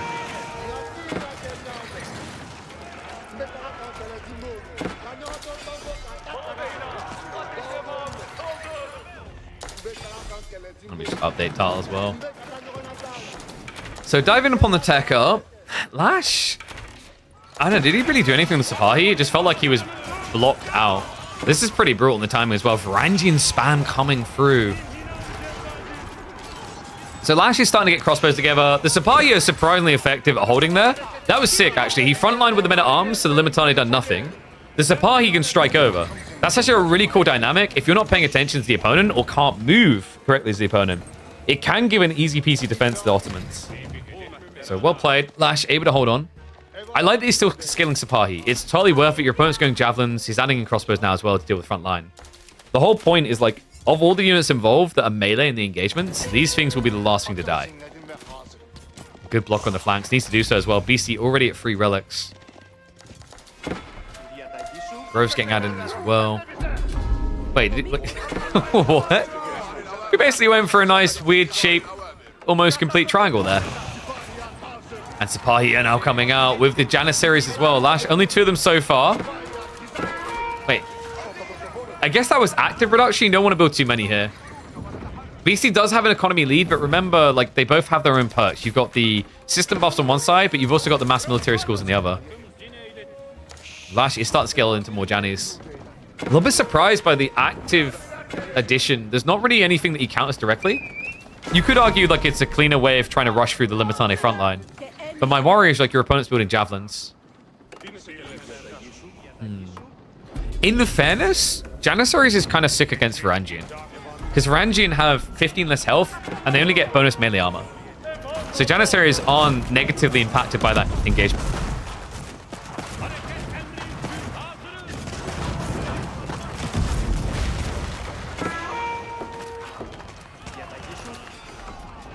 Backstab now coming in from Beasty.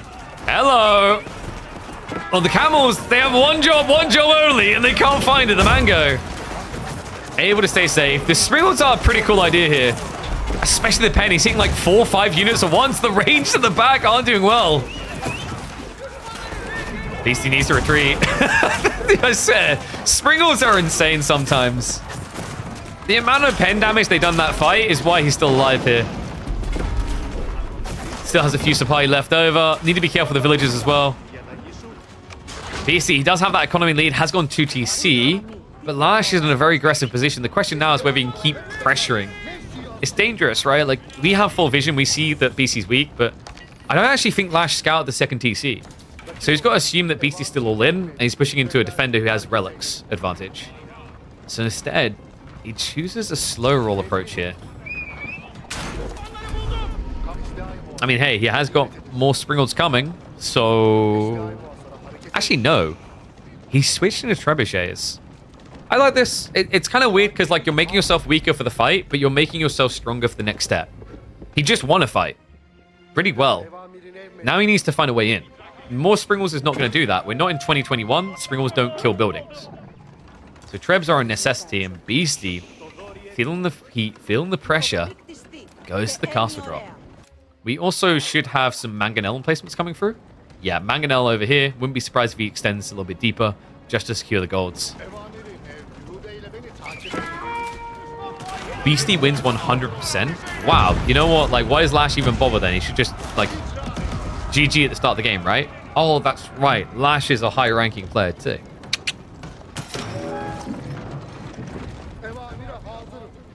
This matchup was always comical to me on the ladder, though, because this matchup defied real history. This matchup made you feel like you were in a different world, right? Because Ottomans were always losing to Byzantines.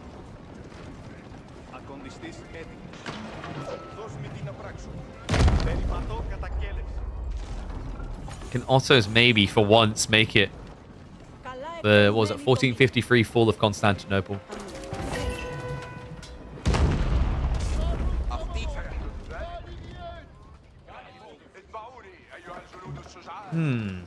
Ones if you think Lash is going to win this, twos if you think Beasty is.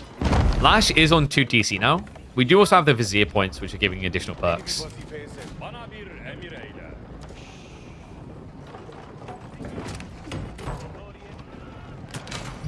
I'm thinking that from this current position, like, Beasty's army isn't that strong. It's got quite a lot of camels coming in.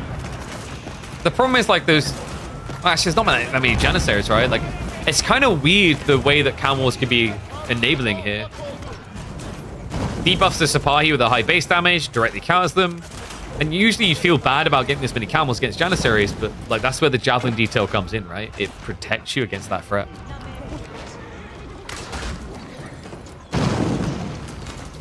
Only in AoE4 the Romans can beat the Turks. Hey, that's not true. You should see my Europa Universalis campaigns. I kicked the teeth out of those Turks. Worth. No more Springolds. Have to address that. It's annoying little distractions. BC just trying to buy time. He's scaling economy still. Olive Grove count is looking really good. Lash needs to crack through this fast. Because this type of food income spirals out of control fast. In fact, you can already see it. It's double the food income. That's before we really add in the olive oil, which is another 750 per minute. Not just that, Beasty, look at this. He's got stone gathering on the north and gold. Yeah, so this is why he's still alive, right? Like, otherwise he'd be burning through the limited gold he has in the corner. This allows him to repair a castle. This allows him to add new outposts. Allows him to actually scale gold-based units. Beasty, my oh my, look at this. Kind of taboo, going cavalry against Janissary. But once again, the Jannies don't exist, so Horseman, it's a pretty intriguing read. Deals with the siege quite well, deals with the crossbow line. There is a handful of spearmen, but nothing crazy. It's not like he's got 43 spearmen.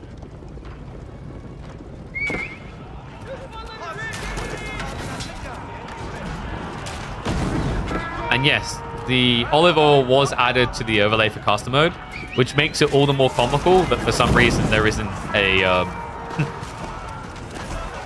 correct math on the army value, destroy value. A lot of destroy value in this fight though. Beasty, he's wrapping super wide. The tree line kind of gets in the way, but now the panic reaction of Sipahi, he'd have to spread wide. Maybe not wide enough here. Beasty, is he winning this? Some Sipahi did sneak on the back. He's drawing a lot of fire right now. The Spirals aren't really getting as much damage out as they were in the last fight. My worry is like what happens after this. I mean, it's a meat grinder in effect. But Beasty's income definitely a lot better for after the fight. Good enough to hold for the time being though. So Lash able to push him away again. That was weird. I think Beasty... I don't think that tree line helped him. That wider rotation, like getting half the melee in on a delay, just kind of favored the defensive positioning of Lash. So Trebs, now with all that damage being done, Castle's going to be going down. Beasty may find himself in trouble here. He's already lost the second TC, so the scaling lead stops 93 to 78. He does still have a big-ass system buff, but with so many Vizier points coming through at this stage, Lash really isn't that far behind, folks. The one weakness for him is going to be farms.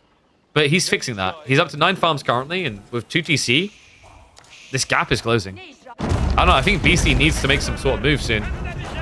That's twice now he's gone in for a fight, and he didn't come out a winner.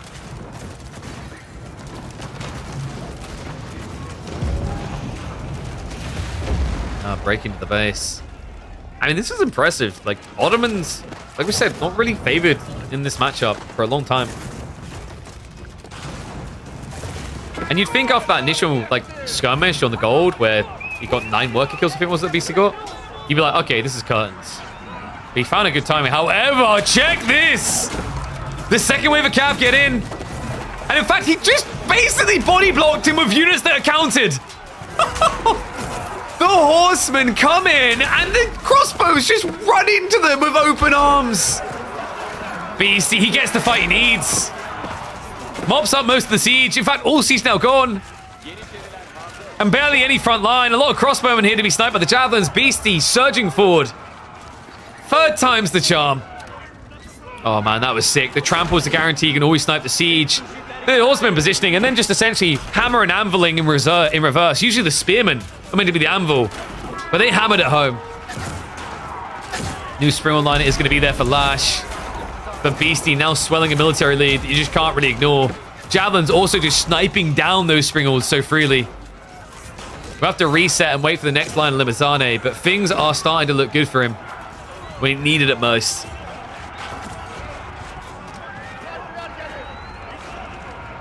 This is the crazy thing, right? Like, you know, we can talk about shrinking eco leads. We talked about passive production versus system buffs, but, you know, really got to give a lot of attention to the olive grove effect of olive oil. 1,000 extra resources coming in per minute.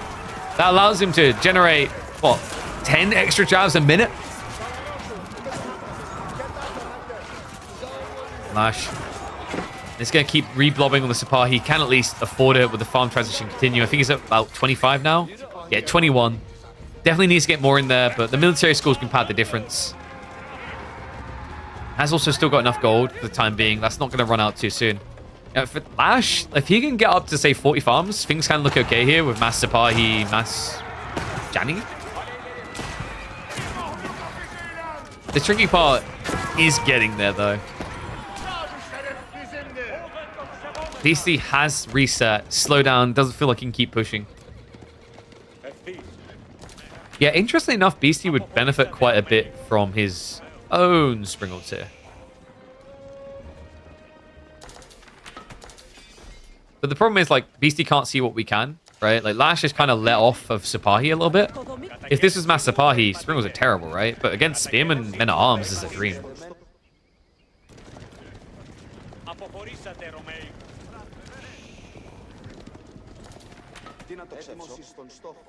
Love the cataphract spam as well.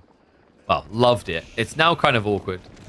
But from Beasty's POV, like, this is the hilarity. Someone just, like, Aaron in the chat's like, Beasty's a card counter at casino. He knows your army through fog of war. Does he? I don't feel like you want to build mass cataphract if you know your opponent's going to be Jannying and Spearman. There is something interesting happening here, though. Are you seeing what Beasty's doing? It's on purpose.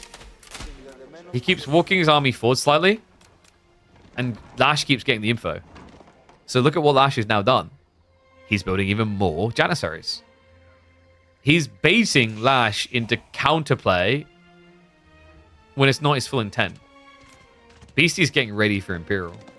And he's going to have mass javelins to hold back what he presumes to be mass Janissaries. And that's his confirmation. He sees the army comp. It's full anti-cav. Spearmen, Janissaries making up 75% of the army. And that's his go point. Foreign Engineering Company now on the way. Now, this is sick. Foreign Engineering Company, if the javelins weren't good enough, the Nestibes will be. Janissaries get hard countered by those things. A Myriad tech play now. Istanbul Observatory coming in from Lash. And yes, I'm fully aware this is a ladder game, but they need to play this game so that we can get into the live series.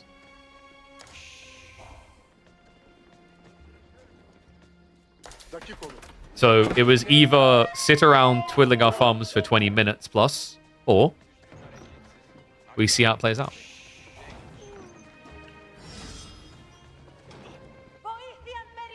Like this outpost from Beasty. Just trying to basically get all the vision game on his side. Yeah. Oh, that's sick. He'll even see gaps. That's open, right? Yeah, he burned it down before, I believe. So there are ways for him to shuffle in here. We do have a stone wall coming behind us, though. But the problem here is he already snuck in. I don't think Lash has actually noticed yet. Okay, there we go. Supply get peeled.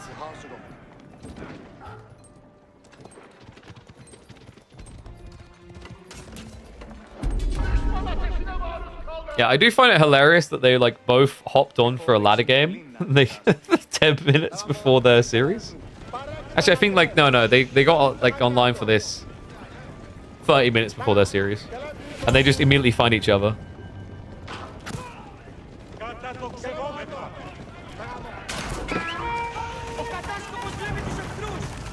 Beasty. He's gonna start marching forward here. You have a lot of elite techs coming out on both sides. Golden Massman, kind of a problem long-term for Lash. He doesn't have the 8k veins here. And that's scary, actually. Playing Ultimate's late game, you're thinking Janissaries, you're thinking Siege. Those are all gold-heavy things.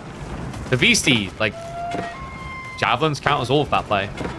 And he can afford that forever.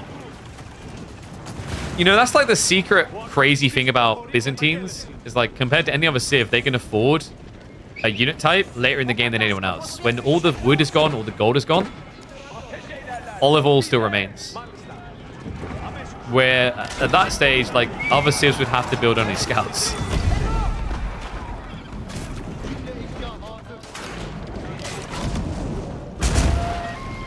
A bit of poke here. Grease Taxel's coming through, so BC, he queues up the royal cannons.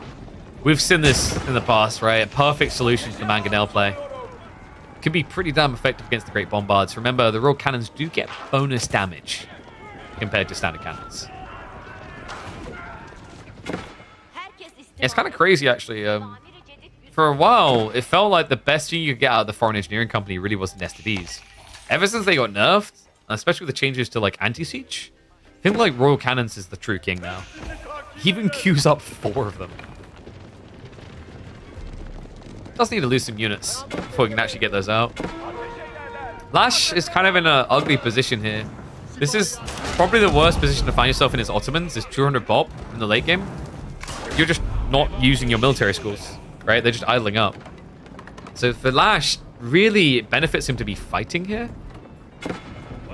Because the longer you're not fighting, it's like you're missing out on an additional resource. Meanwhile, Byzantines with a better economy are just going to be eclipsing you in the reserves. Cataphracts. Wrong place to dive. Looks like the Janissaries will be able to find him.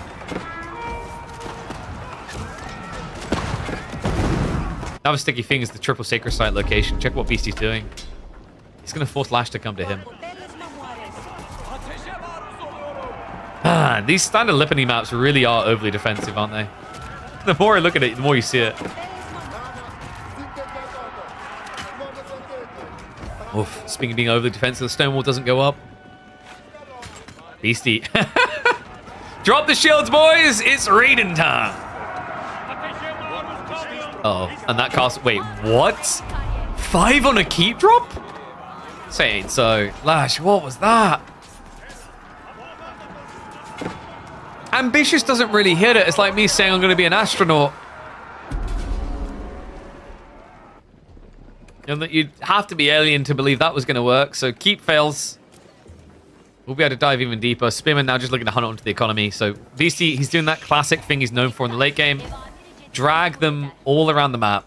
Never let them move towards their real objectives.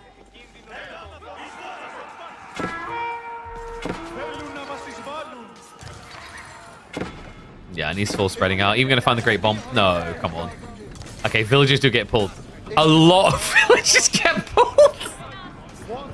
Do you think it's going to survive? Guys, this is the equivalent of someone having a cold and then Daddy bringing in the 20 best doctors in the country to solve your sniffle. It's definitely alive. And no, KPMM is going to be after this. So we have actually got BC versus Lash happening literally right after this game.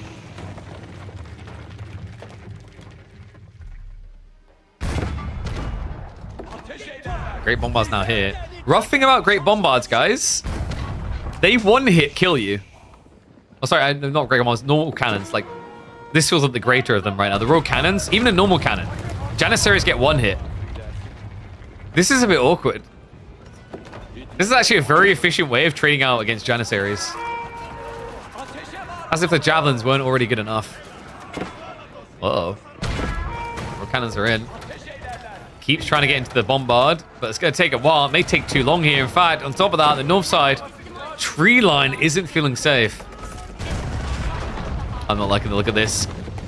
Keep goes down. So he blasted it very quickly there with the raw cannon shots. In fact, did he use them? I thought I heard them. No artillery shot used. I don't know, man. This is like consistently the issue with mass Janissaries in the late game. You can win in a linear fight, but Beasty isn't making it that at all. He's been avoiding a direct engagement the entire time. For Lash, what he really needs is actually Sipahi. It's actually kind of crazy he hasn't got them, considering like Beasty is just full javelin comp. But there's Lash's weakness, right? It's the vision.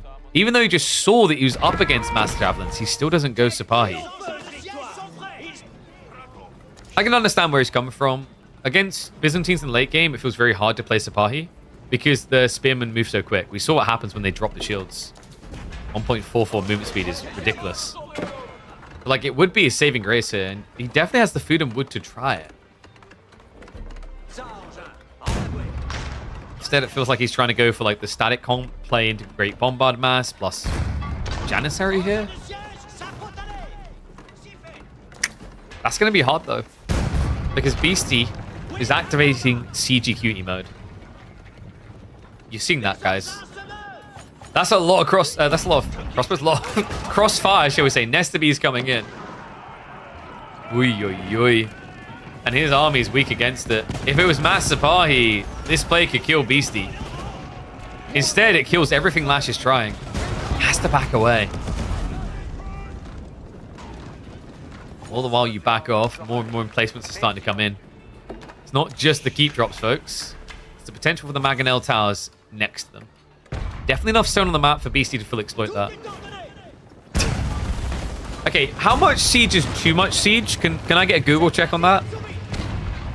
Just responds with this may be too much siege. No, he could actually go up to like 10 Nesta Bs here, still be fairly safe. Gotta be a bit careful with Sipahi now coming out, but once again, Lash is pop locked. Kind of feels like at this stage it would be worth deleting some of your economy. Sipahi are going to try to dive in. The choke point fight's not great for Lash here. Great Bombards have deployed, but this ain't looking good. The Nesta Bs, they're going to get the shots off! And the Janissaries are falling too fast! Javelin's just essentially frontlining here. This is pretty much an entire army of olive oil. And Beasty, look at the next play. He's already queuing up the Horseman. Lash just got absolutely eviscerated. I don't know, man. This felt a little bit rough. Lash, maybe a little bit paranoid about throwing away the army to get the next army out. Just had him 2 steps behind all the way to the finish line here. Now it feels like it's all the way to the bank for Beasty. Nesta Beast should be able to clear up.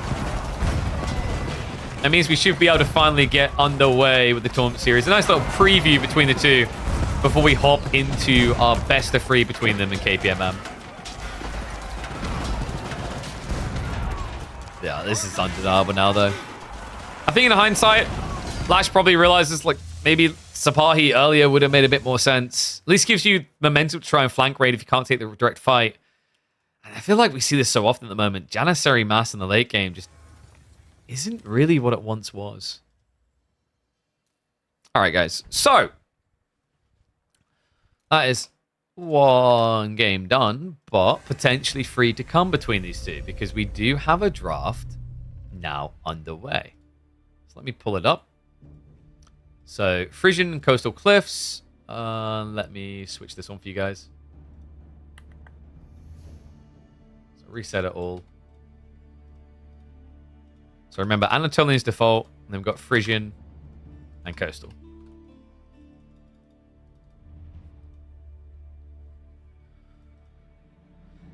Oof.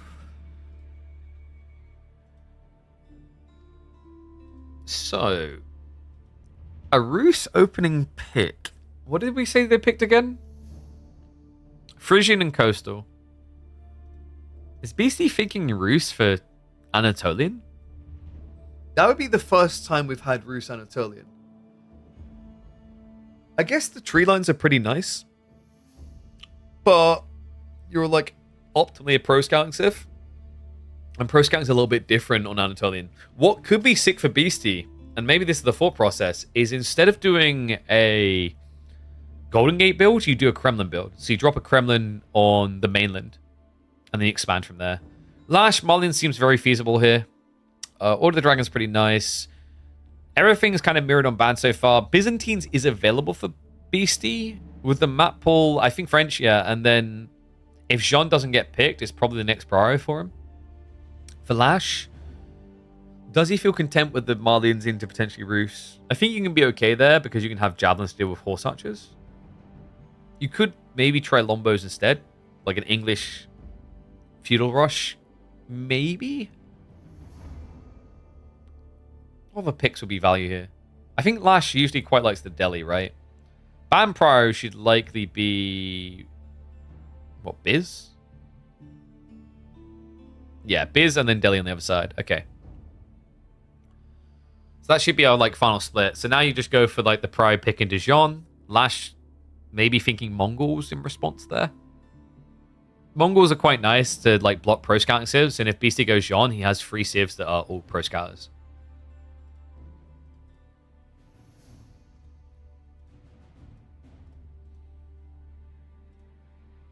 You're Conk 13. Whoa.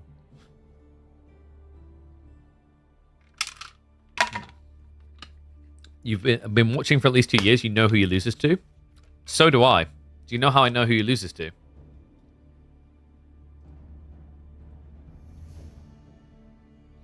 He loses to Marine Lord. Marine Lord. Marine Lord. Leenock. Wait, no, sorry. Beats Leenock. Damn. Hold on a sec. Let's see how he loses to KQP. He loses to Crackety. I know too. Okay, so he does go for the English in the end. And it is going to be that Jean pick that we mentioned.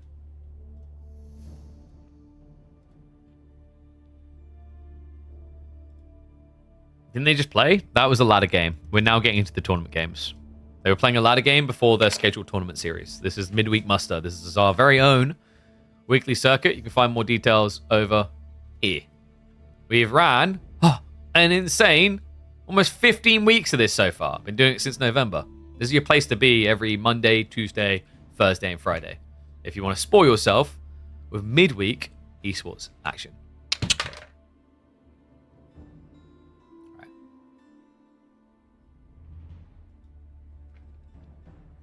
One second.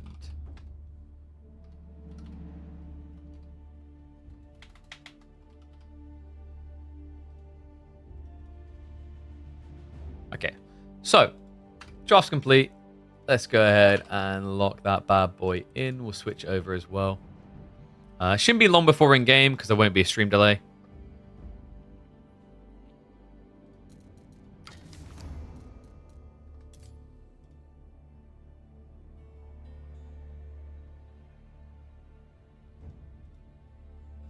Cracky occasionally just weird builds. Hey man, don't matter. If it's a weird build and it wins, it wins.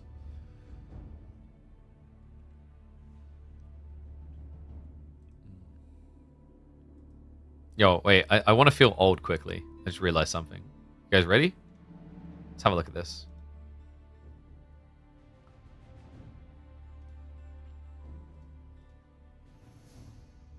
Oh my god, can I get a life?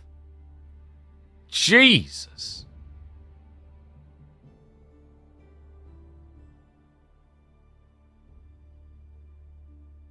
I cast too much AoE4.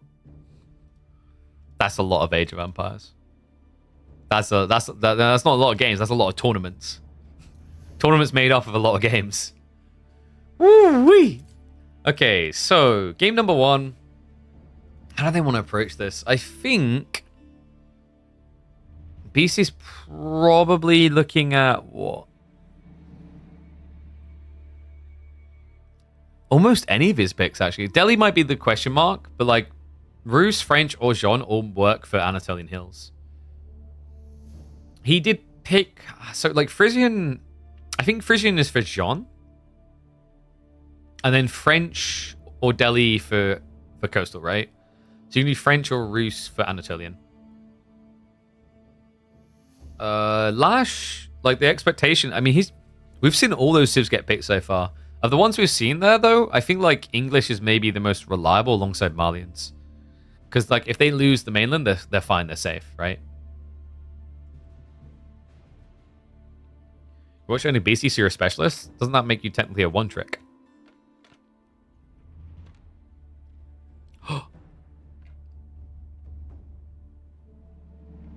Another game after that one? Yeah, so we've got a best of 3 between Beasty and Lash.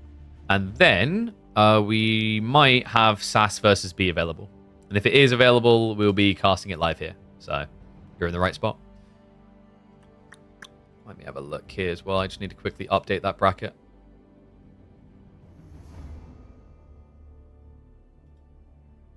Okay, it's actually going to be French-English. Yeah, so we've seen some people experiment with Jean. It does have that interest and pressure. We saw how B used it well. But like, I think Jean makes more sense over French for Frisian, just because the way you can kind of suffocate your opponent super early.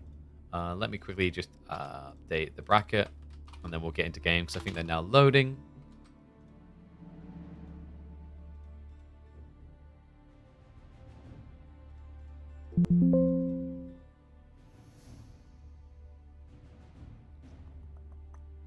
Yeah, okay, we should be good to go. I'll also start predictions for you guys.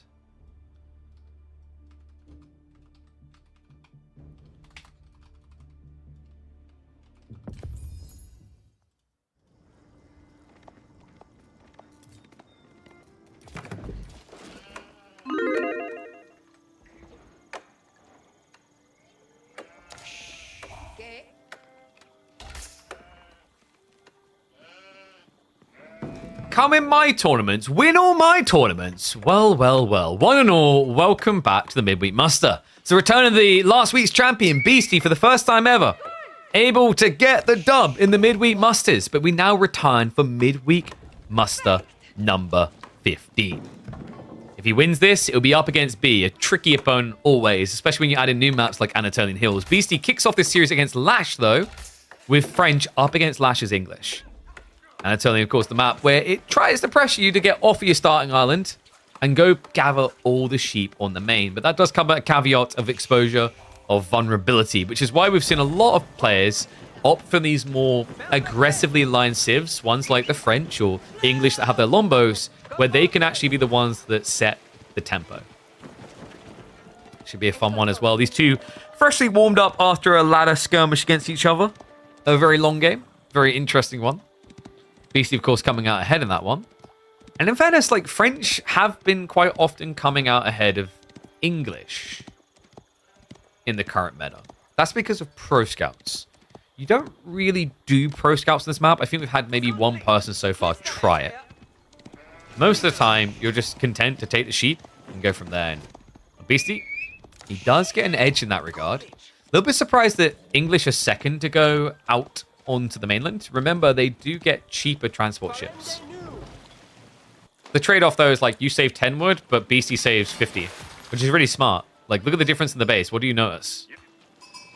Oh, gee, well, you look at that. One guy has a house. That house slowed down Lash's timing. Yeah, kind of crazy. Like, I think this map might be one of the biggest effectors for the shipyard change. So remember, they've done the rule shipyards where this now counts as 10 pop. With that change, I feel like Anatolian is probably the map that amplifies the value of it the most. Because saving 50 wood just gives you, like, what? You're probably out on the mainland 20 seconds sooner? Which, in terms of, like, sheep haul is insane.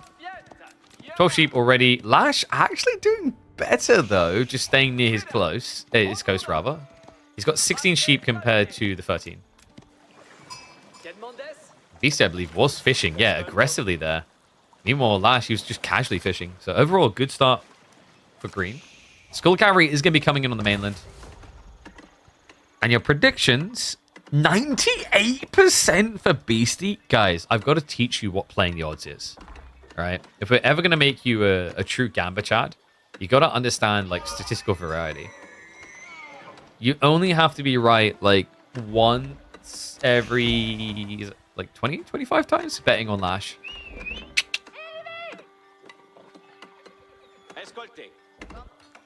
Abbey King's on the other side. Lash, interesting. So he doesn't leave the starting island. Is this going to be a classic all-in? I wonder if you could just go Spear Archer Rangers here. Play old school, like, healing aura on the front line. You wouldn't be able to kill your opponent outright because he's built his landmark on the mainland, but you could suffocate him. Smother him out.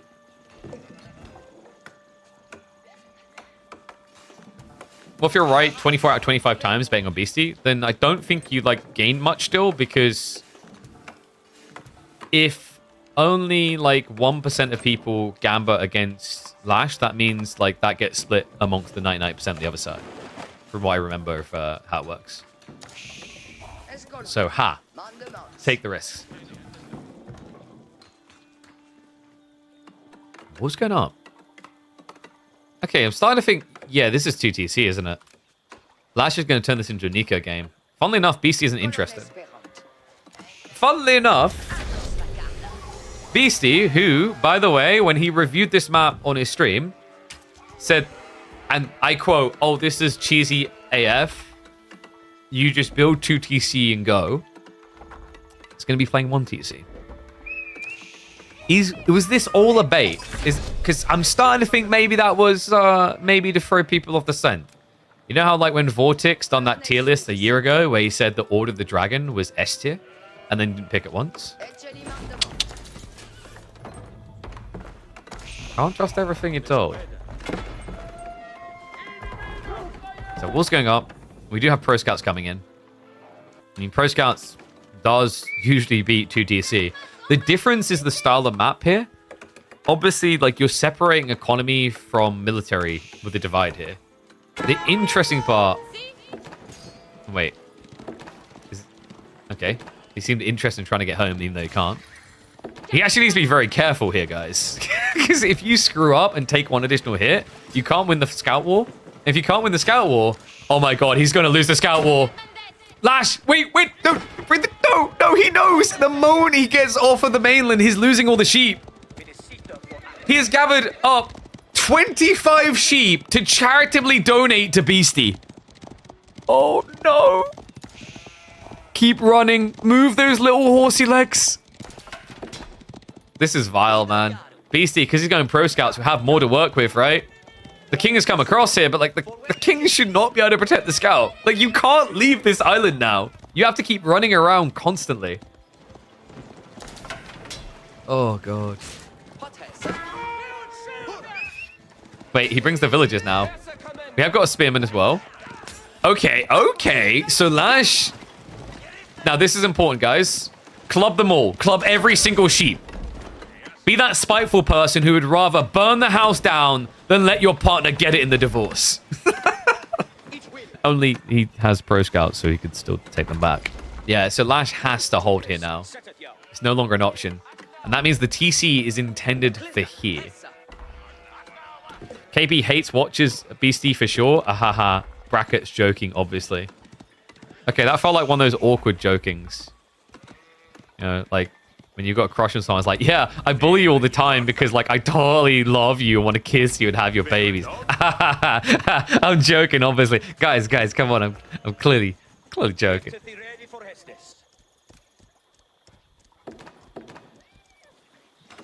Wait, Beasty didn't even full ball. So he was worried about the king hitting in here. He wasn't worried about, like, a follow-up at all.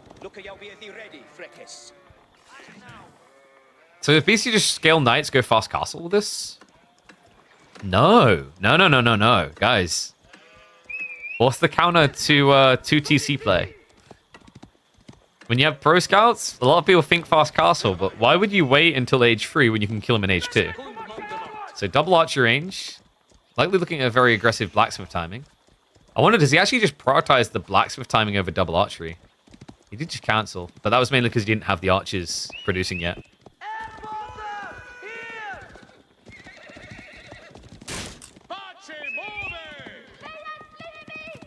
Chivalry already on the way.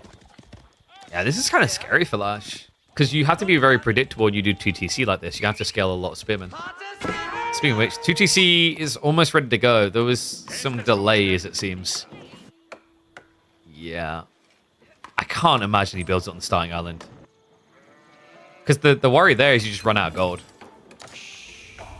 Like, do you really want to give French 2, 4, 6, 8 gold veins? 2 of them being 8Ks? That's... To put that another way, that is 40,000 gold that you'd be giving to the French. And the scouts, to my understanding, the pro scouts play, they end up... I don't think they automatically drop off at the mill. We've seen before, they'll literally walk over to the coast and try to drop it here. They'll drop it in the water. Because we had a player who done that earlier in the week, and he dropped all the deer, and he had to come back later and pick them up manually with a scout.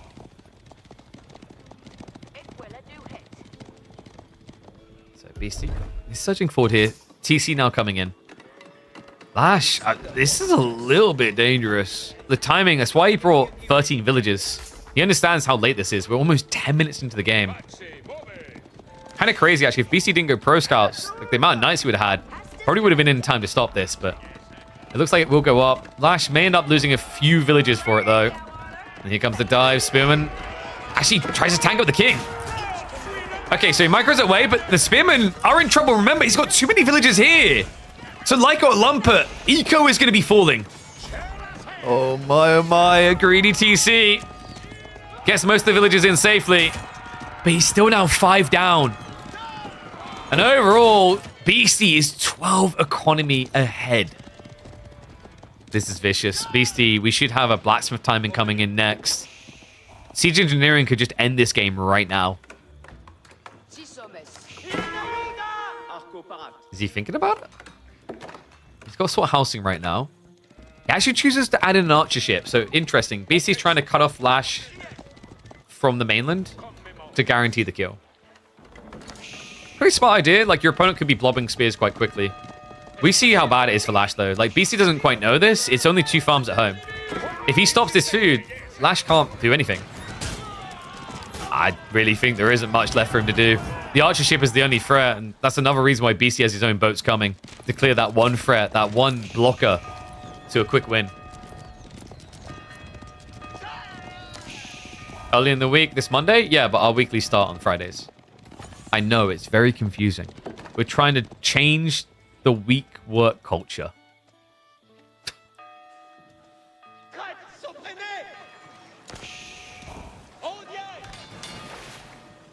We do at least have the arrow slits here. So it's going to make it a little bit harder to dive, but you see Lash is having to go for those farms now.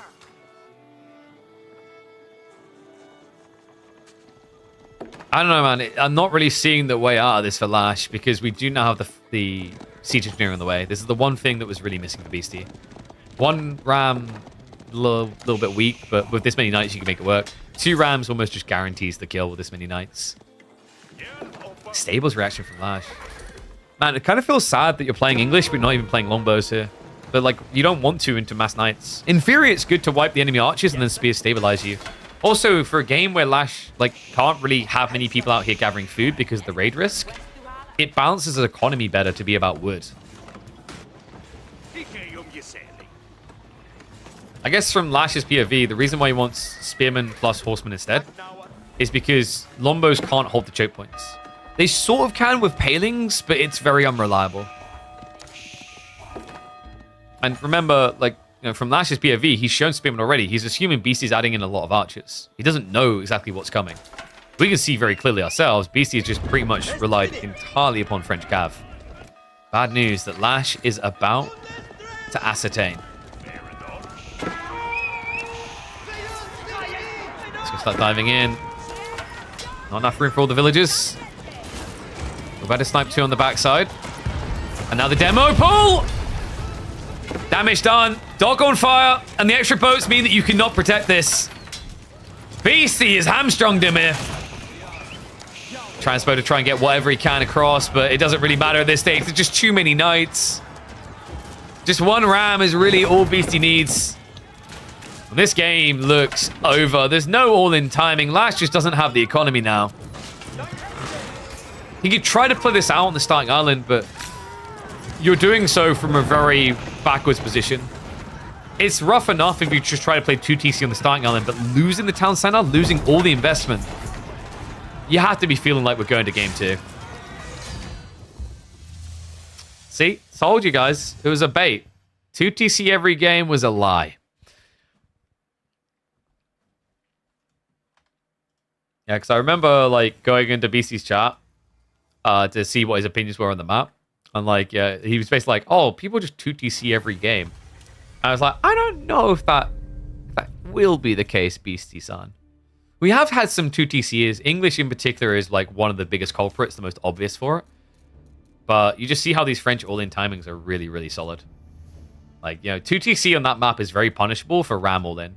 And Beasty was greedy about it, right? He went pro scouts as well. So game 1 win. Mark it up on the board. It'll be French versus English.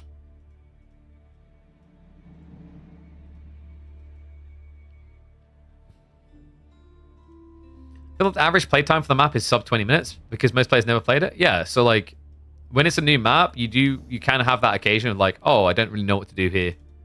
And if you guess wrong, whoops. That's just the nature of new maps. It's like you can't play out every mutation per se. But I think that's fine. Like that's how you get data on the map to figure out whether it's like worth evolving, keeping, if it's good or not, right? You don't know if a map is worth it if it doesn't get played at all. You can argue you do because no one wants to play it, but like this is why I made it a big part of the format. It's like some people just won't play something because it's new, because they can't like be asked, right? They don't know if it's still going to be in rotation. They don't want to be the guinea pig or whatever, not without any incentive. It's like this is infinitely helpful for map creators, and also just evolving to find additional tournament maps. Not sure tournaments is the place to test maps. $300 weekly tournament is the perfect place to test maps. It would be my counter argument. You would have a valid statement if I was making like a 5 to 10k tournament and testing new maps. That'd be kind of wild. But like 300 buckaroos for a tournament that doesn't last longer than a week, I'd say that's like the perfect position to do it. It still counts for ATR? Sure. And like, because we only introduced one new map, if you're still like the better player, you can still win, right? Yes, I'm not ignoring the fact that like the opening map can define a lot of things, but let's not act as if we're playing Anatolian Hills 3 times each series, right?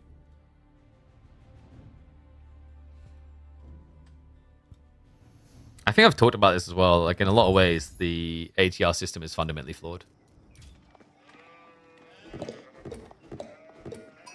It kind of actively blocks participation.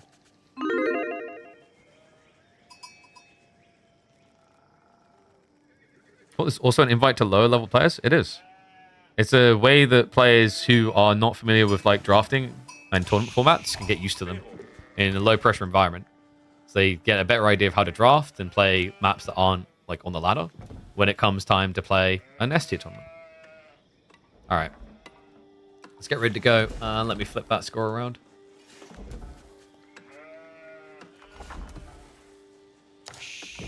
The ATR impact is meant to be being changed to scale based on the tournament tier, but I don't think that's in yet. Well, Bella, the point is when like you're a low-ranking player and you get into a tournament, you have to play new maps anyway. So this at least gives you some preparation. And also, like, here's another crazy thing for you. All right, like I'm going to add this to the recording because it's fair. All right, so a lot of debate on like if this is like more inviting or less inviting to like lower-ranked players. Here's what I'll say on that one. If you're a low-ranking player and you want to get better at the game, you need to learn tournament formatting if you want to play in tournaments. You need to learn how to draft. You need to learn how to do these things. And you also aren't really going to get offered up the opportunity to learn against the best unless you become the best. But like, how do you become the best without playing against the best? It's like, you get the opportunity to play against players that would never really scrim with you. Like, you know, if you think about Beasty's pool of people he wants to scrim with, Lash might be in there, but there's examples of people who just wouldn't if he can scrim with Lucifron, Vortex, Marine Lord, etc. instead. But anyway, one and all, welcome back to the channel. Time for game number 2. Beasty leading with Jean into the second one after winning with French. He's just looking to make it de Francais all the way. In a way, even when Marine Lord loses, the French are still at least winning. Can Lash stop him, though? Order the Dragon, I feel like Lash has been one of the most persistent players experimenting with this Civ in the last year plus. A lot of people have hopped onto it, trying to figure it out in like the last few weeks, few months. But I remember over a year ago, like Lash and Anatan, they were going like Order the Dragon mirrors constant on the ladder, both of them trying to figure out what special gems this thing had to offer. They won't learn new maps by being destroyed in front of 500 people. Okay, so if the argument there is that the matches are being broadcasted, that's like a get over ego thing. Like, if you can't handle losing in front of a crowd, like, esports is not for you. I've said this many times. Like, the biggest winners are actually the biggest losers. That's just a reality check. Like, you learn a lot more from playing a better opponent, right? So, nice little bit of laming on the deers here from Lash, because he knows Pro Scouts is likely coming. Spearman Rush was counteracted by the outpost, so it looks like Beasty is safe. And beneficial gold spawn, by the way. That slit means that there could have just been an obtuse outpost rush. Unlikely we see it from OOTD anyway. The problem with outpost rushing with Order the Dragon is just, it's so expensive to stockpile an outpost. You know, like, there are positives towards this population density of OOTD, and that's like villages, right? Like, I can protect more villages than a standard Civ with my garrison. But what they're worse at is outpost rushing. Because, you know, while a normal Civ would need 400 resources to fill out an outpost, OOTD need to spend double that.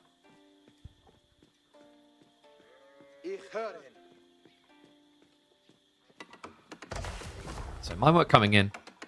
Chamber of Commerce on the other side. Interesting. We haven't seen as many players going Chamber of Commerce recently on this map.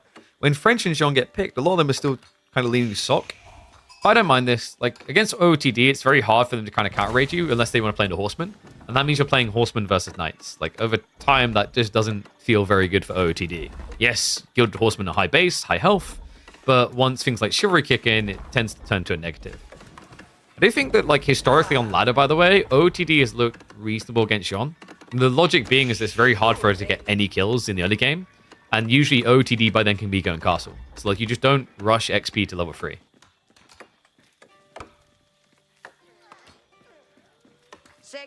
They have a better chance to play a good game in a comfortable map. I mean, for some players, yes, that's the thought process that applies. For others, it's kind of the opposite. Some people like the Chaos Fury and exploring new, right? That's like Innovator versus Iterator logic. Why is the fish gigantic far away? I'm not sure. Caillou, you let me know when you got some time to look at this. I think we were saying this earlier, is that Frisian is a little bit funky. In some ways, I like the versatility of some of its spawns, like the big ponds, but I don't like the inconsistency of it. I think something recently changed with spawn code. I don't know if it's the deer locations that are forcing it. Because, like, usually the deer can be a little bit further away, right?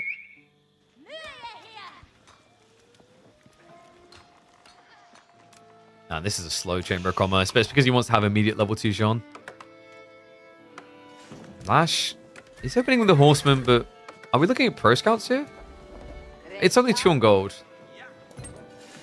It would be a fairly slow Pro Scouts. You know, Frisian is the type of map where, like, I think the reason we like the idea of bringing Frisian back is in a Pro Scouts meta, while going deer could be tempting, I don't think it's just a linear option like certain maps. And the reason is because of the amount of sheep, right? Like, it's not rare to see someone with 25 sheep on this map. At that point, you can be at a scaling point where you're like, oh, maybe I don't actually need Pro Scouts. I have a window to end the game. Then you add in, like, the shoreline fish, admittedly not on this particular spawn. And you kind of have this diversification of strategy that, like, maybe you don't get on other maps in the current meta.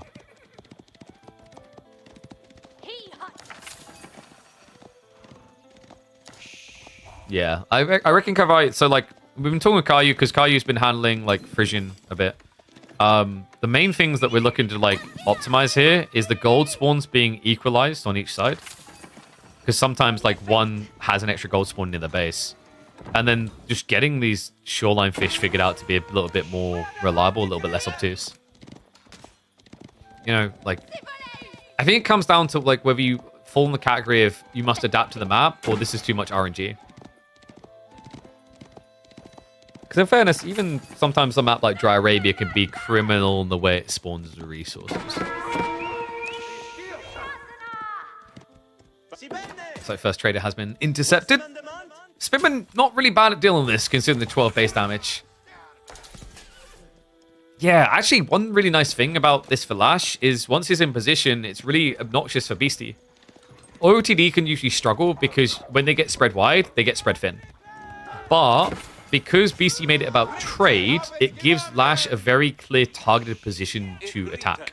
If he just puts everything into this point, that's where OOTD can start to shine. Yeah, and that's why I thought maybe Beasty would try to like sneak pro scouts as well, like double dip the greed to spread himself wide. But no pro scouts from him, and no pro scouts from Lash.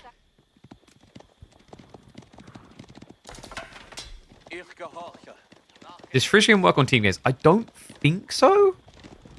I've never tried it, but I know that the guy who originally made this map, Adney, his maps often didn't work for team games. So like Holy Island was really messy for team games as well. Horseman.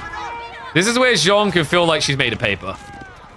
It's these big boys hit for 30 damage each, and they are looking for her. Spin and follow up as well. A messy fight for Beasty. He has at least got the static emplacements to help him. The villagers on the front line are not going to feel great here. John trying to go for the snipe, but Gilded Horseman will be pulled away just in time. And the Gilded Archer follow up now. Yeah, so Beasty having to diversify into the racks. I mean, this is beneficial. OOTD, they love it when they can get towards Gilded Archers in a justified fashion. I think it's like the best performing unit for that feudal into castle timing.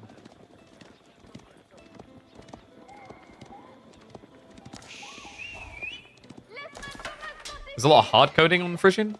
Yeah. It's kind of interesting, though. I feel like people always discovering new things. Like, I wasn't aware until we had... I've forgotten the name of it now. It was the map with the water slab that Caillou made. I think it began with a W. Basically, the map had fixed sheep spawns. I didn't know that was possible with generated maps. But there are some intriguing things you can do. Like, you can actually intentionally force certain resources to spawn in a specific way. So, like, you could, for example... And maybe I'd actually make Frisian better. Force one gold to spawn forward and then one gold to spawn here. That might actually improve Frisian. Because, like, you've seen games where someone gets, like, triple forward gold and it's GG. Against certain civs. Beasty. We're going to go GG on the trade. We're up to 5 now. Lash had to pull all the way back because of the Archer transition. Yeah, kind of... This is the weird thing we always encounter with OOTD. Transitions feel like if you get the right unit type against what your opponent's doing, really impactful, but like slow to scale, slow to arrive.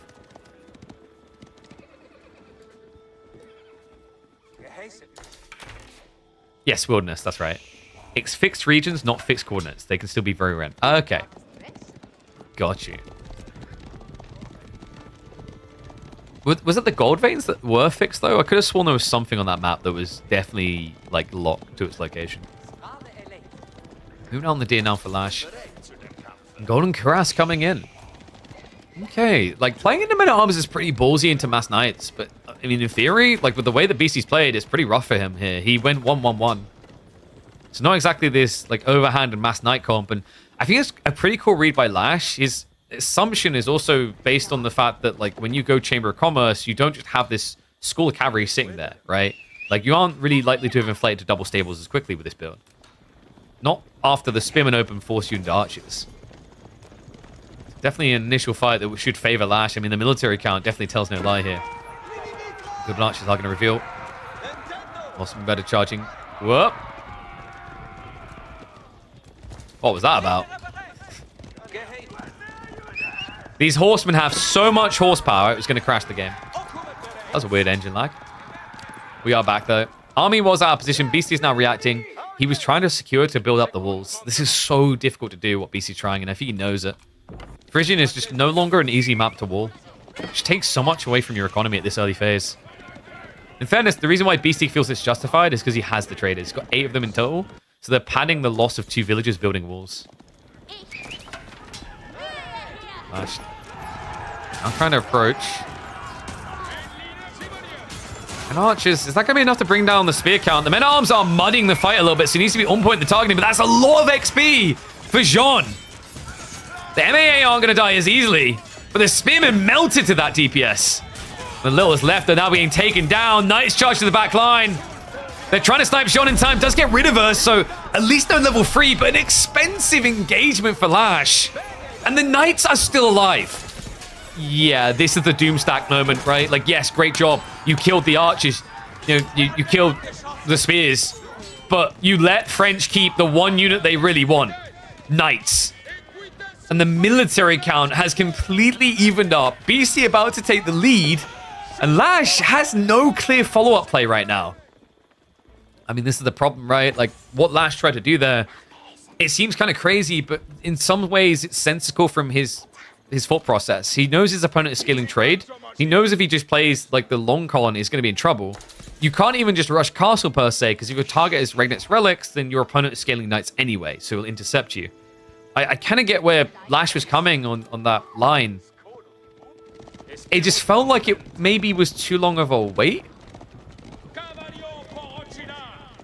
Other kind of crazy thing here, actually, is like going mine work, but not having Steeled Arrow is wild. I can't believe that. Yeah, I was just looking at it, I was like, why did these Gilded Archers do no damage? He didn't have the techs. And it punishes him. Level 3 Jean at 13 minutes in for Beasty. Oi, oi, oi. And now, like, what is your answer? Jean's champions. Range Jean is not going to be snipeable. She will, however, snipe you. 100 damage on the Divine Arrows means your Gilded Archers are dust. Lash. He was trying to stockpile resources for a tech up, but he's now out of limited food. It's only the farms to keep him alive here. Beasty. Not skipping a beat either. He's getting ready for castle himself. Man, this is rough. Lash. I think this is one of the awkward things about like overly aggressive all-ins on Frisian. Frisian is a defensive map, by the way. Like, that's why HRE Chinese have always felt really good on it. Why Mongols feels good on it is because of the way they're aggressive. They don't dive the base for a kill, they suffocate you. They don't focus on like army immediate attack, they focus on taking resources away to build a lead. And that's the rough part for what Lash done there, right? Like, you know, the spin came in, the outpost reaction shut him down, and we didn't have any real follow-up. We didn't have like, you know, an outpost rush still. We didn't have him suffocating the gold. Beasty pretty much was able to access his resources after that fact.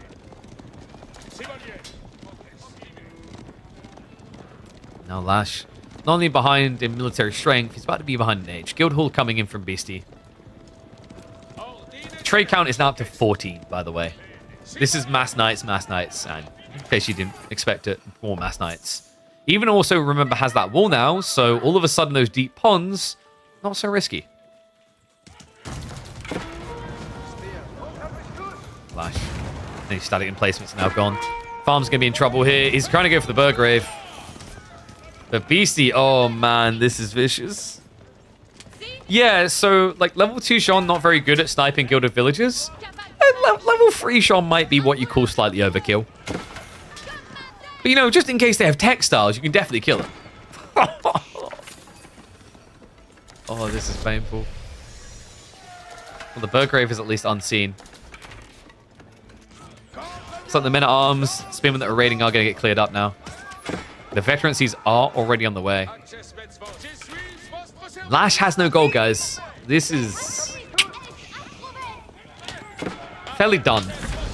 He can sell to get veterancy on Gilded Archers. I think it's his only play here.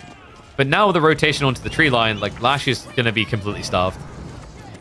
Yeah, queues up the veterancy for his spearmen actually instead. You can see the thought process is a lot of knights. However, remember, the Jean's champions are designed to deal with spearmen well. They get a decent amount of bonus damage against them. Look at that, 14 plus 8.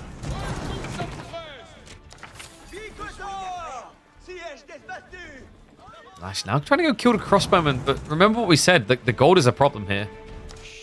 Crossbowman isn't really sustainable until he can reclaim gold or sneak out for it elsewhere, but you can already see Beasty's guarding everything. He's like, okay, just in case he's going for the fish or he's going for a gold play, like all of it, he's ready to intercept.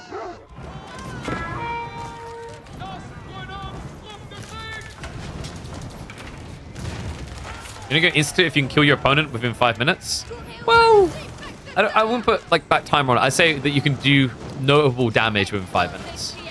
Royal Institute is all about scaling a lead rapidly in Castle. Guildhall is about dragging the game. And because he's so far ahead, there's no risk to dragging here. Lash is going to come in. Veteran see if the Swimmin is there. Jean almost getting immediately impaled, but the champion's left behind to deal with this. That's starting to be dealt with, but the Knights are able to just shuffle away. Oh, yeah, and look at the villagers. Oh, my God. Everyone is just running around the base like a headless chicken. Looking for anything they can get their hands on. So we'll be back onto the farms next. Back onto the wood. The idle time alone. Let's put Beasty in a very comfortable position. 20 traders now. I mean, Red Palace is not going to take that long. He maybe just does it before the Guildhall pull is even ready. Lash. He desperately needs wood because right now he doesn't have a house. Yep, new one's coming up. Beasty fully aware of what he was doing to him here.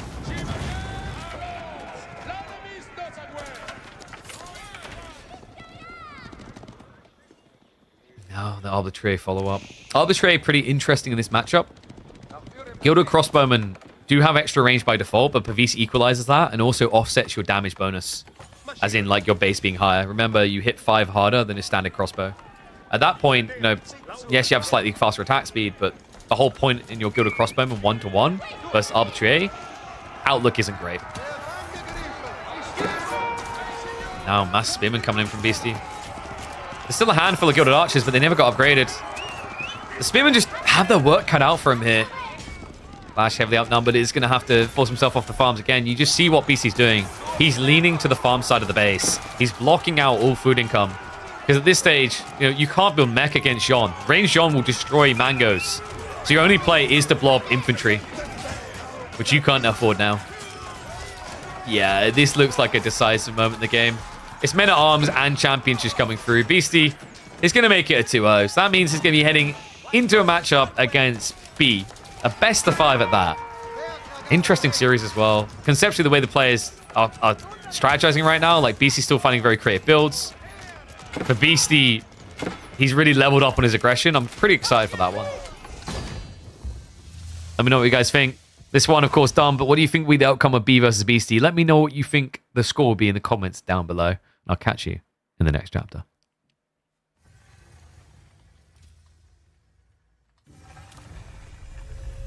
Okay, let's mark that up. So, 2-0 for Beasty.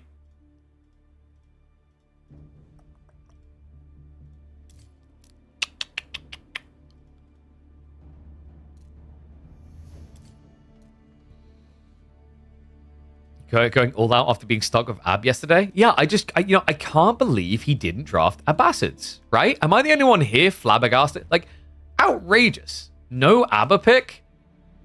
Not even a draft. Oh, what's the point?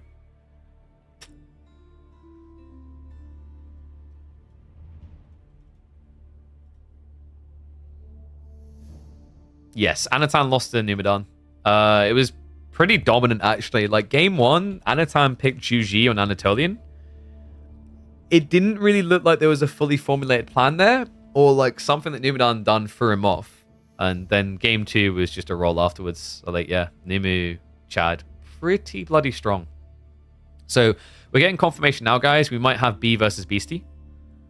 If that's not available now, we can have a look at Wham versus Voldemar. I don't think we have a scheduled time for Giljardi versus Vortex. But we'll keep an eye out for that one also. Nimadan keeps being dude, like, wildcard is the correct word. Guys, what do you think Numadan would have drafted first in his draft against Anatan? Right? I'll give you a teaser. He last picked Chinese. What do you think he first picked? What would be like, what? In your mind, what would be the crazy thing? You'd never guess it. It's like, it was so weird. But like, because Anatolian was there, he chose Japanese. Like, he opened his draft with Japan as his first pick. Which was, I wouldn't have expected that at all. Thank you, Masakari. You love my random rants / insult jokes. Hey, man, you got to keep it fresh, you know? We cast over 100 hours of AoE for a month. Gotta mix it up a little. Hey. Hoping the finals will be Beasty versus Vortex. Seems most likely. We'll see how Wham does. I think Wham has maybe been struggling to find his footing a little bit compared to where he was at the end of last year. Just seems like something didn't click with the Canadian bros in the EGC tournament like we would have expected. Not to say that they're pushovers at all. It's just I think like a lot of people expect them to be podium finishers. Didn't really maybe see them falling outside of like the top, what was it, top 4, top 5? There's still hope. I don't know what Pop was up to. I think he's just relaxing, taking a little bit of break at the moment. But love to see that Wham's still participant again. Hopefully Louis can start to figure out his schedule so we don't have these DQs required. But excited to see what Starflot can do there against either Wham or Voldemar, because I don't think he's matched up against them so far. Beasty beats Vortex 100? By Beasty's own statement, he feels like that matchup can be quite close because they've scrimmed together so much. He definitely had Vortex's number in the grand finals, right? Oh, sorry, lower bracket finals, but I wouldn't write Vortex off entirely. All right, we're waiting for a response here to see if we're going to be able to get B versus Beasty.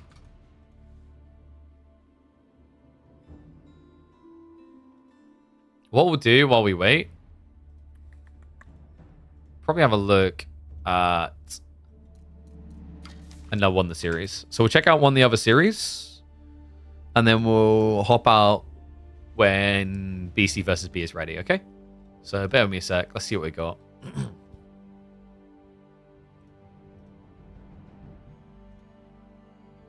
I guess the natural one to have a look at would be Wham versus Voldemar, right? Dry Arabian Frisian.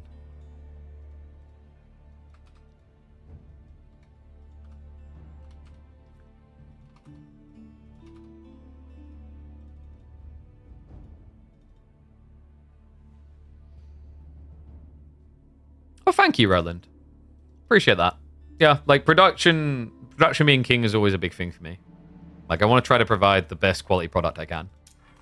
Make sure that, like, everything is the maximum it could be. Like, you know, the stream clarity would be even higher if I could.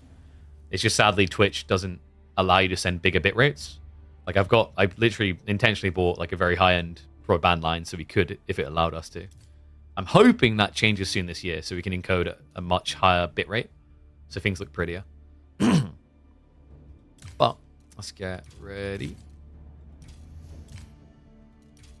Okay, dude, that is very unexpected.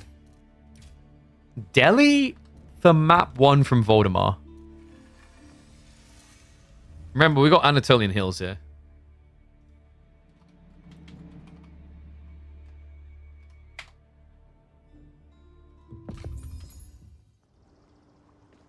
Alright, I'll keep an eye on things. Like I said, I'll let you guys know, but I think we've at least got enough time for one of these best of 3 games before B will respond. But I'll keep an eye on it. In fact, let me just organize my Discord window so I can watch everything. Like a snoopy little bugger. There we go, that should work. Alright, let's get in the game.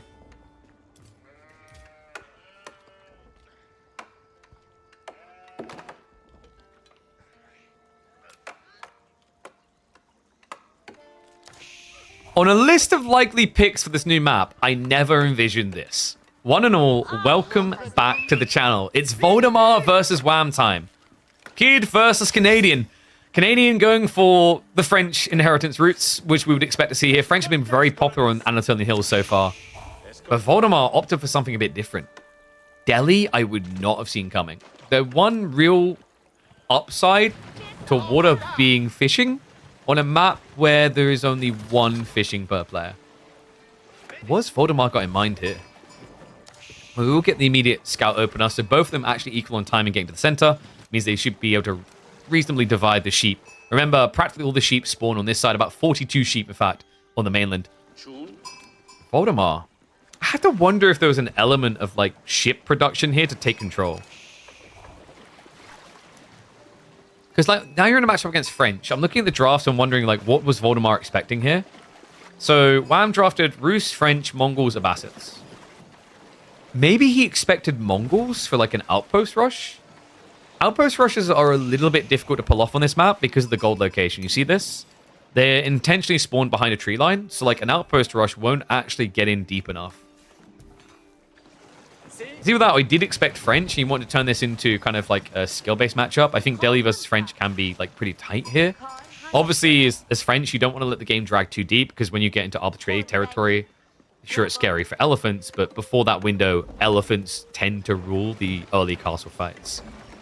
Love this, though. Voldemar taking advantage of these tighter berry bush spawns that we've been seeing on a few of the maps recently. Yeah, and this is, like, consistent. In the center, the berries will be tight. The outskirt ones are, like, generic spawns, but these are intentionally squashed together. Pretty smart, because it does mean that it minimizes the walk distance after you clear the initial mill of its close-by berries. You hate this map? Thank you for that very positive, deep, constructive feedback. You're that fantastic person that every developer dreams of on Steam, where they're like, oh boy, I hope we get some feedback on what people like or don't like about this game.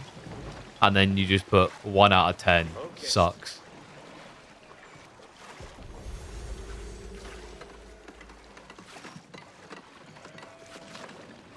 So, Skull Cavalry coming in on the mainland. Wham, how do you do in the end? Okay, 23 sheep. Pretty even for the most. Voldemar slightly behind at 18. But we expect that with like the rotation. Wham went more inward, whereas Voldemar covered his own side first. Didn't want to kind of flip the coin. Dome of Faith being built out here is interesting. I wonder. Yeah, well, he wants to use the Scholar Strand of the Sacred Site, right? One thing is, remember, one of his scholars is still here. I'm hoping Voldemar realizes it. You review adult games on Steam on your main account? Oh my god. How do those reviews go? 6 out of 10? Not enough. Oops. Alright, 1's if you think Voldemar is going to forget about his scholar in the dock. 2's if you think he'll realize. I mean, in fairness, there's no rush, right? Like, he hasn't got Sanctity pumping yet. This is the weird thing about opening dock for Delhi. Another thing that felt a bit curious about this pick. You don't start with the Moss, so you don't already have text researching. It kind of makes you weaker for your feudal age timing.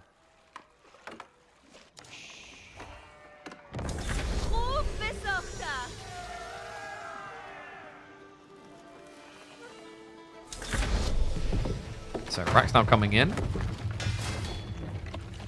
Pretty standard. Like, you need to react to the knights. There was a time where people would try to rush Ghazi, but I think over time, a lot of players just accepted because of, like, the fact that, like, French can usually go pro scouts right now. It feels better to have the spears to block both conditions.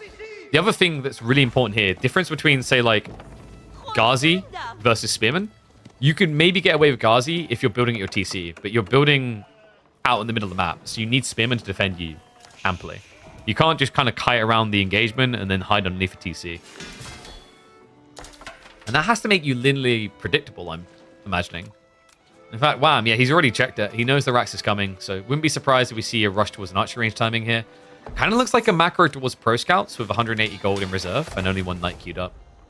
Pro Scouts can make a lot of sense. You know, Delhi in this situation are very tech-starved because of the delayed build into Mill and into a mosque. Right, you can literally already see it. He's going for Sanctity. He doesn't even have efficient production. This is painful. Horrible position to be in as a Delhi player. I don't remember the last time I cast a Delhi player going feudal age without efficient production. Doesn't happen very often. Only when you invite water into the frame.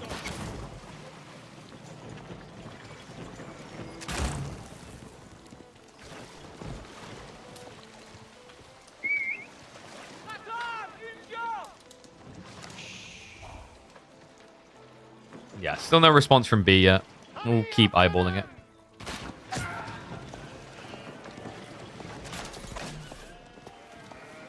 It's Voldemar just rushing the hardened status here.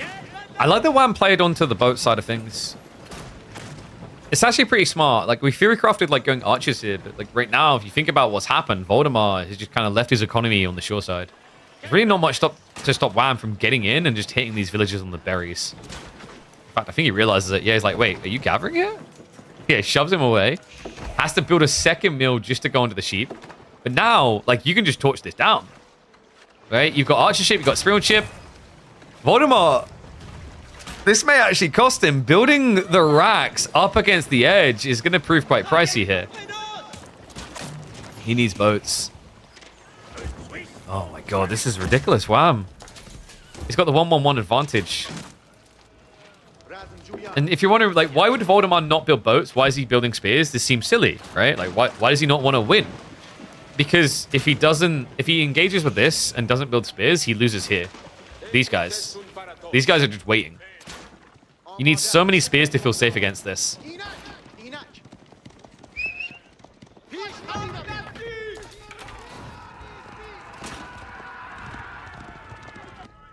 do have stone gathering. So Voldemort is trying to get into the arrow slits. It's a sensible choice. It's really the only way you can actually counteract this now. He's just too far behind on boats. This is suffocating. Other side, we didn't actually get pro scouts in the end. So Wham, like it trended towards the like mass boats, which was cost him a pretty penny.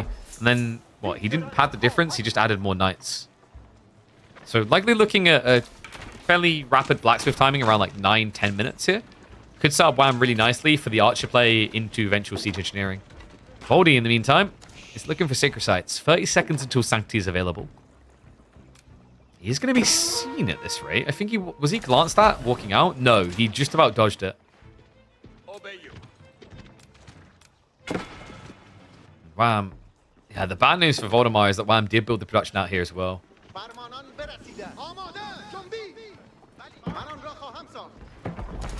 Has anyone tried to go all in the starting island? Yeah, sort of all in. It doesn't tend to end the game, but you can suffocate the game. So especially in the round of 32, where like the matches are a little bit misbalanced. We had Giljardi against, I believe it's Fukraz, where he went Lombo Rush English Council Hall. That's the most expected one, I'd say. We've also seen Core against a low-ranking player. I think it's like a plat-ranking player. He basically went Mass Javelineers and didn't leave the starting island. But Wham has entered the starting island. Look at this. Voldemort trying to get cheeky with the rotations. Yeah, Wham. Okay, so he kept all the knights together. That was sickly executed by Voldemort. That could have got really ugly if Wham split the knights into two groups and came from both sides. Because then you can't just shuffle constantly. Not easily, anyway. The dodge is deaf there. Doesn't even have to bring the spearman home. This is looking a bit better now for Voldy. He gets the first sacred site secured. We'll be moving for the second. And this is where the gold ramp begins. He needs this, remember. He delayed his timing compared to a normal Delhi map. And or rather took bigger risks anyway because he had to bypass things like party. And as a result, like the pressure is mounting. French are building a villager lead. 31 to 37 currently. Wait. Did he miss production? So it's about 2.5 minutes for an extra villager. With 10 minutes in the game, that should be 4 extra villagers. I think Voldemort missed production. He's 7 behind. That's pretty rough. He has small gaps, right?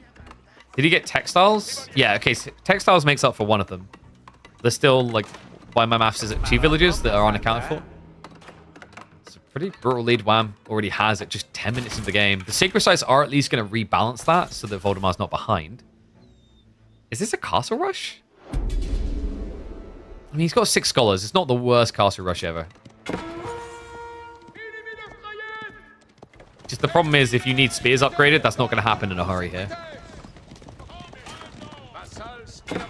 God, he continues to blob spears, but we're just seeing Wham. He's been intentionally hiding what he's been doing. Yeah, it's pretty cheeky. Voldemort is going to check on him. This is really critical. He needs to know what he's up against, and this is the news revelation. So he now knows it's archers. He does step in range of the vision. So Wham is now aware he's been revealed. Likely we'll see him make a move soon. He's even adding in the spears. It all got spotted. Meanwhile, knights on the starting island, though. And there's too many villagers here. Remember, Voldemort, he never moved additional villies out to the mainland. Oh, man. He's trying to get cute with this. It can only do you so much good. So 4 worker kills. A hell of a lot of idle time here. And still more workers going down. It's just silly to watch. It's like, sir, please, sir.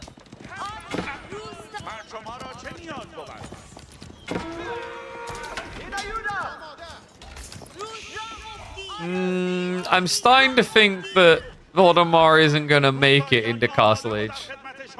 Yeah, he does have textiles. It's just over time. It's just so painful. And wait, Voldemar, no, the Spearman Rally. They've just been standing there watching people die. Voldemar now setting up for the Ghazi. He needs them. This is the tricky thing. Like, you know, you could defend home. And if anyone wondering, like, why did Voldemar do this? Why has he played like this? Because his economy that really matters is here. So overprotecting here doesn't really serve the purpose when food drives your game. That's what he's getting punished for.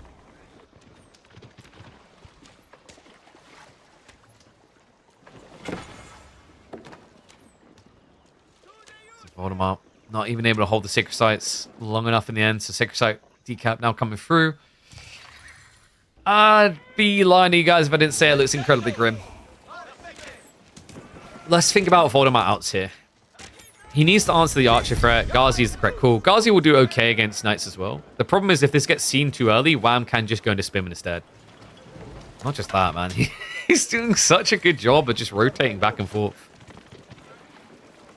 It's like, I think this is where water's interesting. I think I talked about this in like, I can't remember whose chat was. I think there was a discussion about water. I was like, I kind of like the idea of just having a tournament where it has water, but the only boats you can build are transport ships. I kind of rate that element of water play. Transport ships is like this mobility, almost like how when you watch StarCraft and someone does a marine drop with the air medivacs. It kind of has that cool vibe about it. Like this mobility to rotate is fascinating. Unfortunately, it does mean that transports would never die though, right? That's the trade-off. I do wish we had something like that though, more frequently.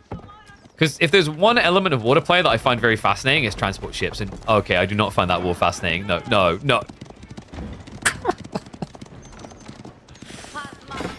Poor Voldemar just can't seem to do any right. But yeah, like I do think transport ships are the actual interesting element of water play for sure. Because strategically, like strategic and micro execution, they offer up very intriguing elements. Problem is, like, if we had a tournament, like I know why I wouldn't want to do the tournament, right? Like, if we done that tournament idea, like you wouldn't be able to kill transport ships, so people would just keep coming in. Like to kill transport ships, you'd have to build multiple towers. That just takes way too much effort to get through one, right? All right, we're gonna speed up. Voldemar is reluctant to give over to death. Oh my god, the villagers. Oh, wait. That might save him. It's not going to save him. He knows. He's heading around the back now. No. Voldemar's like, maybe he'll eventually get tired of playing the game. Maybe. Transport ship will get him to the other side. So, Voldy's still alive for the time being. Doesn't really feel like it when you're 23 villages behind. The problem is he needs so much food. Ghazi is your win condition, I think. I'd be worried that Wham could just tech on me now, though. Oh, goes in with the clash. We do have the little Normandies. Warcock's arriving as well, though. I love that. He's trying to bait attacks onto it, so he just can't gap close quick enough. It's really smart, because it means the archers can whittle away at the force. So good jump there by Voldemar. Probably the best fight he could have actually got in this game in the current state. Knights are now raiding it again. It just feels like anytime Voldemar maybe finds an opportunity, it costs him so much in idle.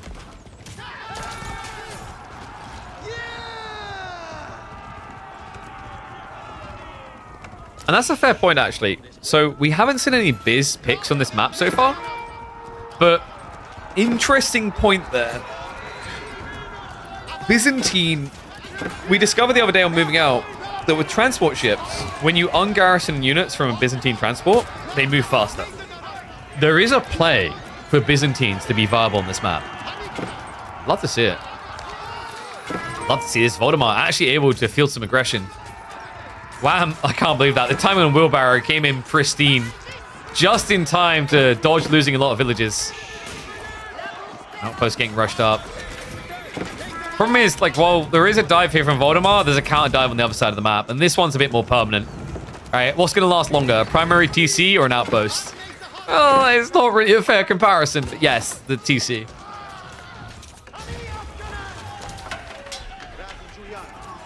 Nah, this got messy towards the end. Respects to Voldemar for just punting that Hail Mary, the game looked pretty much over already. It's kind of cool that he almost found a way to, like, thread a needle, get out of an ugly, ugly situation.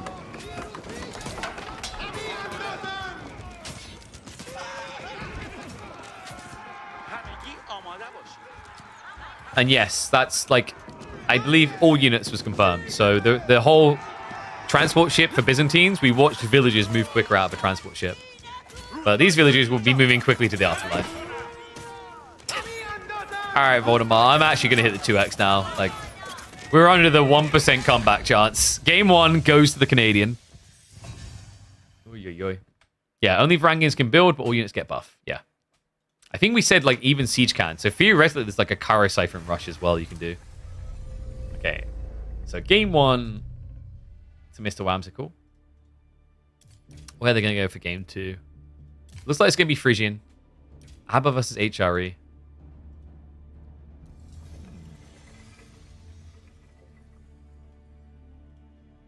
Oh, and I'm just getting confirmation in, by the way. So...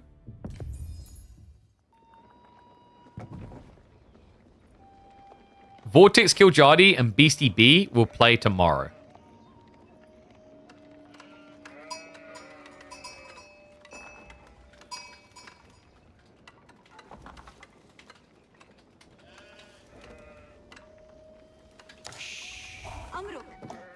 And that means we've got what? So tomorrow we'll have Beasty versus B, Vortex versus Giljardi.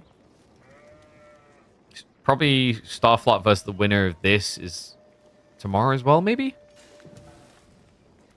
So I reckon, like, we're probably looking at 3 quarterfinals and a semifinals to cast tomorrow. Something like that. Okay.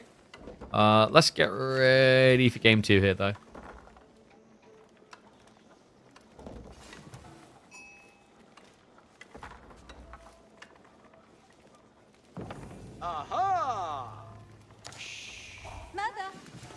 Yeah, so confirmation in, Vortex versus Giljardi, 2 p.m. tomorrow. So what we'll likely do is I think tomorrow we'll go, like...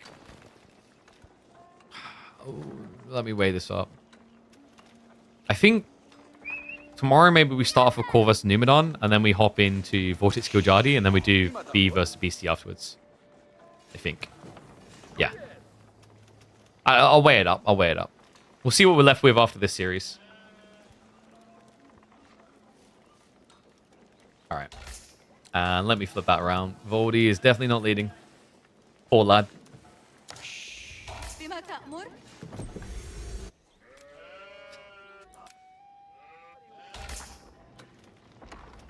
One and all, welcome back to the channel. A channel where we witness this man obsessed with the camel lovers time and time again.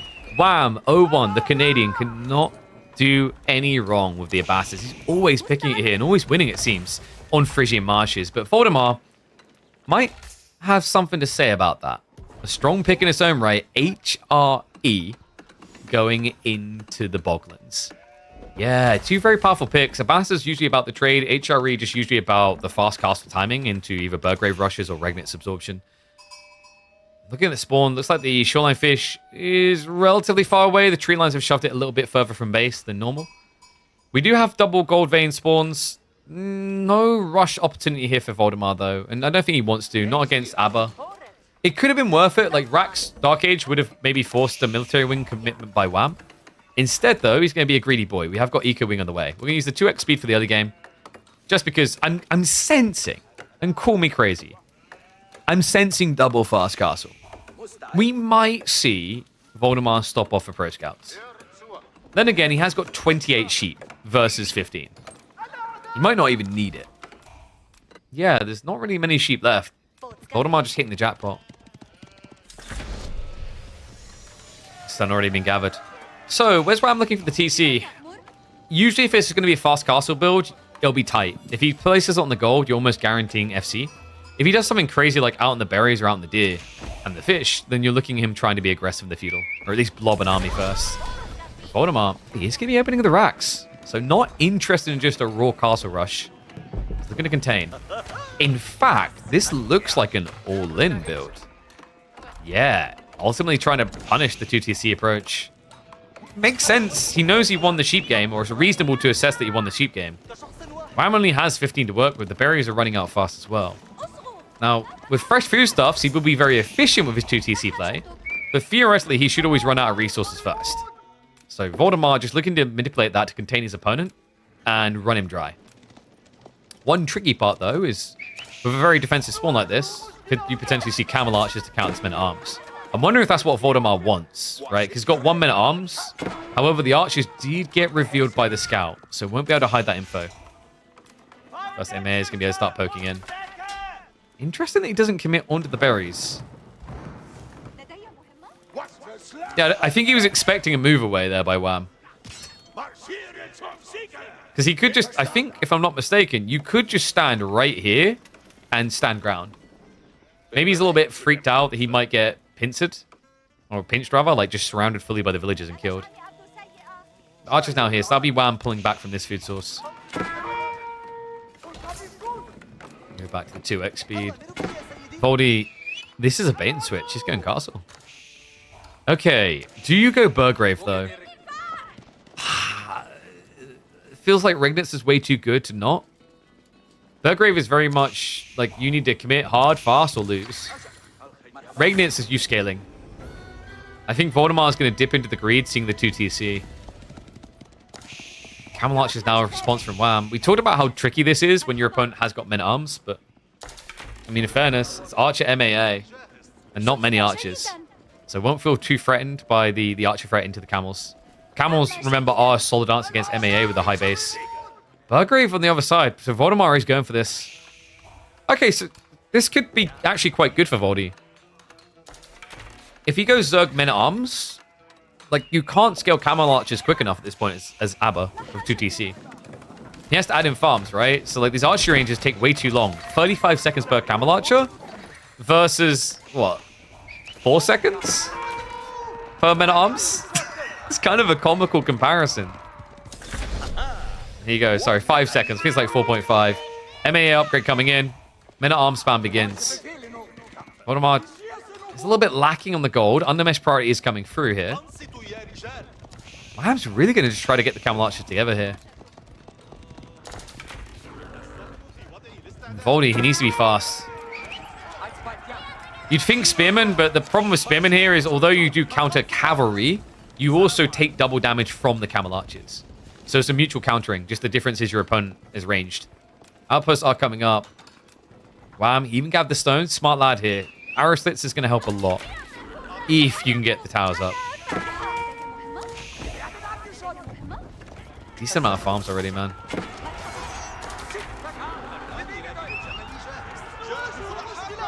Oh, there's 5 camels already. Voldemort, what was the problem here? It's the Archon, right? It's not... Wait. Okay, yeah, his food is here. But he pulled the Prelate. Yeah, no. You greedy mother duck. He pulled the Prelate to get the relic. It slowed down his timing entirely. I don't know if that was worth it. This is all about tempo. If you're not quick enough, you just die. And you know your opponent's going to be scaling Camel Archers. It's the only logical answer for an Ambassador player.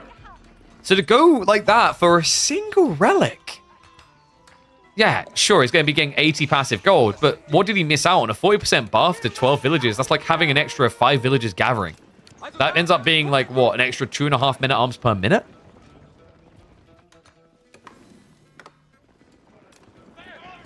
There's a growing risk he's now missed his timing here. Wham. Up to 8 Camel Archers, soon to be double digits. At this stage, Voldemort has to go back for the veterancy on Archers. But at this stage, you start to look at the Burgrave and wonder, was it actually worth it? I don't think it'd be unfair to say it hasn't really paid off.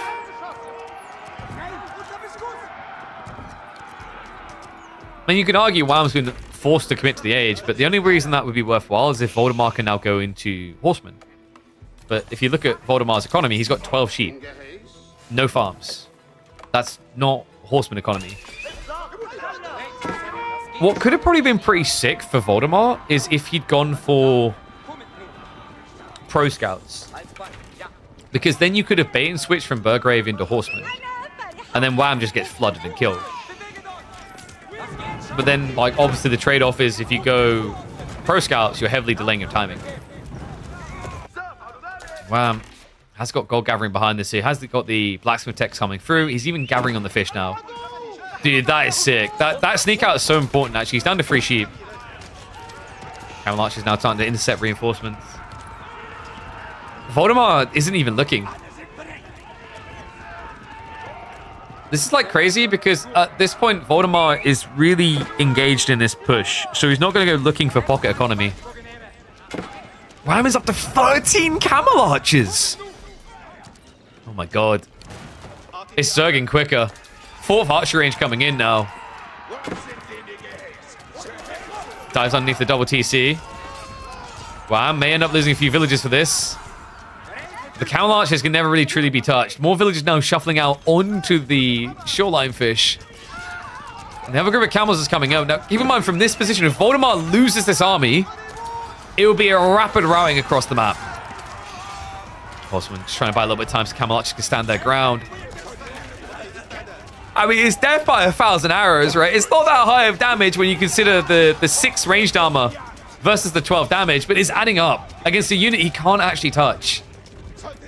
He now has more camels than Voldemar has men-at-arms. This is ridiculous. I mean, camel archers did get nerfed.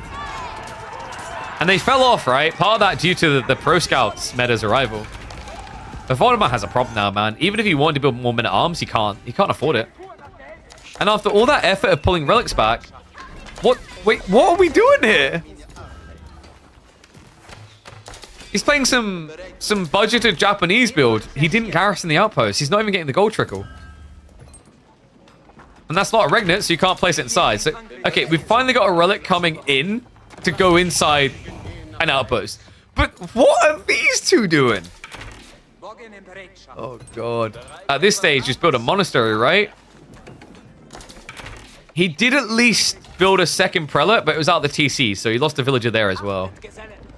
Military wing down the way from Wham, and there's that Pro Scouts we theory crafted earlier for Voldemar. At this stage, it's just so late in the game.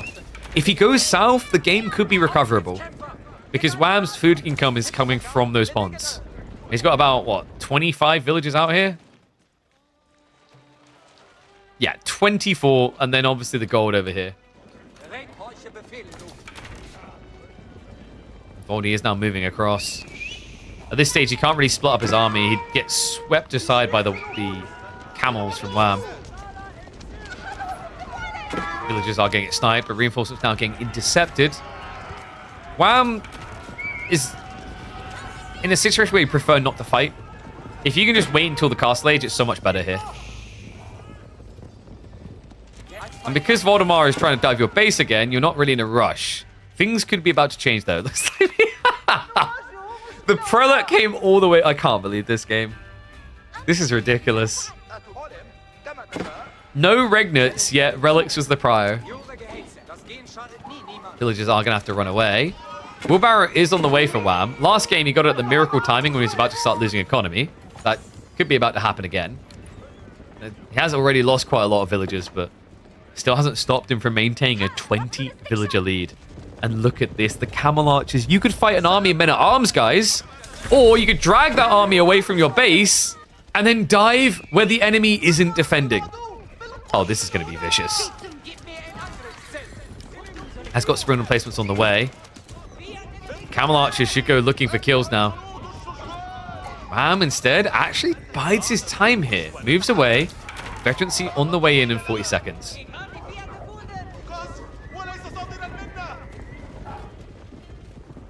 Definitely not exactly what I was expecting from Wham there.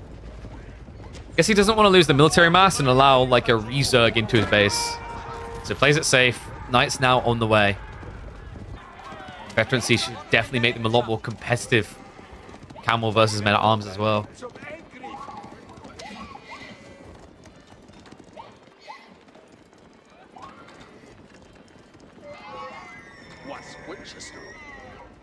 I wonder what Voldemort would have changed about this build in hindsight.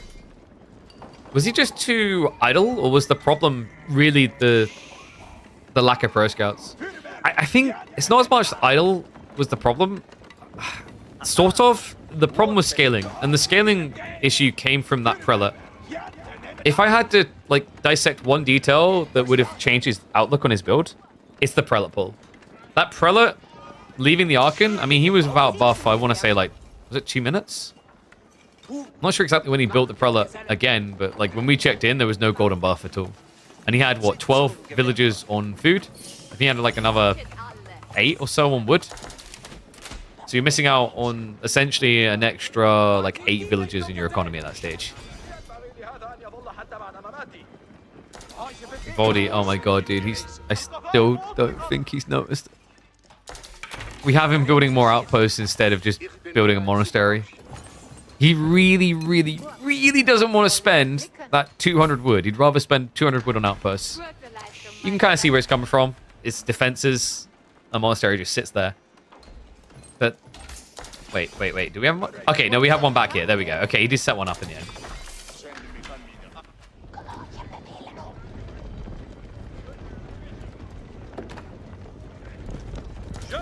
I'm just looking so dominant with this type of army. Crossbows plus the knights. This may be a little bit slow on the attack. Or too soon, rather. Choose to commit anyway. I mean, half of Voldemort's army is archers. The other half do not directly counter lancers. He doesn't even have the heavy maces. So nothing to fear. Only a wave to ride all the way to victory. I mean, this should be him. Back broken, right? Screen placements can do decent damage, but against this much cavalry, I don't think it buys you enough time. Voldemort looks dead. Even if this army failed, remember, Wham's still gathering at home. He's got a sizable economy lead. And you don't even have Regnets to carry on through here. Pulls the camels away again, sends the lancers in. It's just a scaling lead for him, right? Like, he's just... The whole point of this dive was to keep Wham and keep Voldemort in check, right? Now you know Voldemort's definitely not going Imperial. Not anytime soon, anyway. You just need to keep skirting the gold, starve him out that way, and then you reach 100 plus eco before you can even think about Imperial.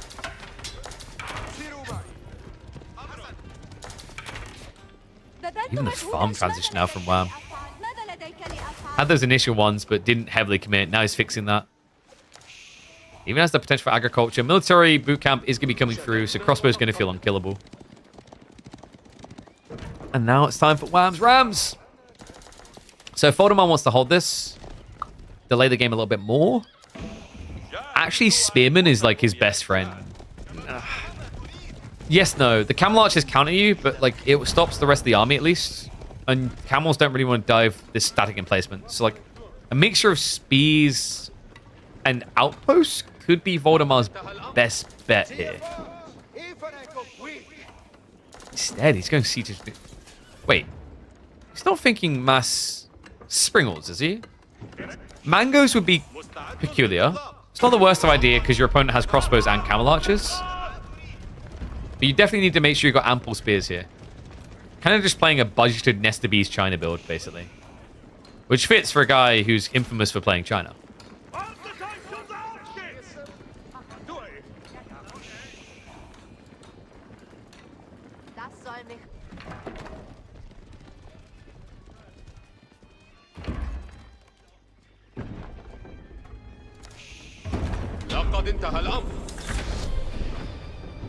Two sacred sites now locked in. Wham. I think you're just going to see him going 200 pop. He doesn't need to rush Imperial here. There's one player in this game that might have Imperial on the list of strategies to get out of this. That's not the Abbasids. Rao's now moving in. Voldemort has done a good job of lobbing spears, but remember, the Camel Archers counter that. Mango's coming into play here. hard bloody hold, though. The pop difference has slightly shrunk, but it's just... I think Voldemar, if I'm not mistaken, is he almost out of gold? Okay, he's got 2.6k, so decent amount to work with. More farms are coming in, and does have that secondary tree line, so he isn't going to burn out of all resources too quickly.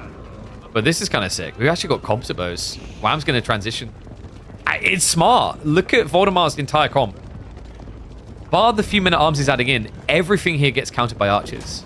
It's a sick read by Wham, and one that Voldemar shouldn't be able to see coming. Voldemar. Wait, do we still have Dark Age Hard Spearman, rather? We do. We don't have any veterancy here.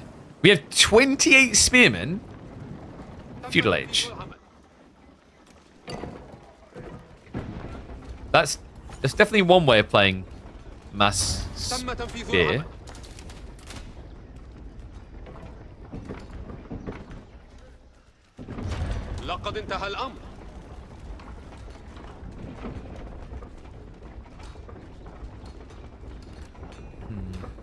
Culture Wing now on the way. Wham is going to Imperial. If Voldemar wants to make a move this now, he doesn't know it. He has to be suspecting it, though. Like, why would Wham, who's been ahead, back off like this? And there's the veterancy. So Spearmen are upgraded. But he's walking head first into Mass Spring. Oh, no! Uh-oh. And they're lined up perfectly for it. He can hit the Archer Mass in the heart if he wants to. Goes off the Spearman instead. Cav is going to rotate around and can't come around the backside here. Voldemar, the Spearman count is shrinking fast. Only 13 left alive. And great wraparound. Wham! Smashes him in the back here.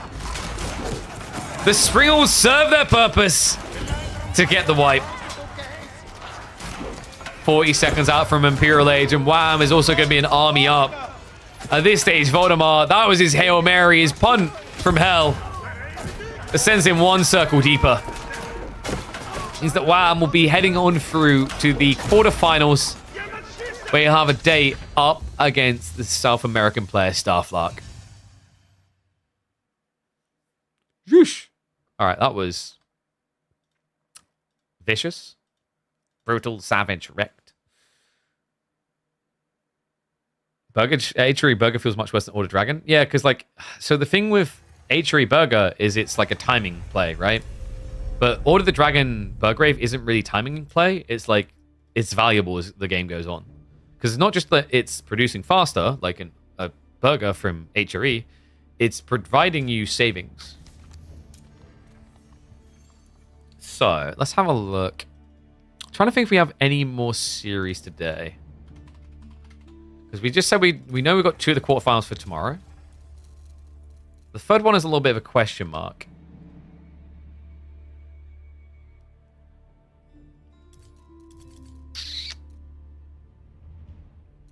Give me a sec.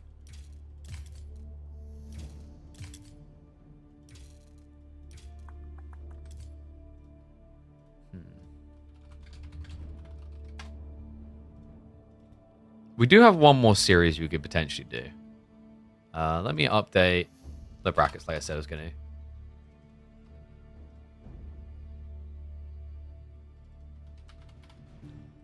So, we've covered all the round of 16. Golf clappers, what a day. Well done us.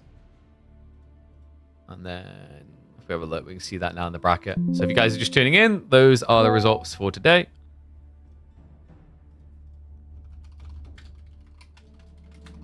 Yep, those are great results. Thank you, Photoshop, for freaking out. Let me try that again. There we go.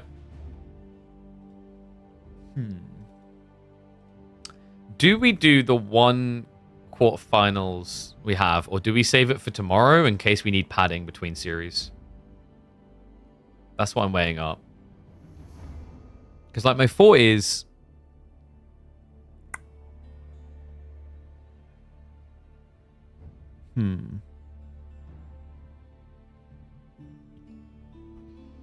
There's a lot of people who aren't subscribed who are saying do it.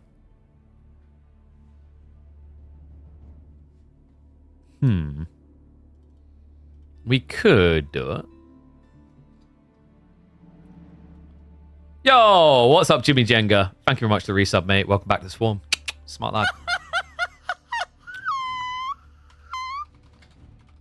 So, we have got Anatan, sorry, not Anatan, Numan versus Core. I hope you appreciate this, because I'm hungry. And instead of eating, we're about to do another series. What is up, Mr. Firepants? Thank you very much. Appreciate the sub, mate. Welcome to the Swarm. Look at that. See, we got to get you guys tuned so that it becomes a regular habit. That's smart play right there. All right, so let me get the draft ready, and we'll do Core versus Numan. So let's have a look here.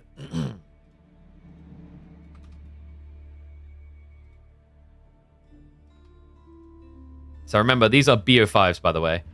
So we have Anatolian, Coastal, Golden Heights, Frisian, and finally Dry Arabia. BO5. Lock it up. You can't do it off a guilt trip. I mean, how about doing it because you enjoy the content? That sounds like a good reason. All right, so let me get the game ready. Let's see where we're getting taken for game number 1. So Anatolian, obviously. I imagine with their drafts, like what? Japanese? Is Japanese worth doing here? There isn't really any real value to Japan on this map, per se. Because, like, the biggest edge is fishing. And fishing doesn't really exist there. True. I'm just thinking of your ad viewing experience, Bolt. I'm trying to help you. Okay. We've got ABBA versus Jean to open the series. Interesting. How many civs do you need to play at minimum to compete in tournaments? I would recommend knowing how to play... Well... Considering, like... Well, if you want to play the first rounds are usually BO3s in most tournaments. So you're going to need to play 7 civs. Because, like, there's 4 bands, right?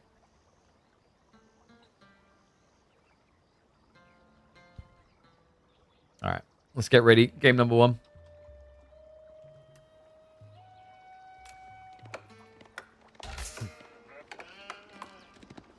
One and all, it's time to return to Core Watch. Welcome back to the channel. We've got Core up against Numan, or shall I call him Numu Chad? This man just slayed our former champion in the Midweek Masters. The man who was in the grand finals of last week's Anatan went down 2-0 to the unstoppable Sweden Blue. Let's see if the German, built like a truck, can say anything about it. ABBA, definitely a curious choice into Jean. I'm wondering how this one's going to progress. We're going to go with the 2x speed just for the early game. So Doc's going up already from both players. Pretty logical, especially for ABBA. It's just so cheap. They only spend 75 wood. Meanwhile, for Numan, because he needs to build a house, and this serves as a house as well, it's like he paid 100 wood. So pretty tight on the costs. Timing a little bit better there for Numan, though. Yeah, key difference. Remember, Jean is a quicker builder than standard villagers. That's why he was able to get the dock up and transport ship out sooner. So they will look to divide the map. Nice grab there. Core actually getting a slight edge on the positioning of Numan, but doesn't mean that Numan gets ahead of him, more into the center of the map. I wonder, is there a world in which we get any sort of rush here? I think it comes down to what Core does with his landmark. If Core decides to set up a House of Wisdom here, I think you're susceptible to an all-in. If you set it up on the other side, there's a risk of French cav, but at least your opponent can't go for like a Jean Dunk type build where you just mass units and go.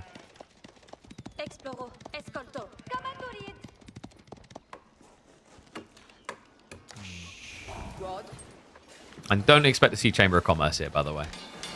So, Numan, he is going to move across to the mainland. We'll be seeing him set up the School of Cavalry over here. Jean French have been looking pretty solid on this map, guys. I mean, they look pretty solid pretty much anywhere you apply them currently, but here in particular, they've been pretty slick. And it's going to be Military Wing. So yeah, cool. He does set up here with the House of Wisdom. Smart choice. Military Wing is intriguing, though. I mean, you need spears, it's granted, right? Like, is there a more valuable play into something like Eco Wing 2TC is what I'm wondering. So far, we have seen most TC attempts fail against French/Jean. They're just very good at all-inning you when you go for that secondary. So I think Core is aware of that, and that's why he's taking the less risky approach. This feels a little bit awkward, though. he's wasting all this time just trying to burn the House of Wisdom. It means that Numan's getting the rest of the sheep. It's like, you haven't really achieved much. And on top of that, yep, sick play. Love that. DeMu, because his scout doesn't want to have to bring him home yet. He wants to gather more sheep. He clubs down Core's sheep. The scout was following with. Spimmin are already on the way, but DeMu saving up a lot of wood. Dare I say an immediate archer range play? I do, yeah. DeMu fully aware of what's coming. So the play here should be to build 3 archers. Then you can count your opponent out with their military wing. Overall sheep haul in the end is what? 25 to 11. Do you remember he's got 11 here? But on the UI, these 2 still count as his. So 27 sheep to 11. That's vicious. He has at least got the berries to pad him a little bit. Problem with the core here is it's kind of a survival game. And what worries me more is like you don't scale your economy lead with this type of build. It's not as bad as when you're against French, mind you. When you're against French, it's much worse because French are going to build more villages over time. Jean is still going to be of key concern here, though. Upsides right now for core. It wasn't an optimal level 1 Jean off of the landmark, right? She had to get assistance building it up. Downsides is we shouldn't really be that far away. And also losing the scout like that, pretty sure that was in XP range of Jean. Yeah, not just that. Look at Core's vision now. Blind gamer. Needs to get himself a lapdog and a walkie stick. He can't really see much here. Outpost is his only saving grace, but that means you don't really know what your opponent is up to.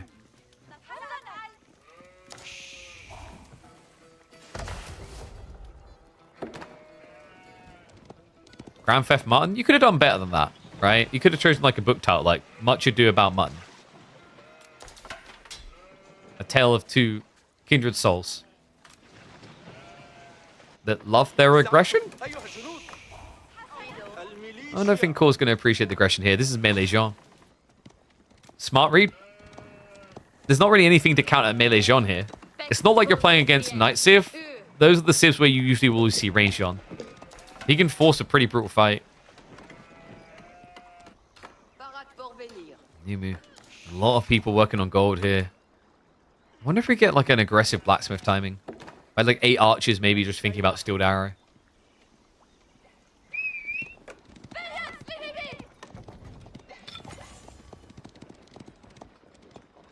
Fresh food stuff's now coming in from core. Doesn't feel as impactful on 1TC. It's valuable, don't get me wrong. It always pays off over time. But this transition has been kind of delayed. Archer range now getting added in, but Numan has the number advantage here. No boot camp on the way for core. DeMu. There's Numan. Okay, this could actually get uncomfortable quickly. She's absorbing all the attention. Another cleave's available. Oh no, no, no, no, no, no, no, no, no, no, watch out with the cleave! Archer's able to take out the Abba archers here. The spear count is looking ugly right now. It's easy access. He even gets the touch, no damage done. And Core, wait, he queues up a camel archer. That's a long wait, dog. Still 25 seconds away. Core can't touch wood now. Oh, this is brutal. He pulled everything, right? Yeah, he has only 9 villages left on the starting island. He's got 20 villages out here.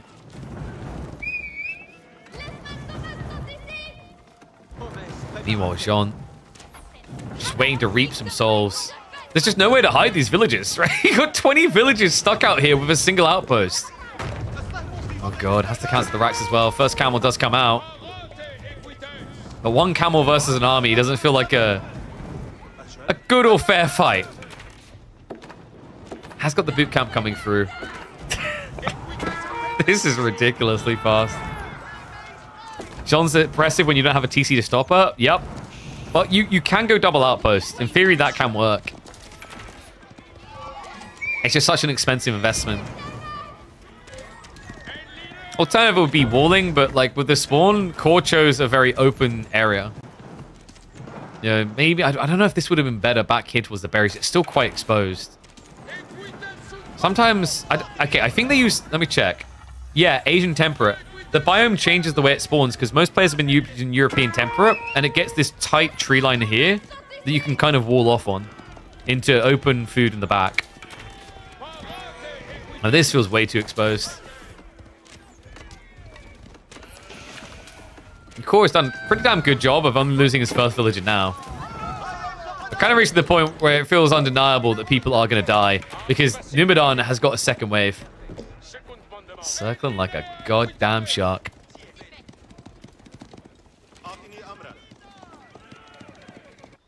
Cool. Is he thinking 2TC or just the arrows? I think this is just about fortifications. 2TC would be really hard from this position. Oh, forest can generate in a couple of places. Interesting. I wonder if that's good or bad, just because, like, the design of the map, it's much harder to get out and scout, right? Dive coming in. And Core going out in game number 1 of this quarterfinals. There's just too many units. Divine Restoration comes through. This feels unholdable. And he agrees. So an early lead for Numan. This man is looking to slay. Oof. So game 1 to Mr. Numu. Let's see where Core tries to go to rally. French JD seems to always win this map. Yeah, it does pretty well. I don't know if it'll always win per se. I'm trying to think of like matchups that work well against it.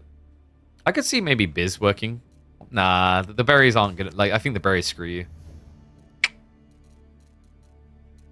As much as I want to see Biz on that map, I think the berries screw you from being able to play it.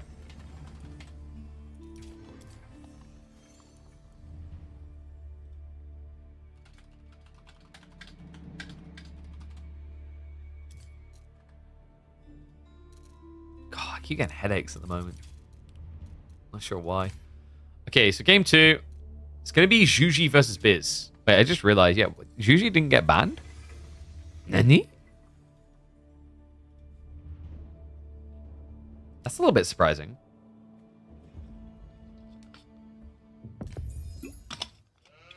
No, HRE, Roof, Chinese being the prize. Interesting.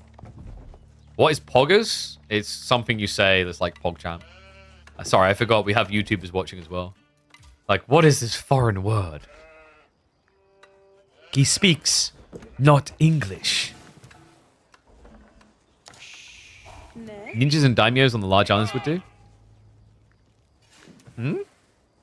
Oh, you mean the mainland? I always just call it the mainland. I think Shinobi can be pretty crafty there, actually.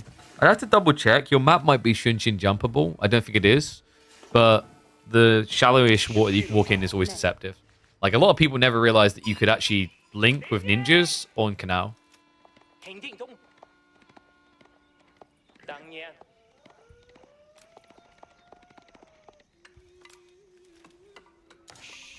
Game number 2, and Numuchad may have the upside when it comes to civs. Juji making it through the ban phase. Core on Coastal Cliffs trusting in the ways of the Byzantines. Let's see if he can get back into business for this second game, because that first one looked like a non-starter for him with the Abbasid pick. Biz makes a lot more sense on this particular map. We've seen them thrive in this environment with a tighter map with plenty of berries. It means that these more mobile forces like French, etc. can't dominate Biz by playing wide flanks. And the other interesting part about this matchup is, like, Juji, they can be at a slight disadvantage against Jugin new spam into javelins. What makes it still tough these days for Biz, though, is Pro Scouts. Biz is probably going to be looking to play blocker to the Pro Scouts, which almost just feels inevitable when you stick a civ like Juji or Chinese on a map like Coastal Cliffs. Medigarden already on the way up, so it's going to be 36 food, 25 gold, and probably about another 25 wood. Overall, reasonable. Cool. Has got 3 on the wood. Actually, make it. It's going to be 4, right? So, like, this should be a Rax beginning. Normally, it is anyway when you're against Juji. He might just want to wait and scout first. Sheep count is a little bit better for Numu. So, it ends up with 12 overall to the 11. I believe that is practically everything gathered bar 1 sheep. So we'll be heading back. Wall's coming up. So cool. Wow. He's not going to engage. Okay, this is kind of cool, actually. I like the idea from Core. Look at the spawn. It's a double deer back behind the tree lines. This is a very expensive wall to commit to with just 1 villager. I think he does have enough time for this. DeMu now coming in with the stables. Almost has the gold required to go for the pro scouts. That's a pretty sick read. So why would you go wall over Limitane here? Limitane take a long time to get out in position. They're very expensive on food, 80 per. And on top of that, there is a lot of deer to protect. So you could basically station Limitane here, but someone might sneak in and take some here. And then also reaching this side feels impossible. So, instead of adding a unit in that you might not even want... Oh, wow, he actually is going to go... So Core's going to try to deny it all then. It's possible he doesn't think that he can get the wall up quick enough before the scouts arrive. But it kind of feels like what Core's trying to do is prevent all deer. That is incredibly hard to do, guys. It's actually a big part of why Pro Scouts is such an impressive play right now. You very much struggle to stop your opponent from getting all food sources. And what worries me more is he's doing this into Palace Guard. He doesn't know that detail yet. But Numan has the perfect read on it. Walls do at least go up. Now, upside for Core, he could play into, say, Lombos here and try to counteract the Palace Guard with that. Keshiks would be kind of sick, actually. Right now, everything Numadan's doing gets countered by Keshik play. The problem is, with the racks already there, Numu has an easy pivot. Remember, Core doesn't know what he's up against yet. Matane is going to arrive on the back gold. And there we go. It's going to be commitment. It's Western contract. Okay, so Core's looking to be an aggressive party with this, I think. Limitane Lombo is quite rare. Usually it's Javelin, Limitane, Lombo, Horseman. But against PG, I can see the sense of it. Core, it's going to be Fast Castle. Does he want Lash Nectar? So there used to be a really interesting matchup on this map between Chinese and Byzantines, guys. The whole idea in that matchup is that Biz would harass you with Lombos while teching. China would react by going Castle, because Barber can stop full pressure. And then you'd usually be looking at like Nesta B Spears. But that strategy fell apart really hard when people started Western contracting into Lash Nectar. Right? Because like Spears already get countered by Lombos, and the Lash Nectar definitely clear the way fast enough. I think maybe Core is thinking in that kind of fashion here. The PG is going to make it harder, though. Remember, because Numan has got the deer, he can keep pumping like this. This is kind of crazy. 9 Palace Guard in Feudal Age is very rare. Most of the time, people peak at, say, like 5 or 6. Just enough to harass your opponent, and the logic is afterwards you tech, and you have a full castle army. Well, he's taking that to the extreme. Gonna look to poke. We'll have to back away. And what is up, Dal? Thank you very much for the sub, mate. Appreciate you. Get those Prime subs in, guys. They're free. Always got to remind people about the Prime subs. And look at this Numan. He gets in, he gets the deer, he gets out, and he gets ready for castle. This is a sick switch. Core is getting ready to follow. We're likely looking at Golden Horn Tower, but that doesn't give him immediate timing. What worries me about no immediate timing here is Numan will be quicker on castle. Or he could be, right, because of the build speed. Oh, wow. No, he's doing something different. Yeah, I was about to say Shallow Monks make a lot of sense here. You're quicker on castle, go for the relics. Instead, this is a Palace Guard Zerg. So the main reason why you go Mount the Academy at the start of castle instead of later to make Yuan is because you want to get the supervision. I think we've got a regional inspection build on the way. Monks are going to be coming anyway. The cool thing about this is you can supervise them out swiftly here. It's going to be a burn-in. We're going to stick with the 2x speed just for the breakthrough in the walls because it looks like he's back for another bulk load of deer. So right now, Numan is that rude person who's having a conversation with you. He just keeps reaching into your packet of chips and eating your food. And Core's just too polite to say anything about it. Or rather, he may just be too dead. Dive comes in. PG trying to clear out the Lombos.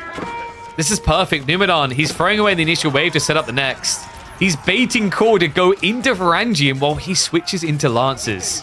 And he's mopping up the counterplay to that. Getting rid of Limitane, getting rid of Lombos. Not just that, keeping his opponent contained so that he can now go for the relics.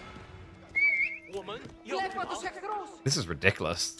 So he's got 3 stacks of deer now. There's only one left to grab. Love the way he divided this as well, just going for the two separates, so it makes it harder for your opponent to defend both of what remains. Reminder, when you get your hands on 4 deer stacks, you end up with 9,800 food. Yes, you heard that correctly. Enough food to go Imperial Age 4 times. I knew you were all thinking about the important thing there.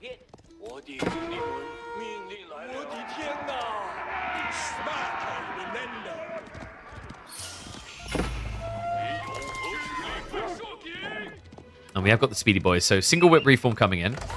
He actually didn't go for the regional inspection. It's very surprising, actually. So why would Numan choose Mount Lu Academy in the end over Shaolin Monastery? Well, we field crafted one way, right? Like, regional inspection makes a lot of sense for these Zerg builds. It's possible that Numan saw that he could force a reaction and pivoted off the play somewhat. But the other reason is the Monastery. If he wants to vomit PG and Knights, that doesn't leave much food for Shaolin Monks. Shaolin Monks cost 200 food each. So by going Mount Lu Academy, he can just optimize for gold and then supervise the monks out. So you get them out quicker, but you also don't sacrifice your food income, which you want for Mass Knights and PG. Now Relic Split just looking really damn good. So likely 4-to-1 relics. And Numan can still go back for the Shaolin Monks afterwards via the Pagoda play. Probably won't build them, but what he will do is get a healthy increase in income. Instead of getting 80 passive resources a minute, you'll get more like 240 per relic. It's crazy when you really underline Pagoda like that. The Pagoda is essentially a bigger number than Regnants. And the difference is for HRE, they have to wholly commit to that. For this Civ, you just get both. Alright, you get your Shaolin Monk play, and you get the Mount Lu Academy, and then you get this as a side product. It's not even like you've locked yourself into a choice per se. And there it is, Shaolin Monastery now coming through. Is this guy secretly playing Mongols? Oh my god, just the raiding parties constantly. I mean, then again, Numan is a Swede, so clearly he's taking his Viking heritage seriously. He comes, he pillages, he leaves. Core is just that poor guy stuck paying tribute time and time again. I'm going to do a little bit of speed up because there's a hunker down here. Zhugnu now also getting prepped by Nimu. Makes sense. Look at Core's comp. Everything actually loses to like Zhugnu theoretically. Like Lombos can beat. But everything else is going to struggle against Zhug. This guy raid your fridge at 3 AM if you... Dude, he been waiting at 3 AM. He'd do it when you're looking. He's been doing everything while Core has been looking. It's like a wall. Burn through, walk in. He wants you to come out. You won't. Like I said, he's literally standing in front of you, reaching into your bag of food and just eating it. He's even, like, you know, it's even more insane than that. He's almost got every single deer on the map. At this stage, he's not only reaching into the bag and eating your food, he's licking his fingers and then sticking his fingers back in. If he gets these final 3 deer, that's the equivalent of pulling a beef jerky out of your bag of beef, licking it, and then sticking it back in the bag. This guy's going full alpha moves. Numu, heavily armored army. Core, heavily lacking. Has no solid defensive front line here. Even the Limitane may be a little bit awkward with Zhugnu having the extra damage against light melee. And we do have regional inspection now coming in, so heavily delayed. He's getting ready for that next wave he wants to Zerg. Pagodas are already set up and banked.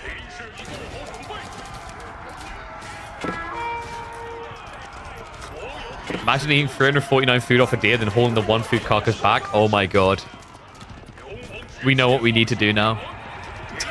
That is one of the ultimate BMs, actually. That's so tedious, though. Because there's no way to just, like, hey, villagers, stop, like, gathering from this at 1 food. Cool. Stop the vote. What's going on here? Look at the Knights. They're getting ready to rotate around. Limitane are still alive. Landstick to try to cut the reinforcements, but that's not ideal. No, Numan is going to be able to surge forward here. There's no Limitane left. There's only 7. Lancers don't have Dali horses, but they don't really need it here. Continues to force the engagement. It will be a pull away now. The numbers, no doubt about it, are favoring Numan. Night count has shrunk down heavily, but the PG wave afterwards should be imperative here. Not just that, 2 Sacred Sites.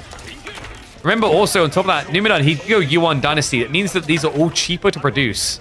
Saving 10% per unit. Oh, yeah, cool. The only thing really keeping him alive now is the Lombo mass left. DeMu will respect that. He's going to back out. But we now have Zhangnan. He's going for a farm switch. I'd say Core, like, actually done pretty well in that engagement. It's kind of messy because he's not really stopping Numu from getting further ahead. Right, worker kills added in. The fact that you have to be assuming Pagoda here. But, like, right now, all Core can do is survive. Especially now that he's left with just Lombos. Numu, oh my god, dude, he's not even going to let him survive. We've got Nesta Bees coming. So Core's going to just try to reblob a front line because he has to act on what he saw. He saw Lancers, he saw PG. If he just boldly assumes his opponent is going Nesta Bees, he will basically get folded. Because, like, for that, you go Horseman. Your opponent can break through too quick. So it actually makes sense what he's doing, what he's thinking here. With building up the Lombos further and re-establishing the front line. The worrisome part is, like, the knobs do counter it all. The Core, cheeky git. He's covering the angles. This is smart. He's got Caddis coming. There's so many switcheroos going on here, actually. The crossbow switch from Numu is going to be like a preempt counter to this. But I think it was more about the Varangian. But it is going to tick all the boxes. Remember, Nesta Bees do get countered out by Cataphracts because of the dive. They can just trample in. And because Numidan has no spears, especially with these Nesta Bees not being clocked out, they would just melt. What more for Core is going to be the ability to scale Cataphracts to the point that it counters. Overgrowth count is looking okay. He's up at 17. And he has got the back gold. So, like, in theory, he could blob Caddis. The problem is, like, hard committing to a unit comp without info is dangerous. If he committed to, say, 10 Cataphracts, he runs into spears, it's GG, right? These Cataphracts are over double the price of the Varangian.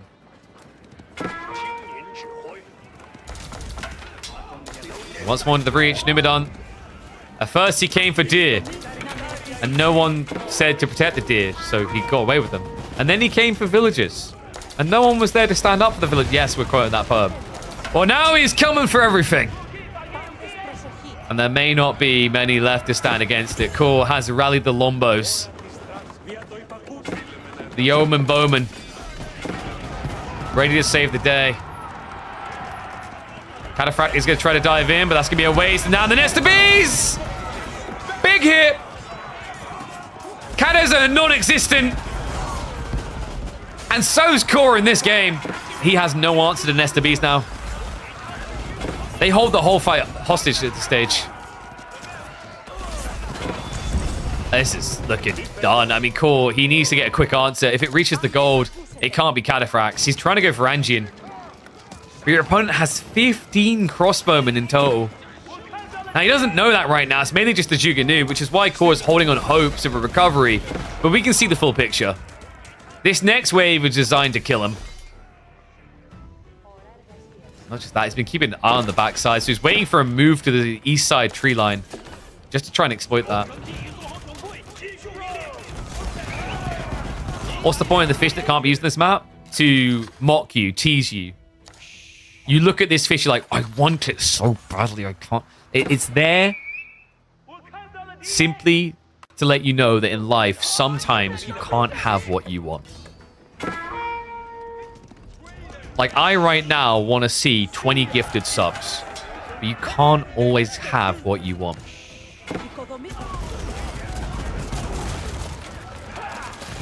And yeah, in fairness, when you play, you literally can't see it. Unless you build an Imperial Palace there. Then you see it all. Not seeing the way to victory for Core here. He's got one last Ura at this. And what? Okay, that's a good start. Corey Kohler with the 10 gifters. You absolute legend. Thank you very much, mate. See?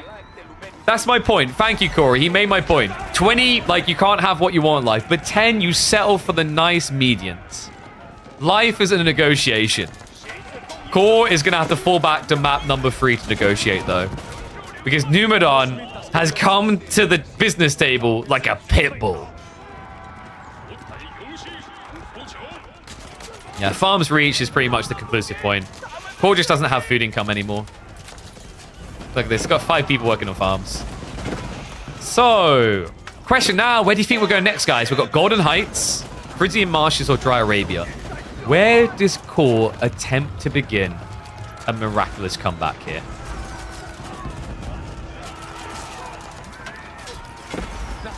This one looks done. Sometimes Nesta Bees just look like the most depressive thing in AoE4. In games like this, being a pristine case. Oh my god, he walks into it more. Get him out. Get him a stretcher. Get him a doctor to check if there's still a pulse, because we've still got at least one more game in the quarterfinals of Midweek Muster 15. There's so many of them. Dude, Numu's scary. Numu's a spooky, spooky boy. That's now 2-0.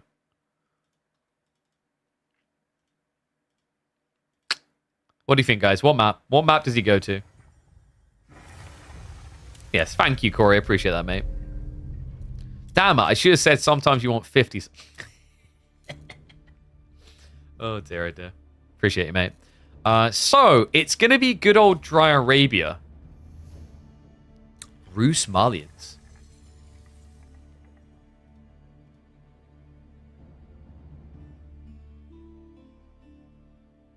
Interesting. Let's see what he's got in mind. God, my throat is really rough today.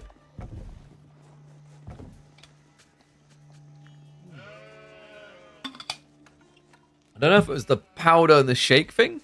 Maybe I just didn't actually shake it enough. Oh. And maybe it stuck to the throat a bit as a result. Sorry, just checking a message in the background. Then we can hop in for this one.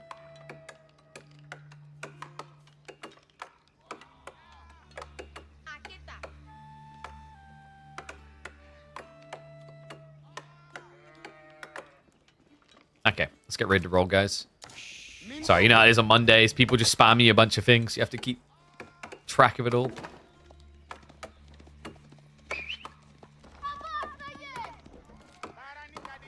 He is looking unstoppable. We hop into game number 3. One and all, welcome back to the Numan Core quarterfinals.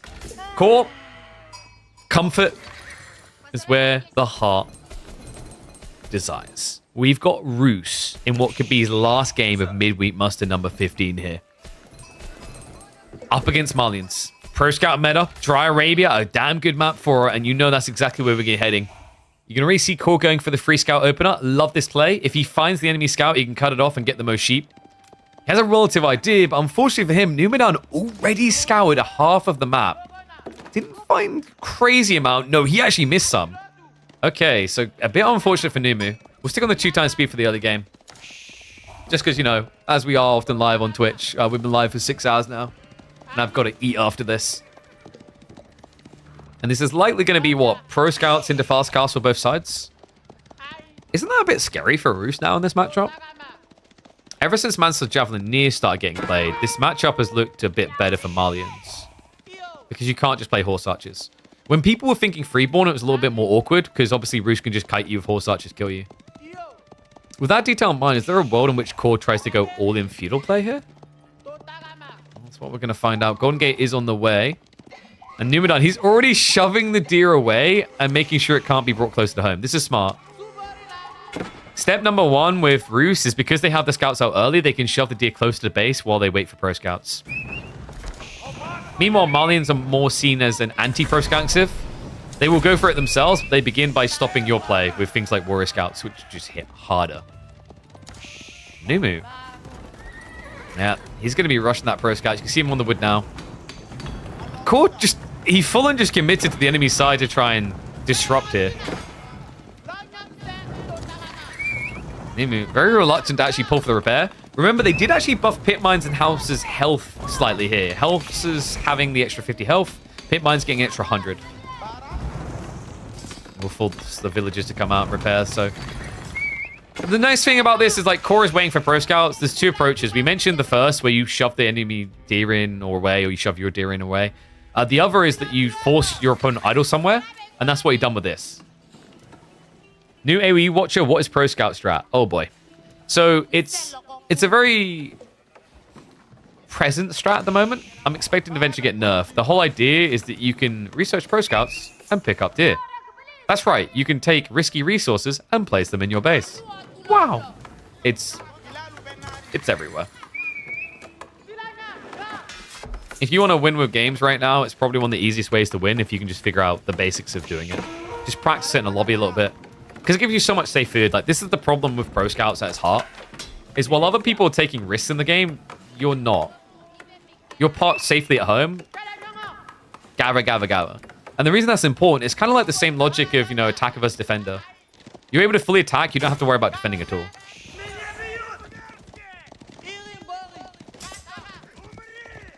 So Clash in the center. Both of them are going to go spears.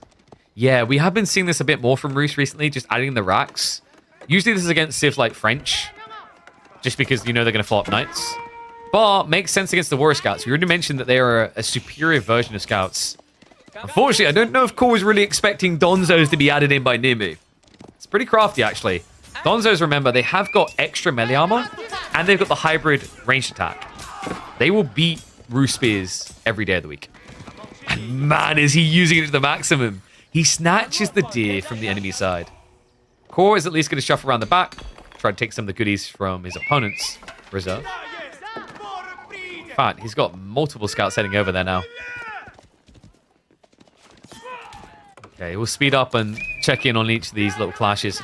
Second wave of scouts is going to move over the west side, so Core is going to secure his extra deer here. At least you'd think he would. Numu is greedily coming here as well. There's only 2 deer left for him. And the Spearmen are going to be able to react. So Numu, actually, he's going to be able to harass him off of this one. Needs to protect his own deer for this to be worthwhile. If he can actually stop Core from getting his home, he's ahead. And you can see Core is just trying to dodge death here. It's so hard when you see all the vision Numan has on the map, though. He keeps seeing them coming on by, so has to ditch and run. And he's even forced Core to now go into archers. Okay, this is making Farimba look better for Numu. Remember what we said, like Javelineers is like S tier goal against Roos, because usually they would just want to go horse archers. So if that was the plan, Core's in trouble. Now he's adding an archer so early, he's kind of even more in trouble. Numu could be inclined to add in javelins to begin with now. However, am I seeing this right? We might actually just have a classic Fulani. I mean, Fulani, it's weird. Farimba, week to week, we seem to be hopping back and forth between Farimba and Fulani. That's great, by the way. That's a healthy meta. But the interesting thing is, like, with Fast Castle Roos, javelins just feel too good. Likely what Numu's thinking is because he won the deer race, because it's 2.5 deer packs by the looks of it, what he can now try to do, maybe like, yeah, about 2.5 deer packs. What he's thinking is now what I can do is I can just play into Sofa and flank raid, because Core will have to come out of his base sooner. Even more so now that I'm going for the cattle ranches. So once again, it's like that extension of the Pro Scouts idea. With Pro Scouts, hey, you know, I've got this food safe at home. You're going to run out first. You're going to have to come out. Fulani does that to an extreme. Infinite food. Hi, Trade House coming in. Get your numbers in, folks. I kind of like the Core walked around the back here to optimize it. A little bit risky, but, like, you know, you can see your opponent's reacting to his own deer stack, so not too risky. We'll speed up. Looks like the pit miner's going to get harassed, but the Warrior Scout, the spears are on the way.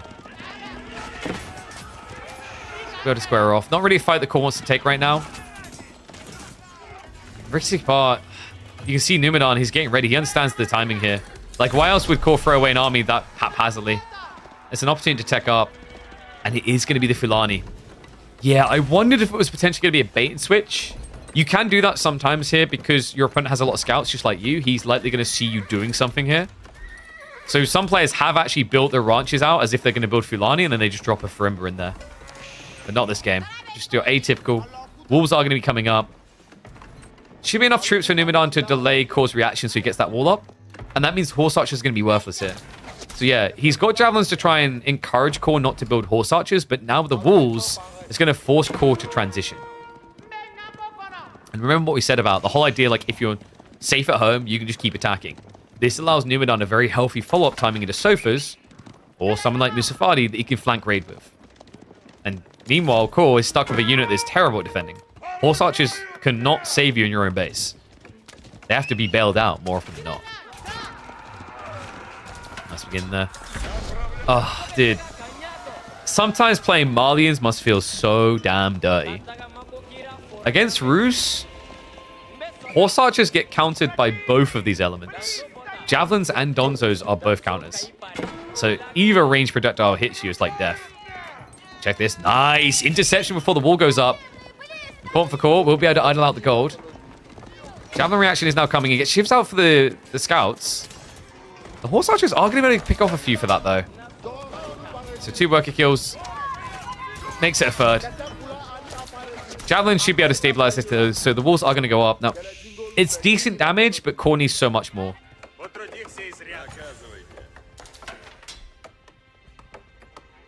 And reminder to not spoil games for people.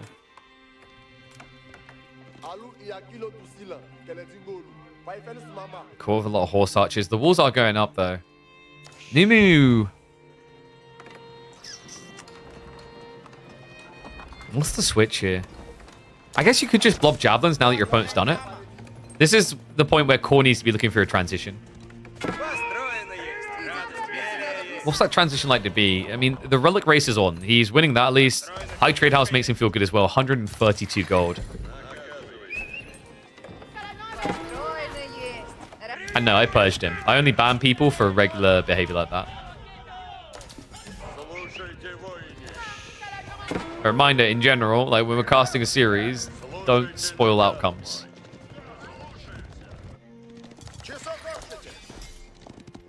So the scouts are trying to intercept on the relic retrieval. So Core bringing the goodies home, but he's got his work cut out for him. This is one of those more awkward matchups where, like, when you win the relic game, like, your opponent still has got an insane amount of passive food income extra, which eclipses population at max. What's good for Core is, like, in the hyper late game, I think you actually perform quite well here as Roos. Strokes here are really lethal. Cheap siege, always a good sign. Negatives would be trade, like if your opponent's able to get it online, but fortunately for him, it's kind of a 4 trade post spawn. So, like, hyper late game, DeMu will have to carve up a lot of the map to be able to trade.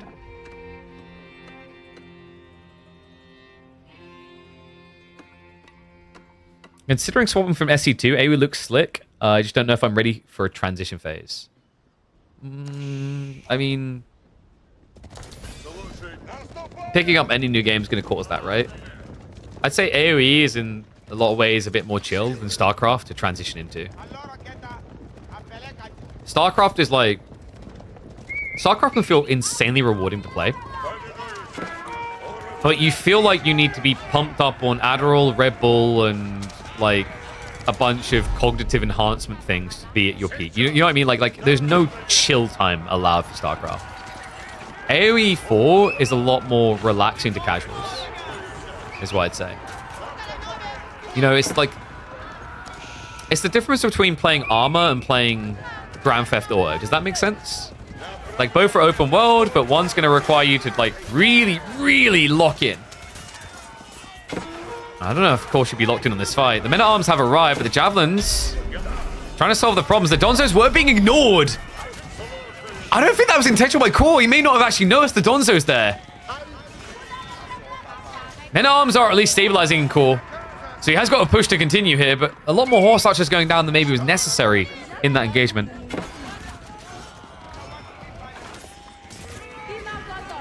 Yeah, I'm not going to the extreme of saying, like, playing AoE 4 is like playing Stardew Valley, and then playing, like, you know, StarCraft is like playing hardcore no-death challenge Minecraft. But you get the idea of, like, one is more sobering, like, sorry, one is more relaxing to engage with on a casual level. And sometimes that can be like a negative with AoE4. Like when I cast, I've said this before, where I kind of wish I could just have a 1.25 or 1.5x mode. But like for the most, like for playing, it works well. I wouldn't mind seeing a turbo mode experiment with though in Age of Empires. So cool. I mean, he's done a good job of pinning Numan on his base. End of the day though, somehow Numu was able to get 2 relics off this map. Secret sites have been locked in. That's a good sign for Core. I think, yeah, I was about to say 2TC has to be the play now. You're going to get outscaled, outmassed if you don't make a villager transition. SC2 is just too much micro. I like base building a lot. I mean, I'd say SC2 has a lot of cool base building to it, right?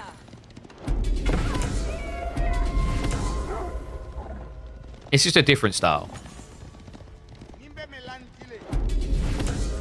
Many people bias towards AoE because they played it when they were kids. Yeah, and I think there is like a rose-tinted glasses thing about it as well. You know, like I swear by Dawn of War, but if I was to be honest about Dawn of War, it probably from a balancing perspective would need a complete revamp to match up for competitive play. But I still think it's a god tier game.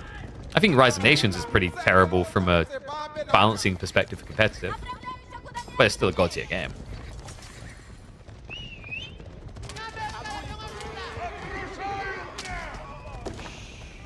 So, Horse Archers led up. He backed off entirely.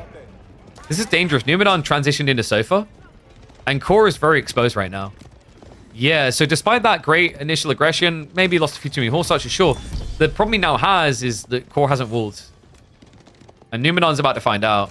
Marching in like this was an ambitious wall in the first place. You don't really see people wall like this anymore in Season 9. It just takes way too long. You have to be more negotiable about it. Take a small slab, extend. Small slab, extend. Maybe he wasn't expecting Sofa. But usually when someone plays Fulani, like 8 times out of 10, it's going to turn into Sofa.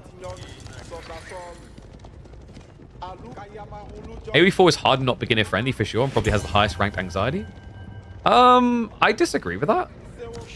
I think AoE4 is probably like one of the most noob friendly RTSs on the market.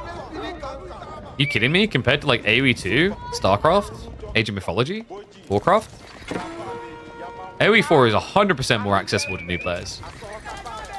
I'm not saying you're not going to get your crotch stomped in when you get matched up against someone who's higher ranked, but like, compared to other games? Come on. Sofa raid now in the back.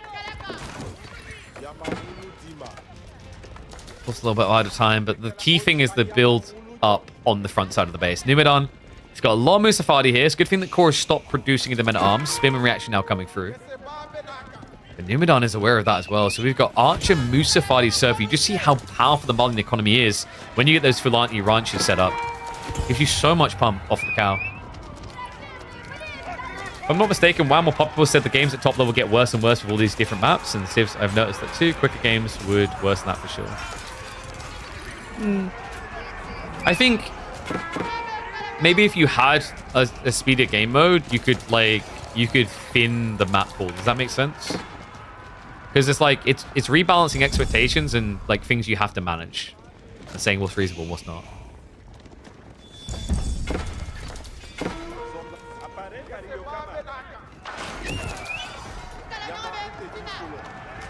Fast draw Arabia tournament? Sure. I think that could be interesting. I've said before about like even crafted maps. Some people don't like that idea, but I always say we've never really tested it. If I get the funding together and like pay some map developers to do it, it could be intriguing to explore. But this ain't looking so intriguing for Core. This is just the first wave. There's a lot of Sofa coming. Has got the mangonels coming out. Okay, he hit one javelin. Jesus. Overall, this is a pretty good fight for Core, actually. The Spearman... Wait, was he hiding them in the Horse Archers? Oh, that's sick. Yeah, so it looks like he actually had the Spearman hiding inside the Horse Archers. So the Sofas got completely slapped about here. End of the day, though, this is only wave number 1. He still hasn't survived the entire tide. But it is a good start. DeMu is going to slow down. Understands the overextension here. The string on placement's also critical to that hold.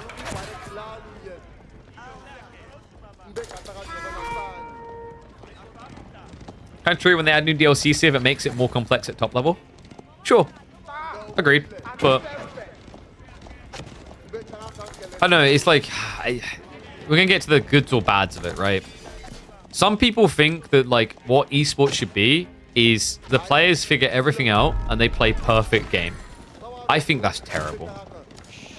I don't want the game to get to the stage where people have like perfected everything, because then what you're doing is you're waiting for like someone to play at 99% instead of 100%. I'd rather see how people thread their way through making the least mistakes, if that makes more sense.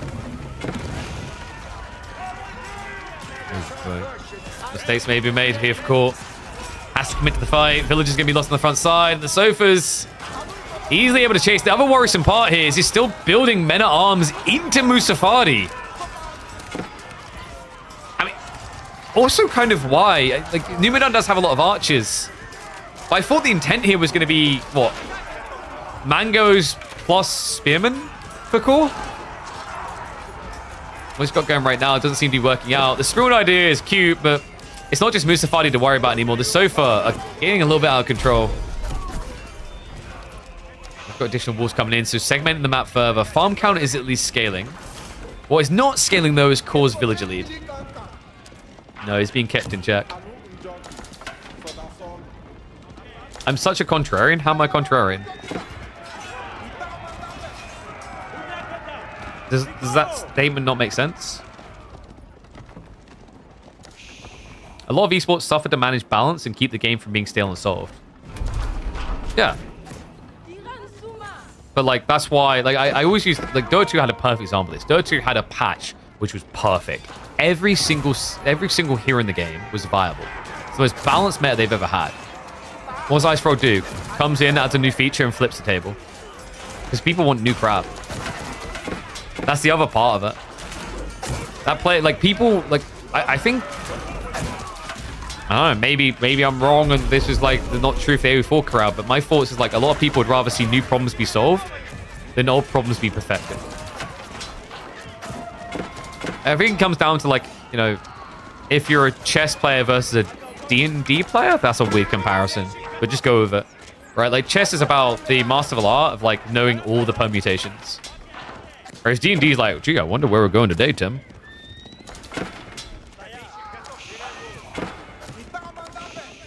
You're waiting for a game to combine RTS and MOBA? That already happened, mate. You're quite a few years late. Have you heard of Warcraft 3? You know, like, that was always my take on esports as well. It's like, traditional sports keeps their rules the same. Something that I always found fascinating about esports is how the rules and conditions change year to year. It's like fresh. It's almost like it's anti-gatekeepy, if that makes sense.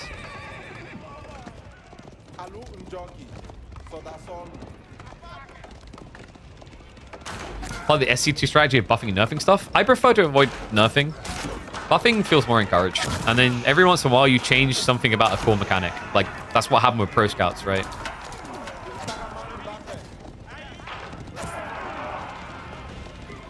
They should add Fog of War and Tech Trees to chess. Okay, guys, are you really going to sit here and tell me that chess is better than chess boxing? Is that what you're trying to do right now? Huh? Huh? Huh?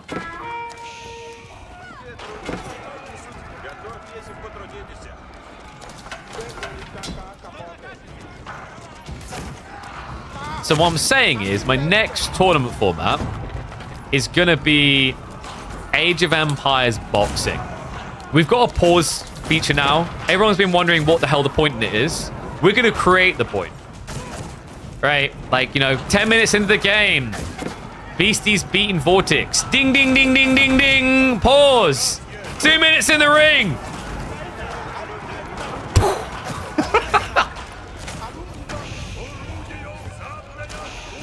I think Core may not last 2 more minutes in this ring right now. The static emplacements have actually served him really well up to this stage. It's getting a little bit harder to believe. Somehow he has actually extended a slight villager lead. The Sacred Site's time is ticking, and that's additional resources, not to mention the fact that Numan is stockpiling for Imperial.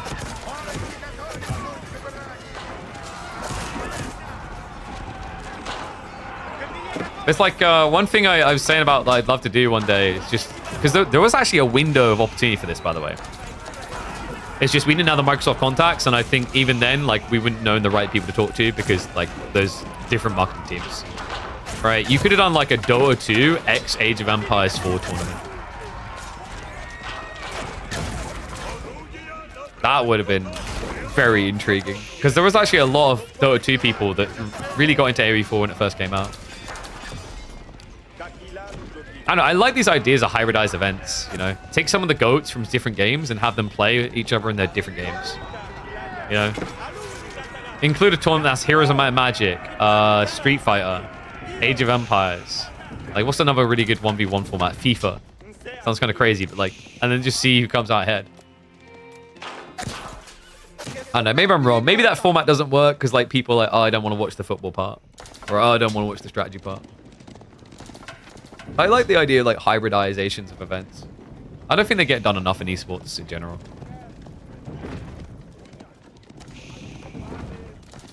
That's why I love the free-for-all concept that Grubby ran with Soda Poppin' a few weeks ago, where it was a free-for-all with some of the biggest like names on Twitch. And every once in a while, like what they basically done, what they brought in from like a different game was the social deduction. They would have a call like you'd get after someone died in Among Us, and then figure out like who needs to be killed.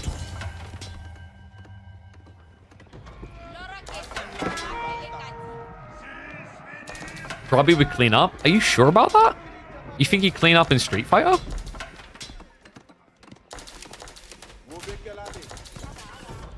Now, I love Grubby, but I watched the way him and his boys played Hom the other day. And I watch Lexiav, and they got some way to go. I don't know, it comes down to like how you balance the pool of games, really. Grubby would do better than some. I don't know if he'd be like the #1. Depends what games you put in, but ooh, cool with the raid. Hello. For the Huntress is coming through though, and it's a very aggressively located one. Now Core has built a lead, but remember, it's basically just mirroring out the Fulani effect. So it's not really truly ahead.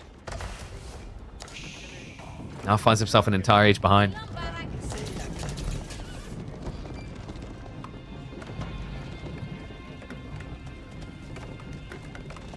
He climbed pretty high dirt. Sure, back when I perceived this idea though, right, he was like, he hadn't played at all. Also, keep in mind, we'd be talking about bringing like Age of Empires 4/RTS pros and bringing Dota 2 pros. Now, the thing that I think some people sleep on there is like, there are Dota 2 people, like remember the old guard of Dota 2 people started on Warcraft as well. There's so many different like details to keep in mind with a lot of these games. Alright, High Armory is coming in. Overall, Core's not in as bad of a shape as I would have expected with how this has been going. Has got a lot of knights. I don't really know if you want to be scaling into them for the late game here. Mainly because of gold access. He's got what? 4k here, 4k here. Streltsy seems more likely. The Sofa is going to muddy that matter though. And not just that, we've got precision training on the way. I wonder, does Numan consider just going straight into adjustable crossbars? It's a tech that really can just break any game. Bit risky against Roos because of the discounts they have, so they should be able to like scale a bit quicker into that play. So yeah, cool. He immediately queues up the Streltsy. Sacred Site time is still ticking though, guys. He never solved this problem. Despite that really good raid, there's a bigger issue that exists in this game right now for Core. Clash gonna come on the east side. The Sofa are outmassed, so this is a good start for Core.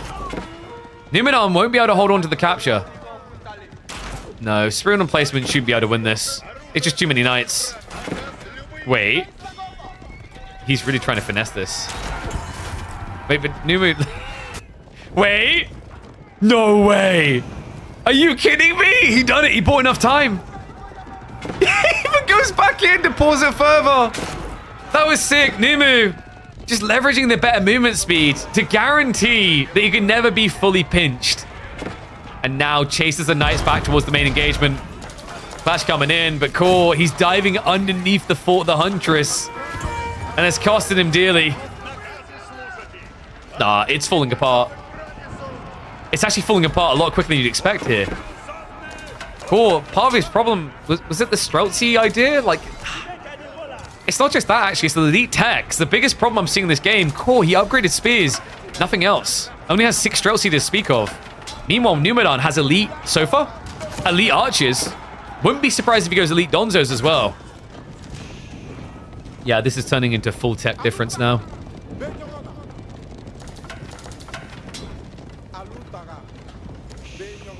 My cousin was the first Evo World Champion. Poggers. Dude, that's like, it's such a mixed bag when you're in that position where you were the first, like, champ. Because, like, you know, it's like memorable GOAT, but then at the same time, compared to the guy who, like, got 5th place at, like, the latest version of that tournament, you know you made, like, no money compared to him, you know? It's always the sad mixture. I think Sacred Site is a big improvement over AU2. I'd agree. I still kind of, I'm getting more and more tempted to make a tournament where, like, the Sacred Site timer resumes, but we need to, like, alter the way Delhi works for that. I'm curious if they ever tested that in early development to see if it was more effective. Yeah, definitely, like, I think the reason these are kind of important, same logic with landmarks. When you think about it, something that dev's done consistently throughout this game is try to find ways of giving end states, as opposed to old RTSs where people creep to a corner and build something to stay alive. Core, he's already stuck in the corner, and there's not really anywhere to creep to survive here. That is a flood and a stomp. Elite Spearman struggling to hold on. Sofa just meat mashing this front line. But the bell is ringing. 2 minutes to go until victory. Biology is also on the way for Numu. And the Sofa, they are going to be able to get through. Bombard's chased away. He cannot afford this right now. The Bombard's actually turned around. Okay, they're gone. He's gone. A 3-0 Numan. Can anyone stop this man? Or is it finally the week of the Swede? Let me know what you guys think. Numan, can he go all the way? Could it be his best result in midweek muster yet? I will see you in the comments, and I'll catch you all in the next video. Oof. Etta GG. Do we ever see worker pull all-ins? Yes. Yes, it has been known to happen. And it is wild when it happens. Am I wrong today, or are all the games today clean sheets? I believe so. Yes. It's been pretty stompy. I don't think it's going to go that way for the remainders, though. Beasty B, I can see B getting a game there. Beasty's definitely favored. Vortex versus Giljardi will be definitely interesting. Giljardi has been known to out-aggro Vortex a lot in the past. Starflight versus Wham might be a bit tricky for Starflight, but we'll see.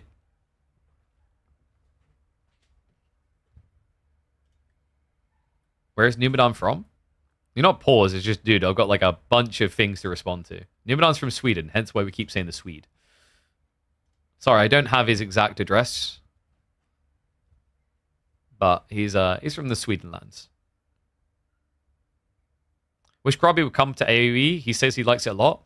Sure, but the problem for Grubby, and I get where he's coming from. He said it a long time ago on a broadcast on like one of his streams. It's like he compared the numbers and he bluntly said these numbers are like watching paint. These are watching paint drying numbers. And what he meant is like compared to the other games that he has a reputation in, you know, like his viewership was down across the board. So like, while I have no doubt Grubby will revisit AoE 4 because he did love it at launch whenever there's like a new big expansion, until he sees a realm in which his viewership goes up, I don't see him coming back to AoE 4. And I don't really see his viewership going up compared to the things he's doing now, like Warcraft with like people like, you know, Tyler committing to at the moment, which is generating him 7,000 or 8,000 people watching, or World of Warcraft, which could generate him easily over 5,000 people watching. Those are hard games to beat right now.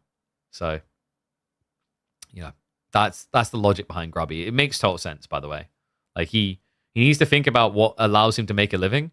The thing that like some people were saying in counteract to that is like, yo, but he can make a living by like playing AoE 4.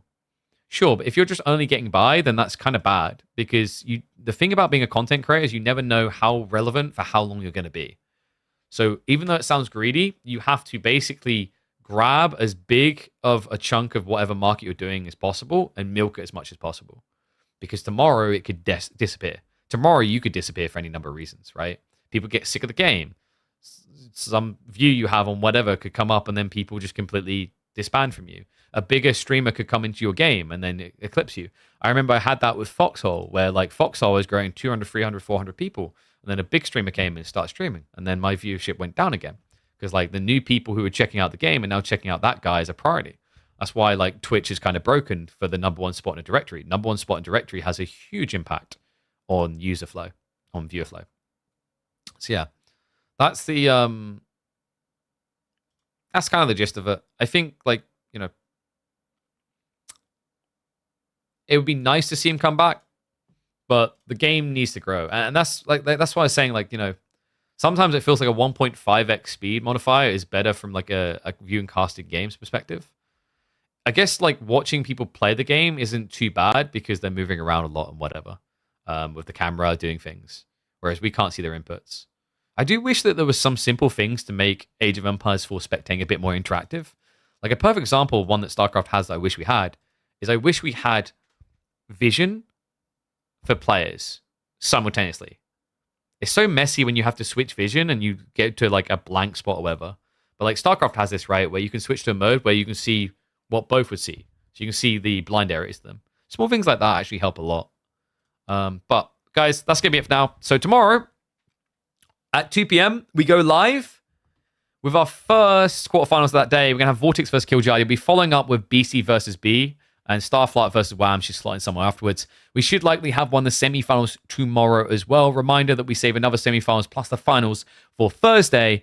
So keep an eye out for that. But guys, what I'm going to do now, I'm getting ready to round out. YouTube, going to love you and leave you. We'll be back at 2 p.m. UK time, so 3 p.m. CET tomorrow with our first quarterfinals. I'll see you all